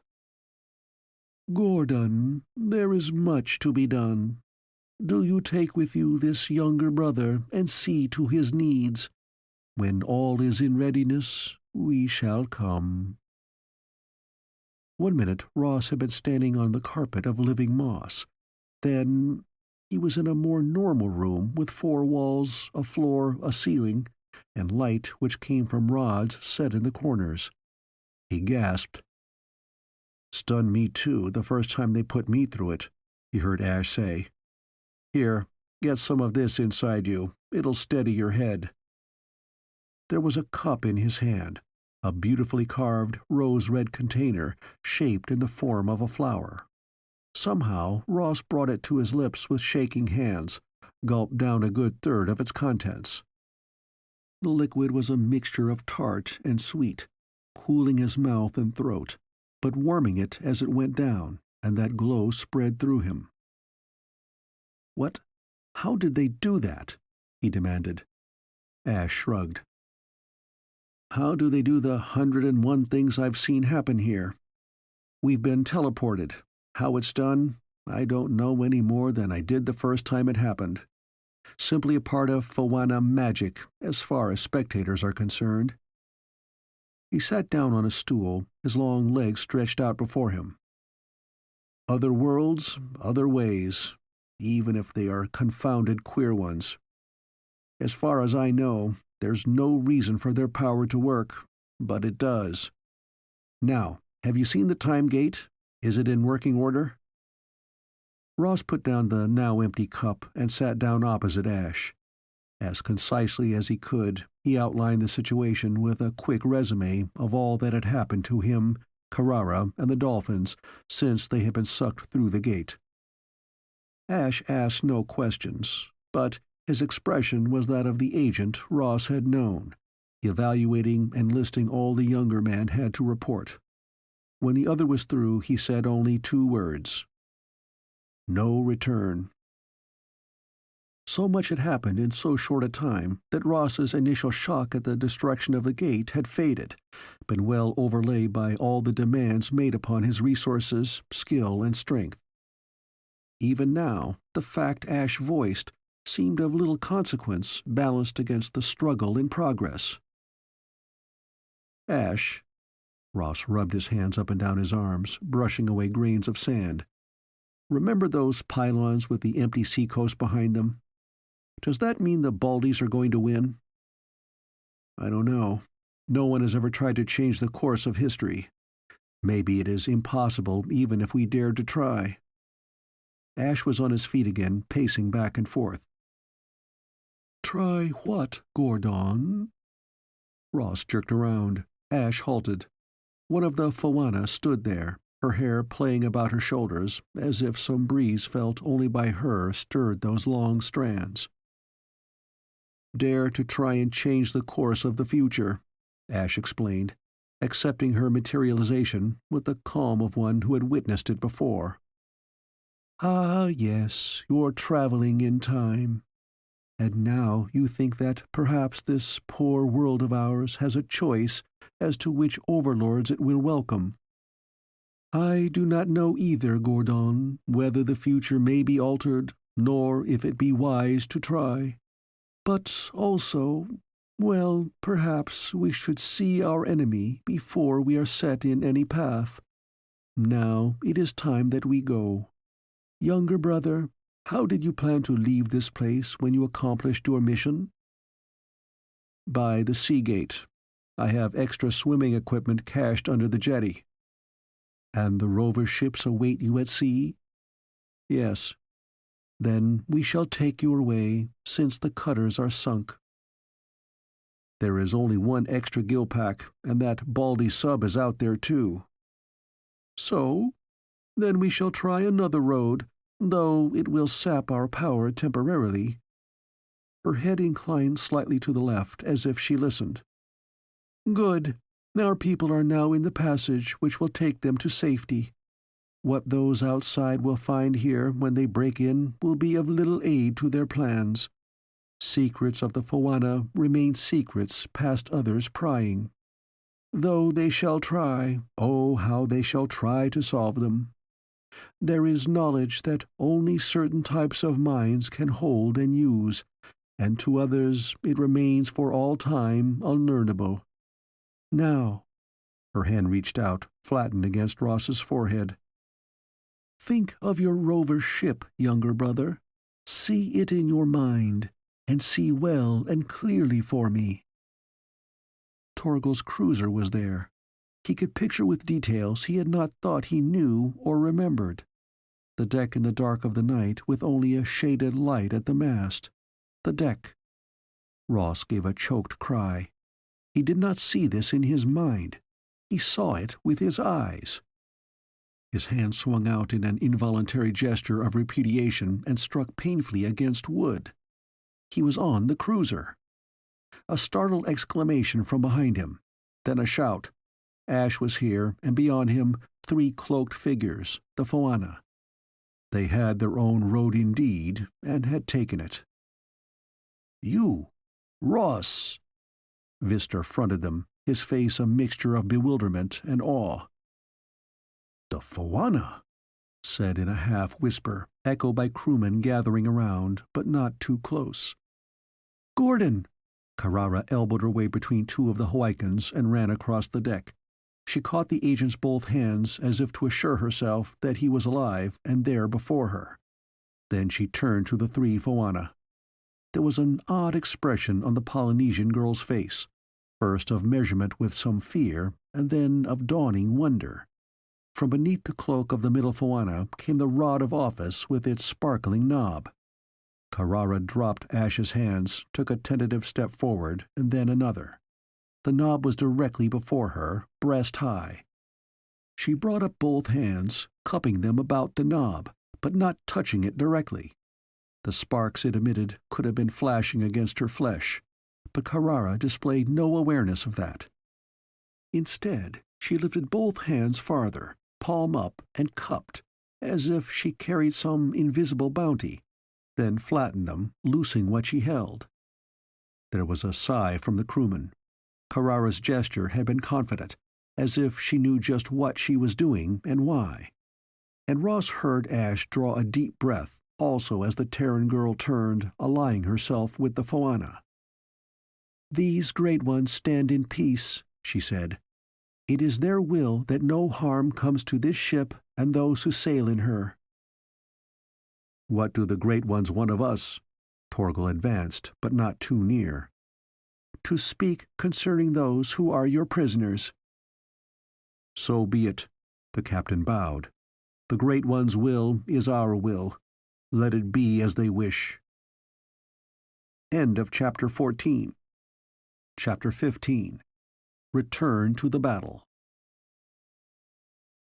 Ross lay listening to the even breathing from across the cabin. He had awakened in that quick transference from sleep to consciousness which was always his when on duty, but he made no attempt to move. Ashe was still sleeping. Ashe, whom he thought or had thought he knew as well as one man could ever know another, who had taken the place of family for Ross Murdock, the loner.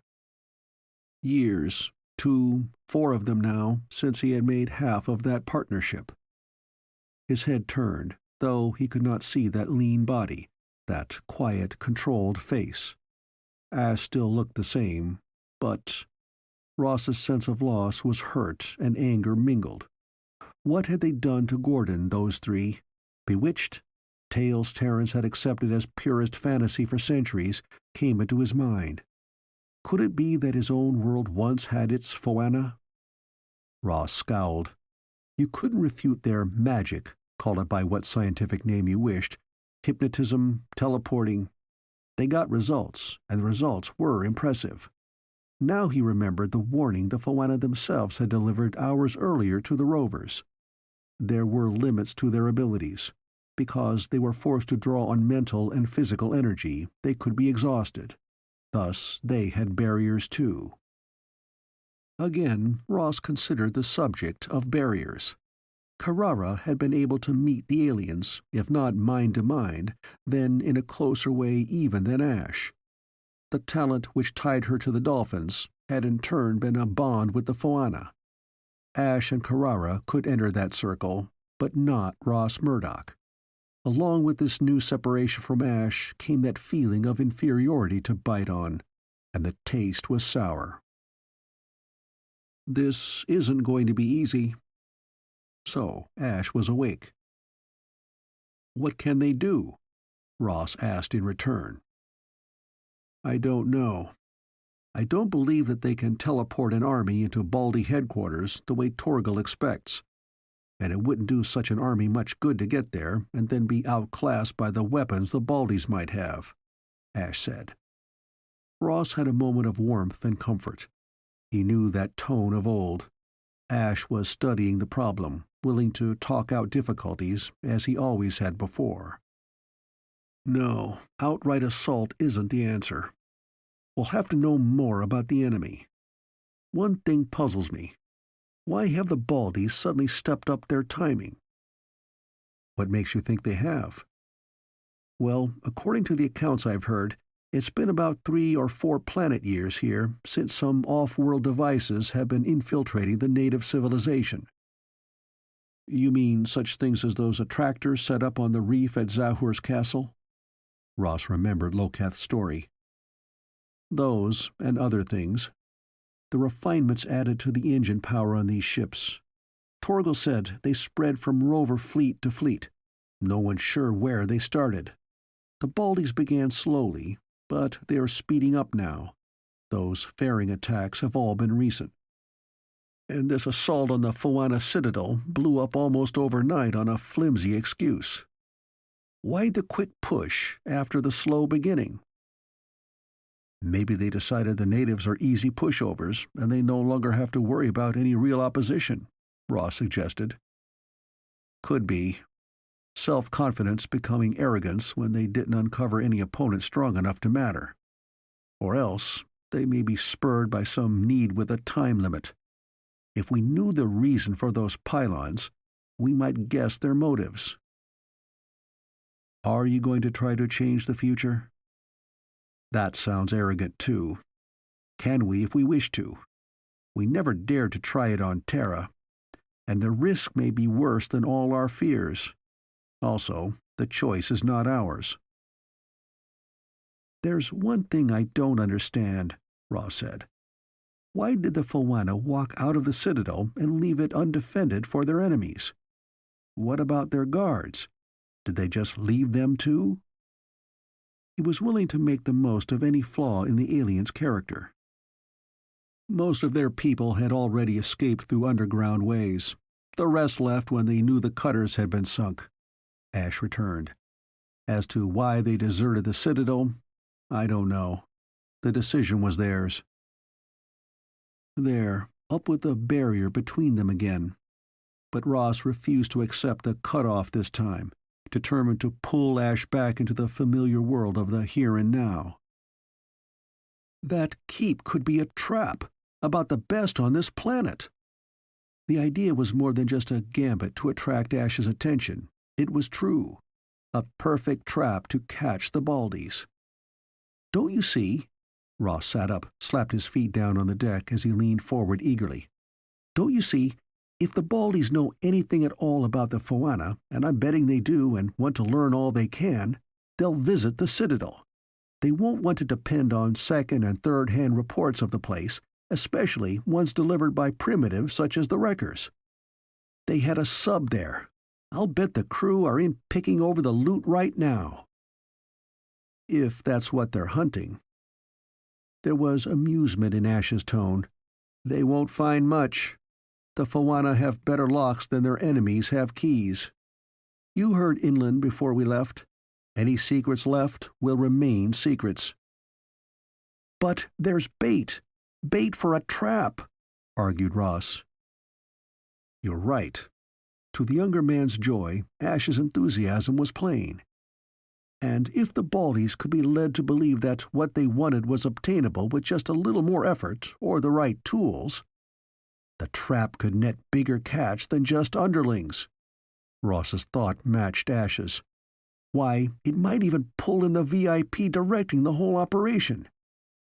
How can we set it up, and do we have time? The trap would have to be a Foana setting. Our part would come after it was sprung. Ashe was thoughtful again. But it is the only move which we can make at present with any hope of success. And it will only work if the Foana are willing. Have to be done quickly, Ross pointed out. Yes, I'll see. Ashe was a dark figure against the thin light of the companionway as he slid back the cabin door. If Invalda agrees. As he went out, Ross was right behind him. The Foana had been given, by their own choice, quarters on the bow deck of the cruiser where sailcloth had been used to form a tent. Not that any of the awe-stricken rovers would venture too near them. Ashe reached for the flap of the fabric, and a lilting voice called, "You seek us, Gordon?" "This is important." "Yes, it is important, for the thought which brings you both has merit. Enter then, brothers." The flap was looped aside, and before them was a swirling of mist, light, sheets of pale color. Ross could not have described what he saw, Save if the Fawana were there, he could not distinguish them from the rippling of their hair, the melting film of their robes.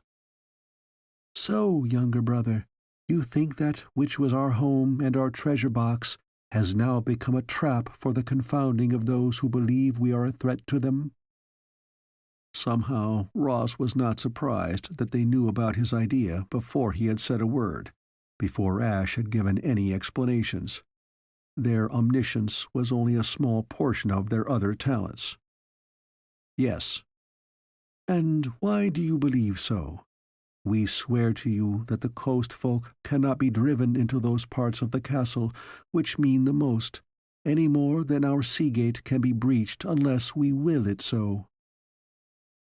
"Yet I swam through the sea gate, and the sub was there also." Ross knew again a flash of, was it pleasure, at being able to state this fact. There were chinks in the Fawana defenses. "Again the truth. You have that within you, younger brother, which is both a lack and a shield. True also that this undersea ship entered after you. Perhaps it has a shield as part of it. Perhaps those from the stars have their own protection. But they cannot reach the heart of what they wish, not unless we open the doors for them. It is your belief, younger brother, that they still strive to force such doors?" "Yes, knowing there is something to be learned, they will try for it. They will not dare not to." Ross was very certain on that point. His encounters with the Baldies had not led to any real understanding. But the way they had wiped out the line of Russian time stations made him sure that they dealt thoroughly with any situation they considered a threat. From the prisoners taken at Kin Ad, they had learned the invaders believed the Fawana their enemies here, even though the Old Ones had not repulsed them or their activities. Therefore, it followed that, having taken the stronghold, the Baldies would endeavor to rip open every one of its secrets. "A trap with good bait." Ross wondered which one of the Fawana said that. To see nothing but swirls of mist color, listen to disembodied voices from it, was disconcerting. Part of the stage dressing, he decided, for building their prestige with the other races with whom they dealt. 3 women alone would have to buttress their authority with such trappings. "Ah, younger brother, indeed you are beginning to understand us." Laughter, soft but unmistakable. Ross frowned. He did not feel the touch-go-touch of mental communication which the dolphins used, but he did not doubt that the Fawana read his thoughts, or at least a few of them. "Some of them," echoed from the mist. "Not all. Not as your older brothers, or the maiden whose mind meets with ours. With you, younger brother, it is a thought here, a thought there, and only our intuition to connect them into a pattern. But now there is serious planning to be done, and knowing this enemy, you believe they will come to search for what they cannot find. So you would set a trap. But they have weapons beyond your weapons, have they not, younger brother? Brave as are these rover kind, they cannot use swords against flame, their hands against a killer who may stand apart and slay. What remains, Gordon? What remains in our favor?" "You have your weapons, too," Ashe answered. "Yes, we have our weapons, but long have they been used only in one pattern, and they are attuned to another race. Did our defenses hold against you, Gordon, when you strove to prove that you were as you claimed to be? And did another repulse younger brother when he dared the sea gate? So can we trust them in turn against these other strangers with different brains? Only at the testing shall we know, and in such learning perhaps we shall also be forced to eat the sourness of defeat.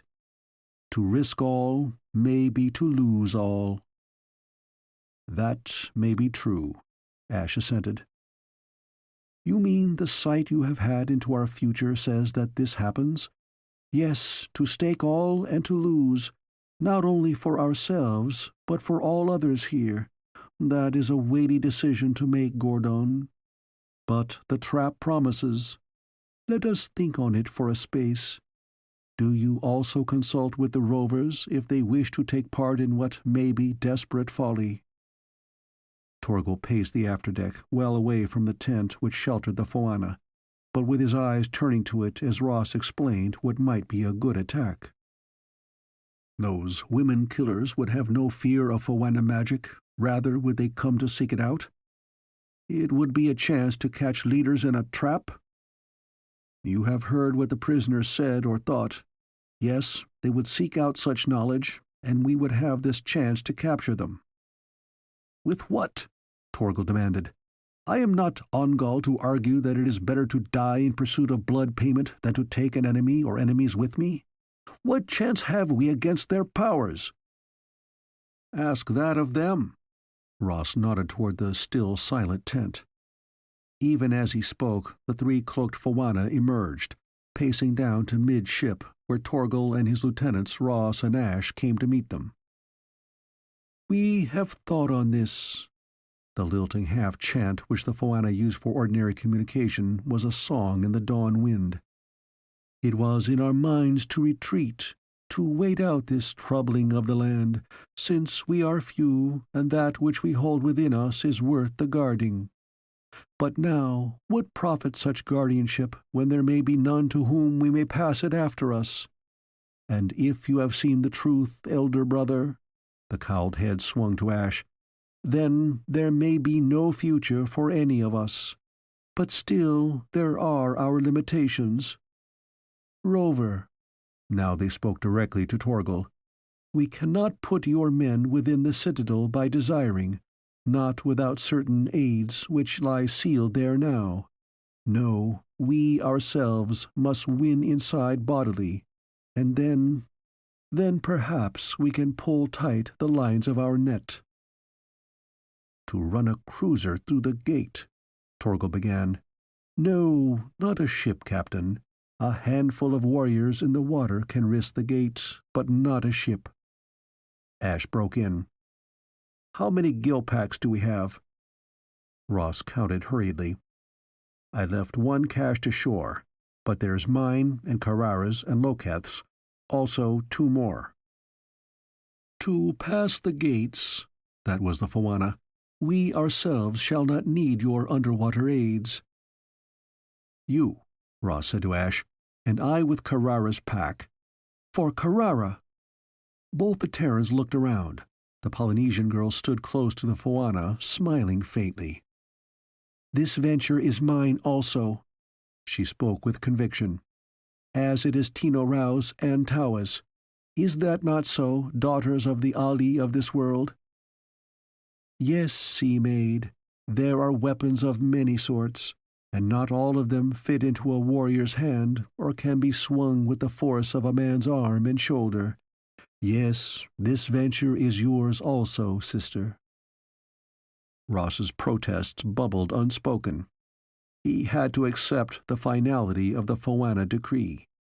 It seemed now that the makeup of their task force depended upon the whims of the three rather than the experience of those trained to such risks, and Ashe was apparently willing to accept their leadership. So it was an odd company that took to the water just as dawn colored the sky. Loketh had clung fiercely to his pack, insisted that he be one of the swimmers, and the Foana accepted him as well. Ross and Ashe, Loketh and Baliku, a young under-officer of Ongal's, accorded the best swimmer of the fleet, Carrara and the dolphins.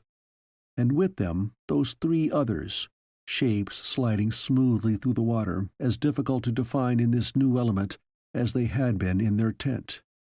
Before them frisked the dolphins. Tino Rao and Tawa played about the Foana in an ecstatic joy, and when all were in the sea, they shot off shoreward. That sub within the Seagate, had it unleashed the same lethal broadcast as the one at Kin Ad? But the dolphins could give warning if that were so. Ross swam easily, Ashe next, Loketh on his left, Baliku a little behind, and Carrara to the fore, as if in vain pursuit of the dolphins, the Foana well to the left. A queer invasion party, even queerer when one totaled up the odds which might lie ahead. There was no mist or storm this morning to hide the headlands where the Fawana citadel stood, and the promontories of the Seagate were starkly clear in the growing light.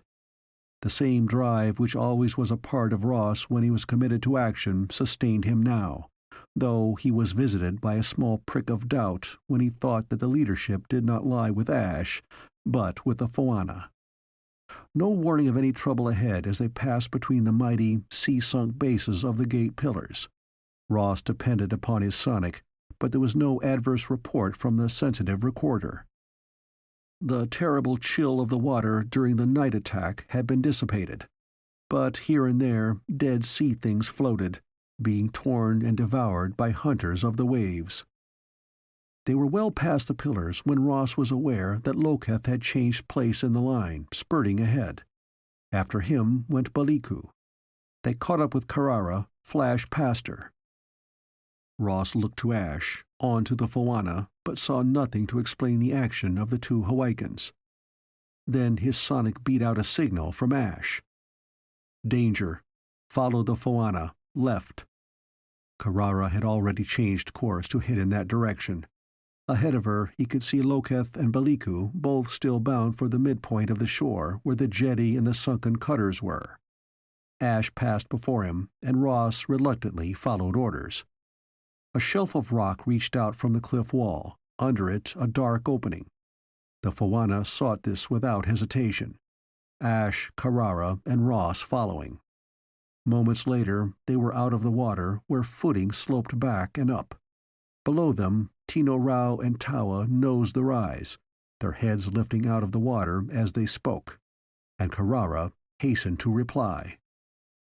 "Loketh, Baliku," Ross began, when he caught a mental stroke of anger so deadly that it was a chill lance into his brain. He faced the Fawana, startled and a little frightened. "They will not come now." A knob-crowned wand stretched out in the air, pointing to the upper reaches of the slope. "Nor can any of their blood, unless we win." "What is wrong?" Ashe asked. "You are right, very right, men out of time. These invaders are not to be lightly dismissed. They have turned one of our own defenses against us. Loketh, Baliku, all of their kind, can be made into tools for a master. They belong to the enemy now." "And we have failed so early?" Carrara wanted to know. Again that piercing thrust of anger so vivid that it was no mere emotion but seemed a tangible force. "Failed? No, not yet have we even begun to fight. You were very right. This is such an evil as must be faced and fought, even if we lose all in battle. Now we must do that which none of our race has done for generations. We must open 3 locks, throw wide the great door, and seek out the keeper of the closed knowledge." Light, a sharp ray sighting from the tip of the wand, and the Fawana followed that beam, the 3 Terrans coming after, into the unknown. End of Chapter 15. Chapter 16. The Opening of the Great Door. It was not the general airlessness of the long closed passage which wore on Ross's nerves, made Carrara suddenly reach out and clasp fingers about the wrists of the 2 men she walked between. It was a crushing sensation of age, of a toll of years so long, so heavy, as to make time itself into a turgid flood which tugged at their bodies, mired their feet as they trudged after the Fawana. This sense of age, of a dead and heavy past, was so stifling that all 3 Terrans breathed in gasps. Carrara's breaths became sobs, yet she matched her pace to Ashe, and Ross kept going. Ross himself had little idea of their surroundings, but one small portion of his brain asked answerless questions. The foremost being, why did the past crush in on him here? He had traveled time, but never before had he been beaten with the feel of countless dead and dying years. Going back. That hoarse whisper came from Ashe, and Ross thought he understood. A time gate. He was eager to accept such an explanation. Time gates he could understand, but that the Phoana used one? Not our kind, Ashe replied. But his words had pulled Ross out of a spell which had been as quicksand about him, and he began to fight back with a determination not to be sucked into what filled this place. In spite of Ross's efforts, his eyes could supply him with no definite impression of where they were. The ramp had led them out of the sea, but where they walked now, linked hand in hand, Ross could not say. He could see the glimmer of the Phoana. Turning his head, he could see his companions as shadows, but all beyond was utter dark. "Ah!" Carrara's sobs gave way to a whisper which was half moan. "This is a way of gods, old gods, gods who never dealt with men. It is not well to walk the road of the gods." Her fear lapped to Ross. He faced that emotion as he had faced so many different kinds of fear all his life. Sure, he felt that pressure on him, not the pressure of past centuries now, but a power beyond his ability to describe. "Not our gods." Ross put his stubborn defiance into words, more as a shield against his own wavering. "No power where there is no belief." From what half-forgotten bit of reading had he dredged that knowledge? "No being without belief," he repeated. To his vast amazement, he heard Ashe laugh, though the sound bordered on hysteria. "No belief, no power," the older man replied. "You've speared the right fish, Ross. No gods of ours dwell here, Carrara, and whatever god does has no rights over us. Hold to that, girl. Hold tight." "Ah, ye 40,000 gods, ye gods of sea, of sky, of woods, of mountains and valleys, ye assemblies of gods, ye elder brothers of the gods that are, ye gods that once were, ye that whisper, ye that watch by night, ye that show your gleaming eyes, come down, awake, stir, walk this road, walk this road." She was singing, first softly and then more strongly, the liquid words of her own tongue repeated in English as if what she strove to call she would share with her companions. Now there was triumph in her singing, and Ross found himself echoing her. "Walk this road," as a demand. It was still there, all of it, the crushing weight of the past, and that which brooded within that past, which had reached out for them to possess or to alter. Only they were free of that reaching now, and they could see, too. The fuzzy darkness was lighter, and there were normal walls about them. Ross put out his free hand and rubbed fingertips along rough stone. Once more their senses were assaulted by a stealthy attack from beyond the bounds of space and time, as the walls fell away and they came out into a wide space whose boundaries they could not see. Here that which brooded was strong, a mighty weight poised aloft to strike them down. "Come down, awake, stir." Carrara's pleading sank again to a whisper. Her voice sounded harsh, as if her mouth were dry. Her words formed by a shrunken tongue, issued from a parched throat. Light spreading in channels along the floor, making a fiery pattern. Patterns within patterns. Intricate designs within designs. Ross jerked his eyes away from those patterns. To study them was danger, he knew without being warned. Carrara's nails bit into his flesh, and he welcomed that pain. It kept him alert, conscious of what was Ross Murdock, holding him safely apart from something greater than he, but entirely alien. The designs and patterns were lines on a pavement, and now the three Phoana, swaying as if yielding to unseen winds, began to follow those patterns with small dancing steps. But the Terrans remained where they were, holding to one another for the sustaining strength their contact offered. Back, forth, the Phoana danced, and once more their cloaks vanished or were discarded, so their silver-bright figures advanced, retreated, weaving away from one arabesque to another, first about the outer rim and then in, by spirals and circles.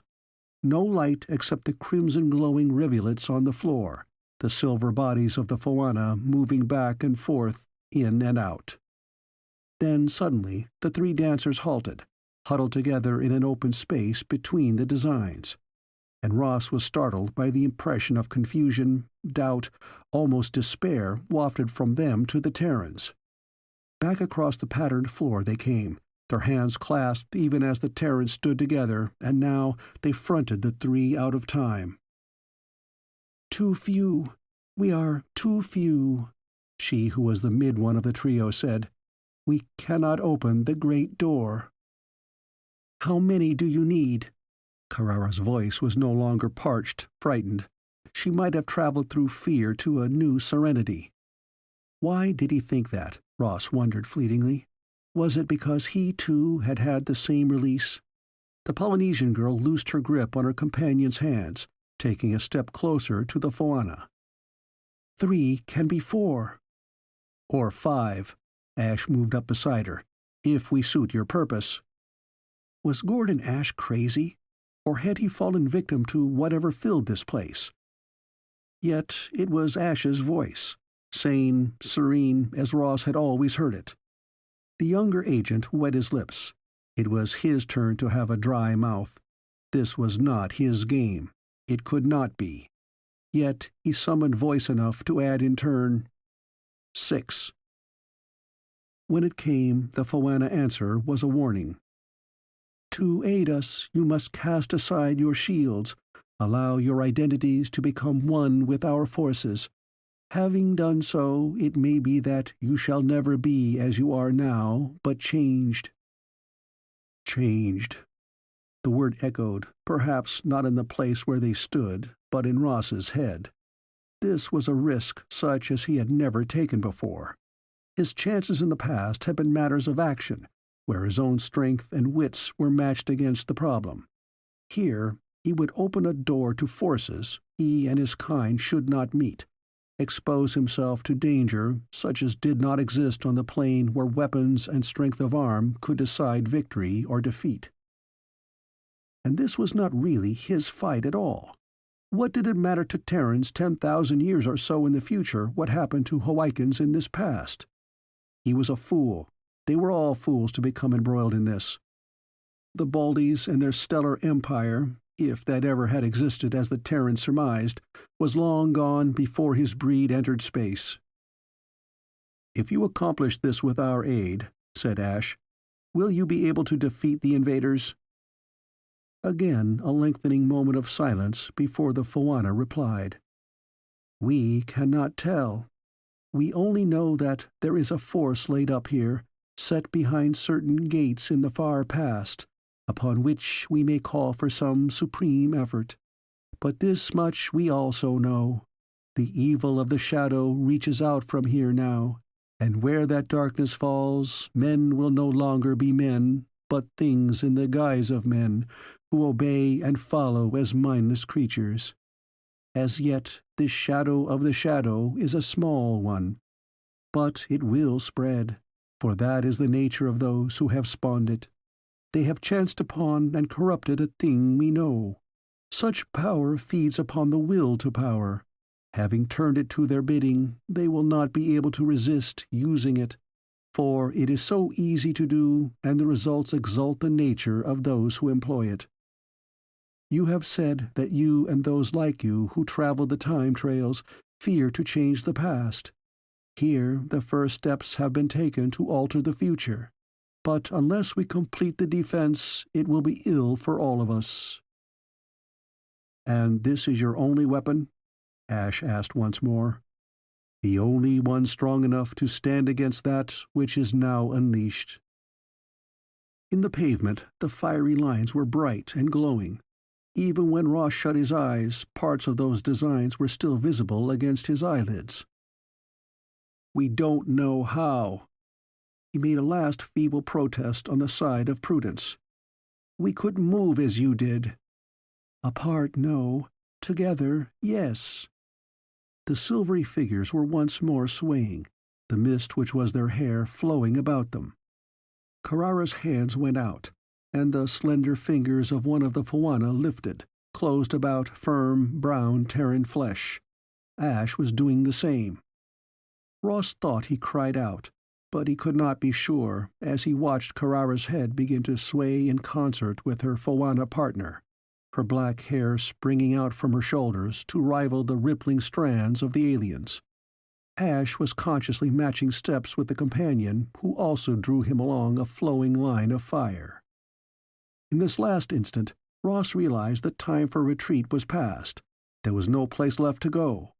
His hands went out, though he had to force that invitation because in him there was a shrinking horror of this surrender. But he could not let the others go without him. The Foana's touch was cool, and yet it seemed that flesh met his flesh. Fingers as normal as his met fingers in that grasp. And when that hold was complete, he gave a small gasp. For his horror was wiped away. He knew in its place a burst of energy which could be disciplined to use as a weapon or a tool in concentrated and complicated action. His feet so, and then so. Did those directions flow without words from the Foana's fingers to his, and then along his nerves to his brain? He only knew which was the proper next step, and the next, and the next, as they wove their way along the pattern lines, with their going adding a necessary thread to a design. Forward 4 steps, backward 1, in and out. Did Ross actually hear that sweet thrumming, akin to the lilting speech of the Foana? Or was it a throbbing in his blood? In and out. What had become of the others he did not know. He was aware only of his own path, of the hand in his, of the silvery shape at his side, to whom he was now tied as if one of the rover captor nets enclosed them both. The fiery lines under his feet were smoking, tendrils rising and twisting as the hair of the Foana rippled and twisted. And the smoke clung, wreathed his body. They moved in a cocoon of smoke, thicker and thicker, until Ross could not even see the Foana who accompanied him, was only assured of her presence by the hand which grasped his. And a small part of him clung desperately to the awareness of that clasp as an anchorage against what might come, a tie between the world of reality and the place into which he was passing. How did one find words to describe this? Ross wondered with that part of him which remained stubbornly Ross Murdock, Terran time agent. He thought that he did not see with his eyes, hear with his ears, but used other senses his own kind did not recognize nor acknowledge. Space, not a room. A cave, anything made by normal nature. Space which held something. Pure energy? His Terran mind strove to give name to that which was nameless. Perhaps it was that spark of memory and consciousness which gave him that instant of seeing. Was it a throne, and on it a shimmering figure? He was regarded intently, measured, and set aside. There were questions, or a question he could not hear, and perhaps an answer he would never be able to understand. Or had any of this happened at all? Ross crouched on a cold floor, his head hanging, drained of energy, of all that feeling of power and well-being he had had when they had begun their dance across the symbols. About him those designs still glowed dully. When he looked at them too intently, his head ached. He could almost understand, but the struggle was so exhausting he winced at the effort. "Gordon?" There was no clasp on his hand. He was alone, alone between two glowing arabesques. That loneliness struck at him with the sharpness of a blow. His head came up. Frantically, he stared about him in search of his companions. "Gordon!" His plea and demand in one was answered. "Ross?" On his hands and knees, Ross used the rags of his strength to crawl in that direction, stopping now and then to shade his eyes with his hands, to peer through the cracks between his fingers for some sight of Ashe. There he was, sitting quietly, his head up as if he were listening, or striving to listen. His cheeks were sunken. He had the drained, worn look of a man strained to the limit of physical energy. Yet there was a quiet peace in his face. Ross crawled on, put out a hand to Ashe's arm, as if only by touching the other could he be sure that he was not an illusion. and Ash's fingers came up to cover the younger man's in a grasp as tight as the Foana's hold had been. "We did it. Together we did it," Ash said. "But where? Why?" Those questions were not aimed at him, Ross knew, and at that moment the younger man did not care where they had been, what they had done. It was enough that his terrible loneliness was gone, that Ash was here. Still keeping his hold on Ross, Ash turned his head and called into the wilderness of the symbol-glowing space about them. "Karara?" She came to them, not crawling, not wrung almost dry of spirit and strength, but on her 2 feet. About her shoulders her dark hair waved and spun. Or was it dark now? Along those strands there seemed to be threaded motes of light, giving a silvery sheen which was a faint echo of the Foana's tresses. And was it only his bemused and bewildered sight, Ross mused, or was her skin fairer? Karara smiled down at them and held out her hands, offering one to each. When they took them, Ross knew again that surge of energy he had felt when he had followed the Foana into the maze dance. "Come, there is much to do." He could not be mistaken. Her voice held the singing lilt of the Foana. Somehow she had crossed some barrier to become a paler, perhaps a lesser, but still a copy of the 3 aliens. Was this what they had meant when they warned of a change which might come to those who followed them into the ritual of this place? Ross looked from the girl to Ash with searching intensity.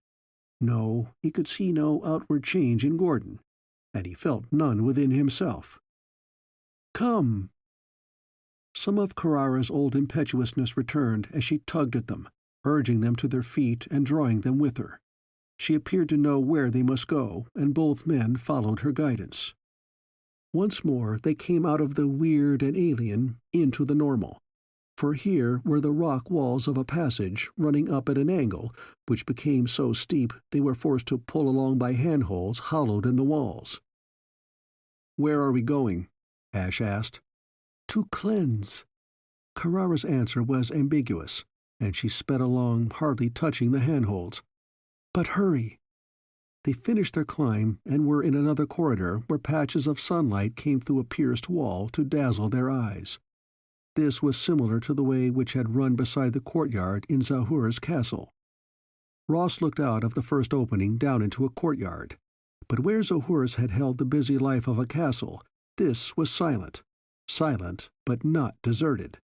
There were men below, armed, helmed. He recognized the uniform of the Wrecker warriors, saw 1 or 2 who wore the gray of the Foana servants.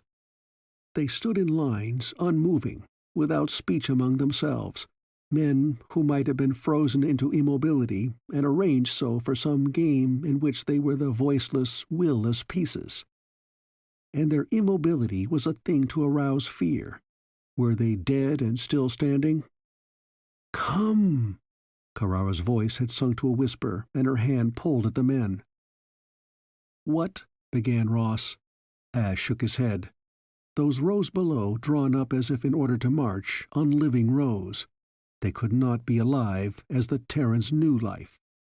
Ross left his vantage point, ready to follow Karara.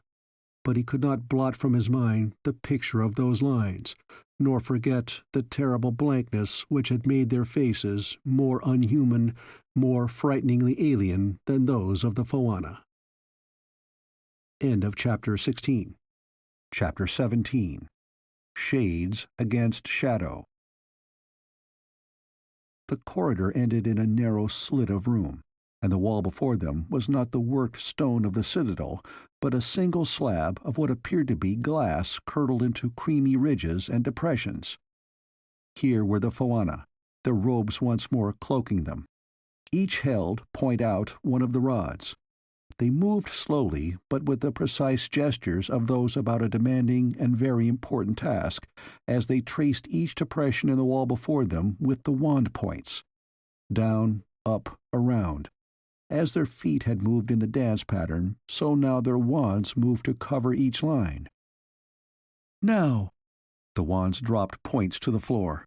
The Foana moved equidistant from one another. Then, as one, the rods were lifted vertically, brought down together with a single loud tap. On the wall, the blue lines they had traced with such care darkened, melted. The glassy slabs shivered, shattered, fell outward in a lace of fragments. So the narrow room became a balcony above a large chamber. Below, a platform ran the full length of that hall, and on it were mounted a line of oval discs. These had been turned to different angles, and each reflected light, a ray beam directed at them from a machine whose metallic casing, projecting antennae, was oddly out of place here. Once more, the three staffs of the Fauna raised as one in the air. This time, from the knobs held out over the hall, blazed not the usual whirl of small sparks, but strong beams of light. Blue light, darkening as it pierced downward until it became thrusting lines of almost tangible substance. When those blue beams struck the nearest ovals, they webbed with lines which cracked wide open. Shattered bits tinkled down to the platform. There was a stir at the end of the hall where the machine stood. Figures ran into plain sight. Baldies. Ross cried out a warning as he saw those starmen raise weapon tubes aimed at the perch on which the Fauna stood. Fire crackling with the speed and sound of lightning lashed up at the balcony. The lances of light met the spears of dark, and there was a flash which blinded Ross, a sound which split open the whole world. The Terran's eyes opened, not upon darkness, but on dazzling light, flashes of it which tore over him in great sweeping arcs. Dazed, sick, he tried to press his prone body into the unyielding surface on which he lay. But there was no way of burrowing out of this wild storm of light and clashing sound. Now under him the very fabric of the floor rocked and quivered, as if it were being shaken apart into crumbling rubble. All the will and ability to move was gone. Ross could only lie there and endure. What had happened, he did not know, save that what raged about him now was a warring of inimical forces, perhaps both feeding on each other even as they strove for mastery. The play of rays resembled sword blades crossing, fencing. Ross threw his arm over his eyes to shut out the intolerable brilliance of that thrust and counter. His body tingled and winced as the whirlwind of energy clashed and reclashed.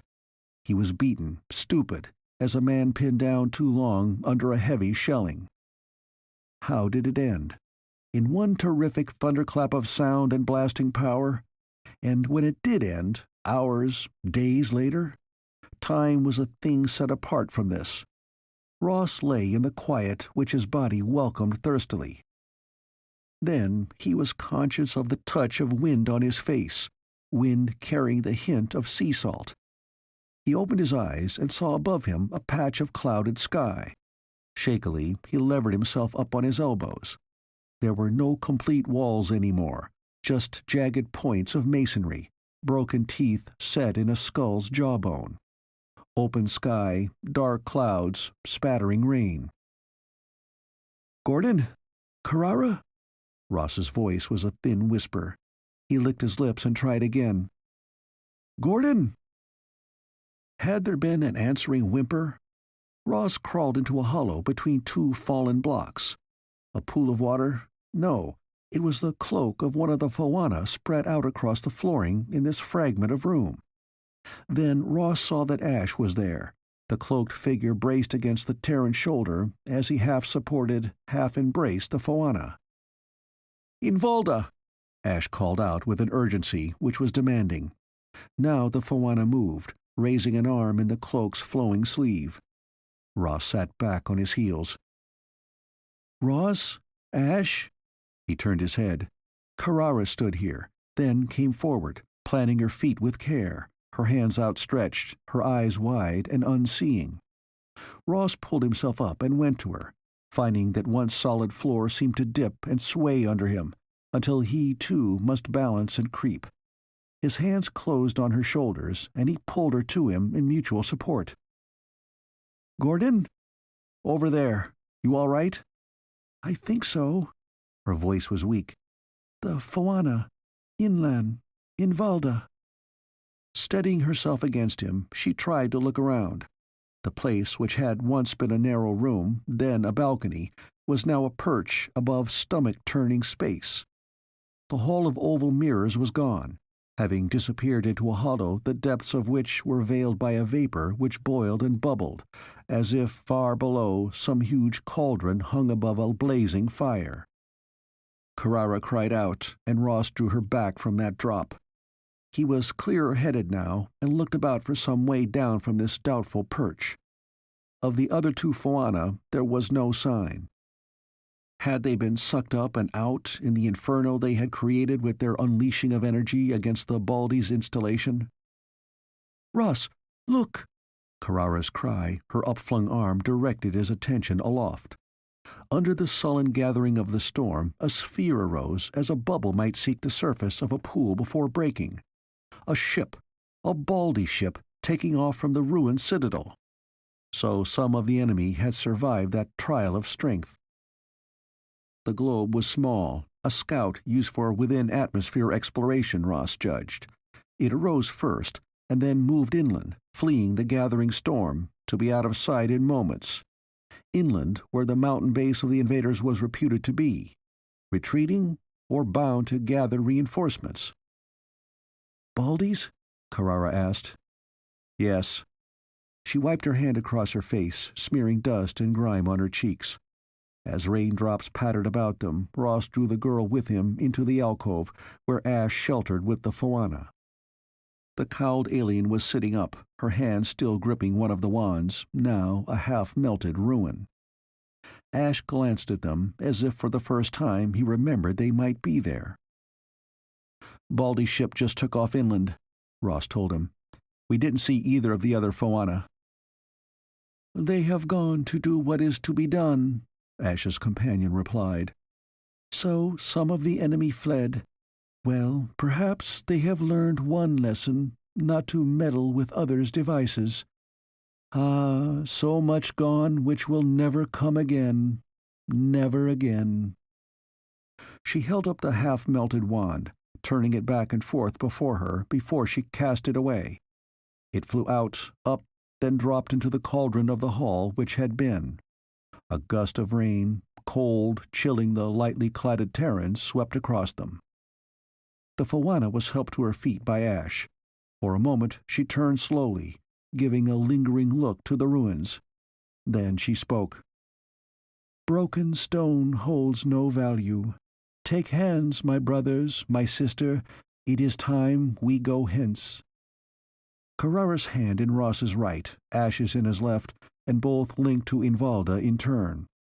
Then they were indeed elsewhere, in a courtyard where bodies lay flaccid under the drenching downpour of the rain.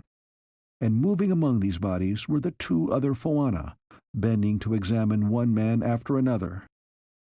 Perhaps over 1 in 3 they so inspected, they held consultation before a wand was used in tracing certain portions of the body between them. When they were finished, that man stirred, moaned, showed signs of life once more. "Ross!" From behind a tumbled wall crept a Hawaiian who did not wear the guard armor of the others. Gilpack, flippers, diver's belt had been stripped from him. There was a bleeding gash down the side of his face, and he held his left arm against his body, supported by his right.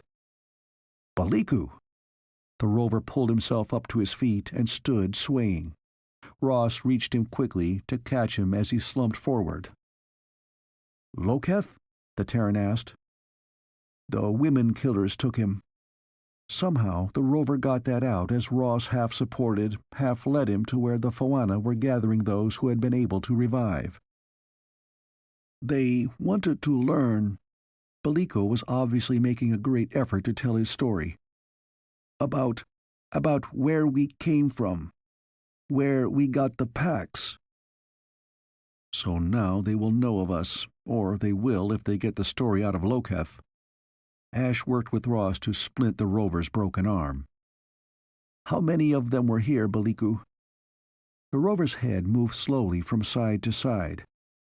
"I do not know, in truth. It was like a dream. I was in the water, swimming through the sea gate. Then suddenly I was in another place, where those from the stars waited about me. They had our packs and belts, and these they showed us, demanding to know whereof these were. Loketh was like one in deep sleep, and they left him so when they questioned me. Then there came a great noise, and the floor under us shook. Lightning flashed through the air. 2 of the women killers ran from the room, and all of them were greatly excited. They took up Loketh and carried him away, with him the packs and other things, and I was left alone, though I could not move, as if they had left me in a net I could not see. More and more were the flashes. Then one of those slayers of women stood in the doorway. He raised his hand, and my feet were free, but I could not move otherwise than to follow after him. We came along a hall and into this court where men stood unstirring, although stones fell from the walls upon some of them, and the ground shook. Baliku's voice grew shriller. His words ran together. "The one who pulled me after him by his will, he cried out and put his hands to his head. Back and forth he ran, bumping into the standing men, and once running into a wall as if he were blinded, and then he was gone, and I was alone. There was more falling stone, and one struck my shoulder, so I was thrown to the ground. There I lay until you came." So few, out of many, so few. One of the Fawanas stood beside them, her cloak streaming with the falling rain. And for these, she faced the lines of those they had not revived, there was no chance. They died as helplessly as if they went into a meeting of swords with their arms bound to their sides. Evil have we wrought here. Ashe shook his head. Evil has been wrought here inland, but not by your seeking. And those who died here helplessly may be only a small portion of those yet to be sacrificed.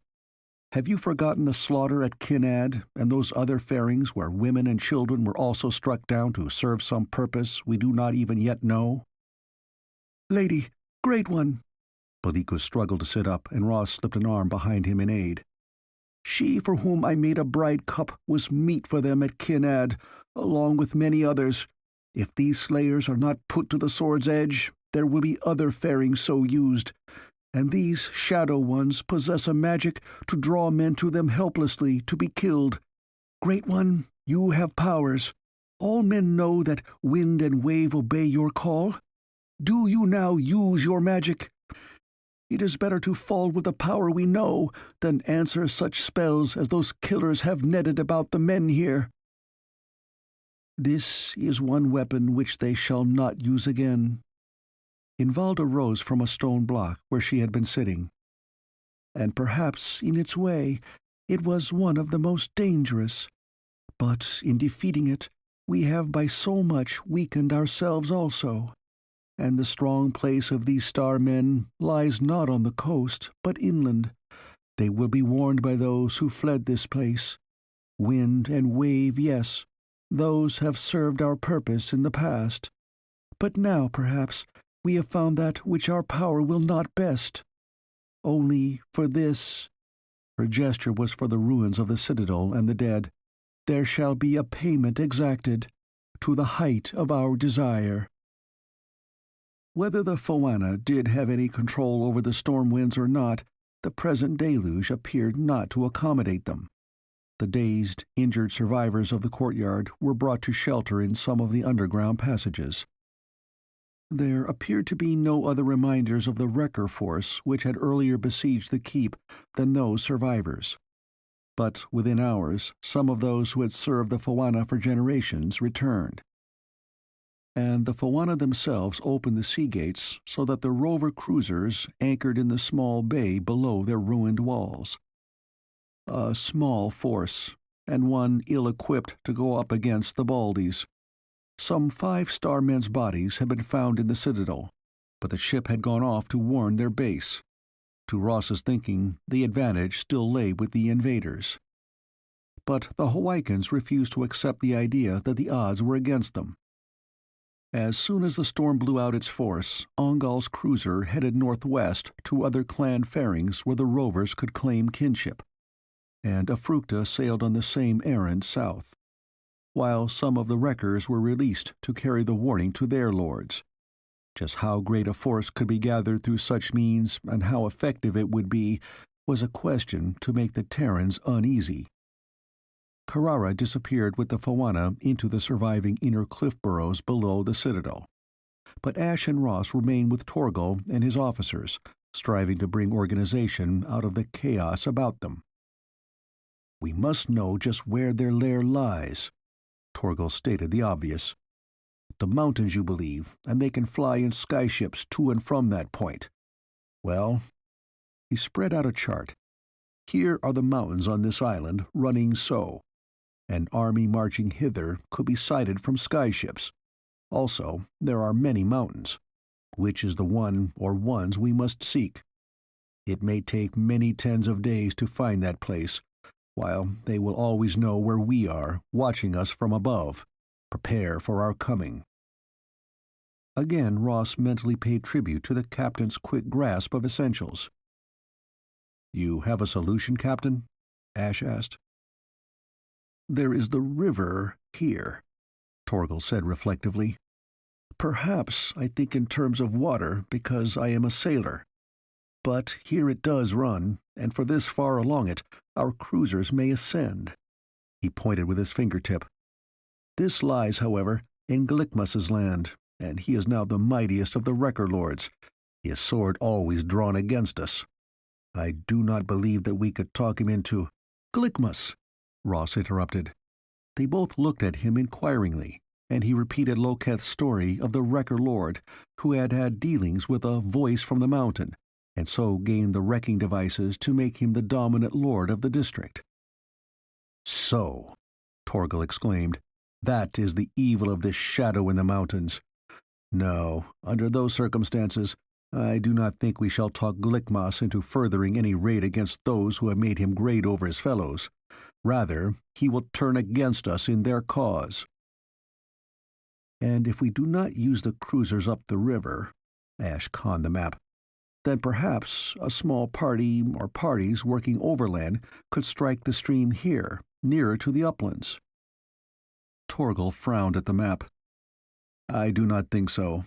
Even small parties moving in that direction would be sighted by Glickmus's people. The more so if they headed inland.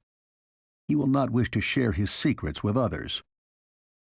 "But say, a party of Fawana?" The captain glanced up swiftly to favor Ashe with a keen regard. "Then he would not dare. No, I am sure he would not dare to interfere. Not yet has he risen high enough to turn the hook of his sword against them. But would the Fawana do so?"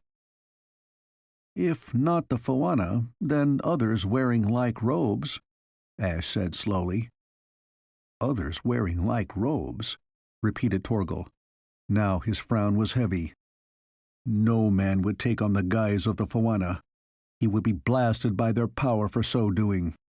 If the Fawana will lead us in their persons, then we shall follow gladly, knowing that their magic will be with us." "There is also this," Ross broke in. "The Baldies have the gill packs they took from Baliku and Loketh, and they have Loketh. They will want to learn more about us.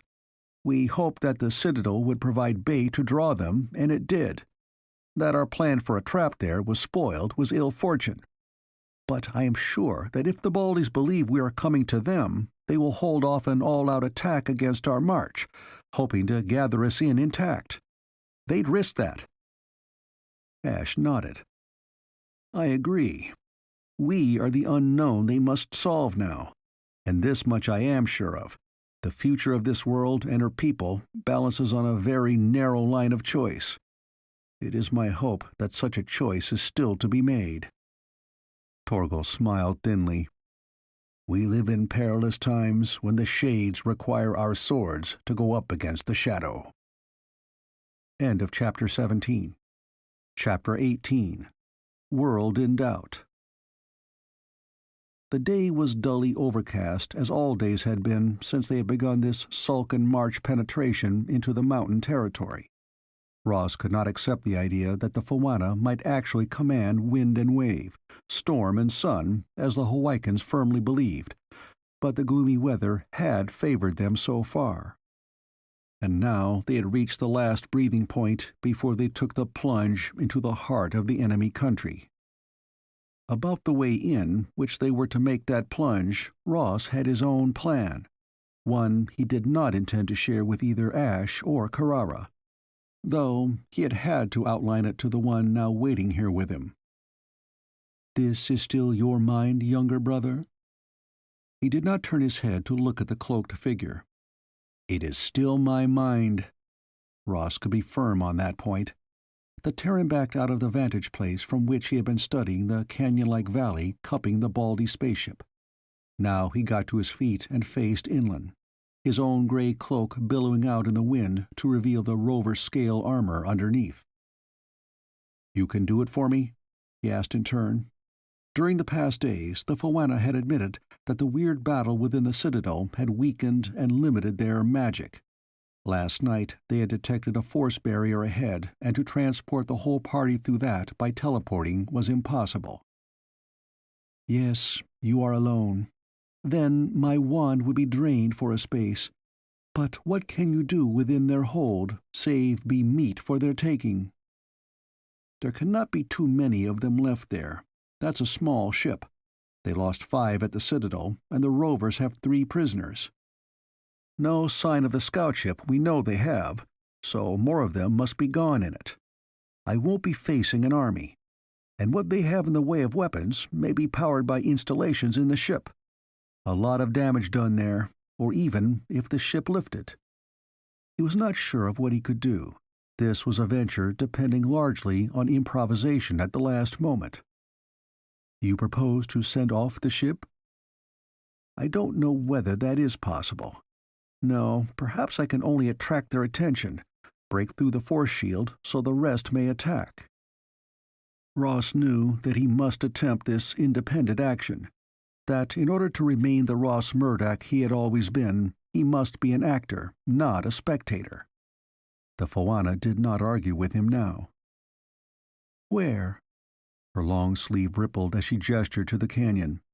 Dull as the skies were overhead, there was light here, too much of it for his purpose as the ground about the ship was open.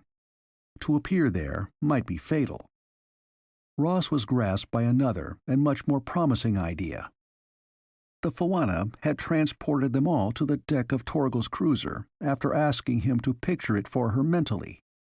And to all outward appearances, the Baldy ship before them now was twin to the one which had taken him once on a fantastic voyage across a long-vanished stellar empire.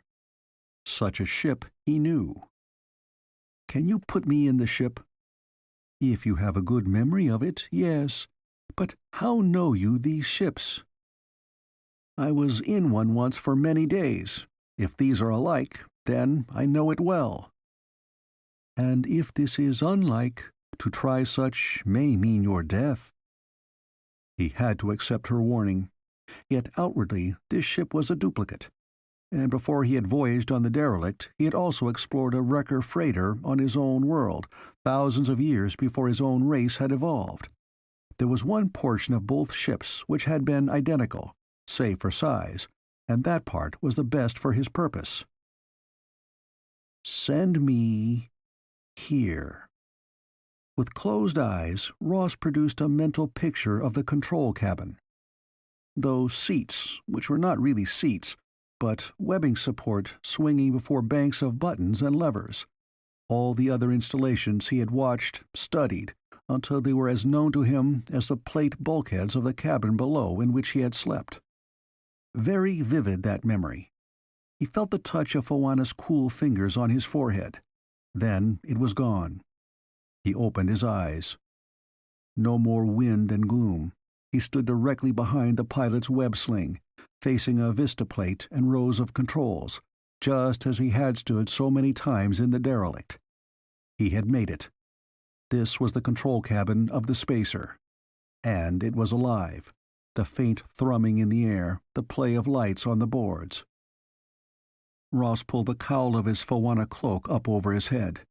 He had had days to accustom himself to the bulk of the robe, but still its swathings were sometimes a hindrance rather than a help. Slowly he turned. There were no Baldies here, but the well door to the lower levels was open, and from it came small sounds echoing up the communication ladder. The ship was occupied. Not for the first time since he had started on this venture, Ross wished for more complete information. Doubtless, several of those buttons or levers before him controlled devices which could be the greatest aid to him now, but which and how, he did not know. Once in just such a cabin he had meddled, and in activating a long silent installation had called the attention of the Baldies to their wrecked ship, to the Terrans looting it. Only by the merest chance had the vengeance of the stellar spaceman fallen then on the Russian investigators and not on his own people. He knew better than to touch anything before the pilot station, but the bank of controls to one side were concerned with the inner well-being of the ship, and they tempted him. To go it blind was, however, more of a risk than he dared take. There was one future precaution for him. From a very familiar case beside the pilot seat, Ross gathered up a collection of discs, sorted through them hastily for one which bore a certain symbol on its covering. There was only one of those. Slapping the rest back into their container, Ross pressed a button on the control board. Again, his guess paid off. Another disc was exposed as a small panel slid back. Ross clawed that out of the holder, put in its place the one he had found. Now, if his choice had been correct, the crew who took off in this ship, unless they checked their route tape first, would find themselves heading to another primitive planet and not returning to base. Perhaps exhaustion of fuel might ground them past hope of ever regaining their home port again. Next to damaging the ship, which he could not do, this was the best thing to assure that any enemy leaving Hawaika would not speedily return with a second expeditionary force. Ross dropped the root disc he had taken out into a pocket on his belt to be destroyed when he had the chance. Now he cat-footed across the deck to look into the well and listen. The walls glowed with a diffused light. From here the Terran could count at least 4 levels under him, with perhaps another. The bottom 2 ought to be supplies and general storage. Then the engine room, tech labs above, and next to the control cabin, the living quarters. Through the fabric of the ship, shivering up his body from the soles of his feet, he could feel the vibration of engines at work. One such must control the force field which ringed this canyon, perhaps even powered the weapons the invaders could turn against any assault. Ross whirled about, his Fawana cloak in a wide swing. There was one control which he knew. Yes, again the board was the same as the one he was familiar with. His hand plunged out and down, raking the lever from one measure point to the very end of the slit in which it moved. Then he planted himself with his back to the wall. Whoever came up the well hunting the cause for the failure would be facing the other way. Ross crouched a little, pushing the cape well back on his shoulders to free his arms. There was a feline suppleness in his stance, just as a jungle cat might wait coming of its prey. What he heard was a shout below, the click of footgear on the rungs of the level ladder. Ross's lips drew back in a snarl which was also feline. He thought that would do it. Spacemen were ultra-sensitive to any failure in airflow.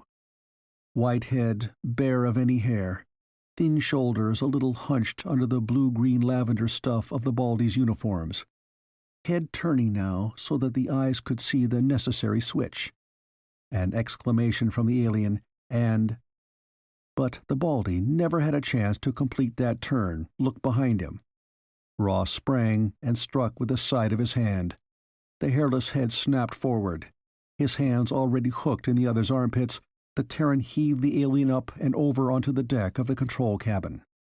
It was only when he was about to bind his captive that Ross discovered the Baldy was dead. A blow calculated to stun the alien had been too severe. Breathing a little faster, the Terran rolled the body back and hoisted it into the navigator's swing seat, fastening it with the takeoff belts. One down, how many left? He had little time to wonder, for before he could reach the well once again, there was a call from below, sharp and demanding. The Terran searched his victim, but the Baldy was unarmed. Again a shout. Then silence. Too complete a silence. How could they have guessed trouble so quickly? Unless the Baldy's mental communication had been at work. They might even now know their fellow was dead. But not how he died.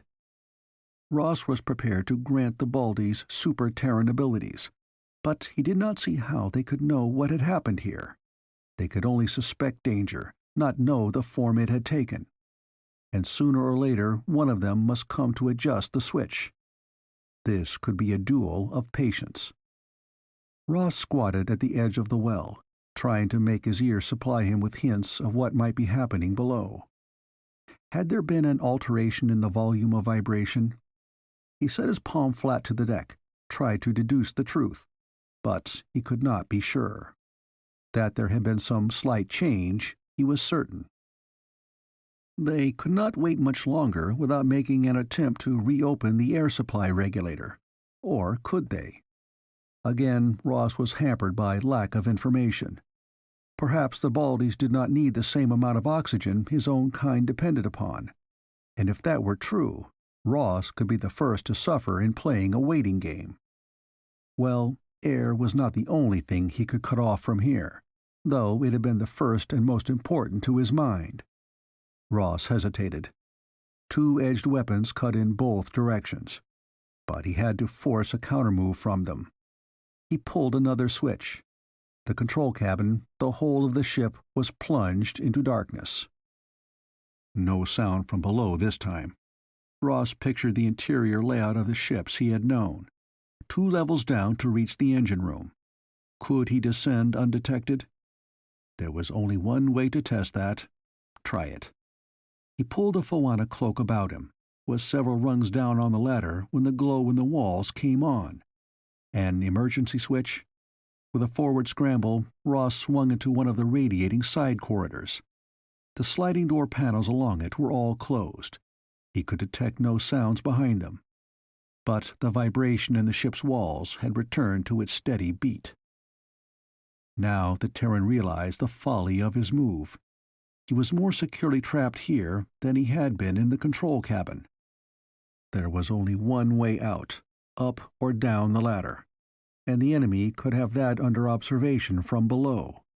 All they would need to do was to use a flamer or a paralyzing ray, such as the one he had turned over to Ashe several days ago. Ross inched along to the stairwell. A faint pad of movement, a shadow of sound from the ladder. Someone on the way up. Could they mentally detect him, know him for an alien intruder by the broadcast of his thoughts? The Baldies had a certain respect for the Phawana and might desire to take one alive. He drew the robe about him, used it to muffle his figure completely, as the true wearers did. But the figure pulling painfully up from rung to rung was no Baldy. The lean Hawaiian arms, the thin Hawaiian face, drawn of feature, painfully blank of expression. Loketh, under the same dread spell as had held the warriors in the Citadel courtyard. Could the aliens be using this Hawaiian captive as a defense shield, moving up behind him? Loketh's head turned, whose blank eyes regarded Ross, and their depths were troubled, recognition of a sort returning. The Hawaiian threw up one hand in a beseeching gesture and then went to his knees in the corridor. "Great One! Great One!" The words came from his lips in a breathy hiss as he groveled. Then his body went flaccid, and he sprawled face down, his twisted leg drawn up as if he would run but could not. "Phawana!" The one word came out of the walls themselves, or so it seemed. "Phawana, the wise learn what lies before them when they walk alone in the dark." The Hawaiian speech was stilted, accented, but understandable. Ross stood motionless. Had they somehow seen him through Loketh's eyes? Or had they been alerted merely by the Hawaiian's call? They believed he was one of the Phawana. Well, he would play that role. "Phawana!" sharper this time, demanding. "You lie in our hand. Let us clasp the fingers tightly, and you shall be naught." Out of somewhere, the words Carrara had chanted in the Foana temple came to Ross, not in her Polynesian tongue, but in the English she had repeated. And softening his voice to his best approximation of the Foana sing-song, Ross sang, "Ye 40,000 gods, ye gods of sea, of sky, of stars," he improvised. "Ye elders of the gods that are, ye gods that once were, ye that whisper, yet that watch by night, yet that show your gleaming eyes." "Foana," the summons was on the ragged edge of patience, "your tricks will not move our mountains." "Ye gods of mountains," Ross returned, "of valleys, of shades, and not the shadow." He wove in the beliefs of this world, too. "Walk now this world, between the stars." His confidence was growing, and there was no use in remaining pent in this corridor. He would have to chance that they were not prepared to kill summarily one of the Foana. Ross went to the well, went down the ladder slowly, keeping his robe about him. Here at the next level there was a wider space about the opening, and 3 door panels.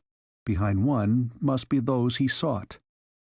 He was buoyed up by a curious belief in himself, almost as if wearing this robe did give him, in part, the power attributed to the Foana. He laid his hand on the door to his right and sent it snapping back into its frame, stepped inside as if he entered here by right. There were 3 Baldies. To his Terran eyes, they were all superficially alike, but the one seated on a control stool had a cold arrogance in his expression, a pitiless half-smile which made Ross face him squarely. The Terran longed for one of the Foana staffs and the ability to use it. To spray that energy about this cabin might reduce the Baldy defenses to nothing. But now 2 of the paralyzing tubes were trained on him. "You have come to us, Foana. What have you to offer?" demanded the commander, if that was his rank. "Offer?" For the first time Ross spoke. "There is no reason for the Foana to make any offer, slayer of women and children. You have come from the stars to take, but that does not mean we choose to give." He felt it now, that inner pulling, twisting in his mind, the willing which was their more subtle weapon. Once they had almost bent him with that willing because he had worn their livery, a spacesuit taken from the wrecked freighter. Now he did not have that chink in his defense. All that stubborn independence and determination to be himself alone resisted the influence with a fierce inner fire. "We offer life to you, Foana, freedom of the stars. These other dirt creepers are nothing to you. Why take you weapons in their cause? You are not of the same race." "Nor are you." Ross's hands moved under the envelope of the robe, unloosing the 2 hidden clasps which held it. That bank of controls before which the commander sat, to silence that would cause trouble. And he depended upon Inland.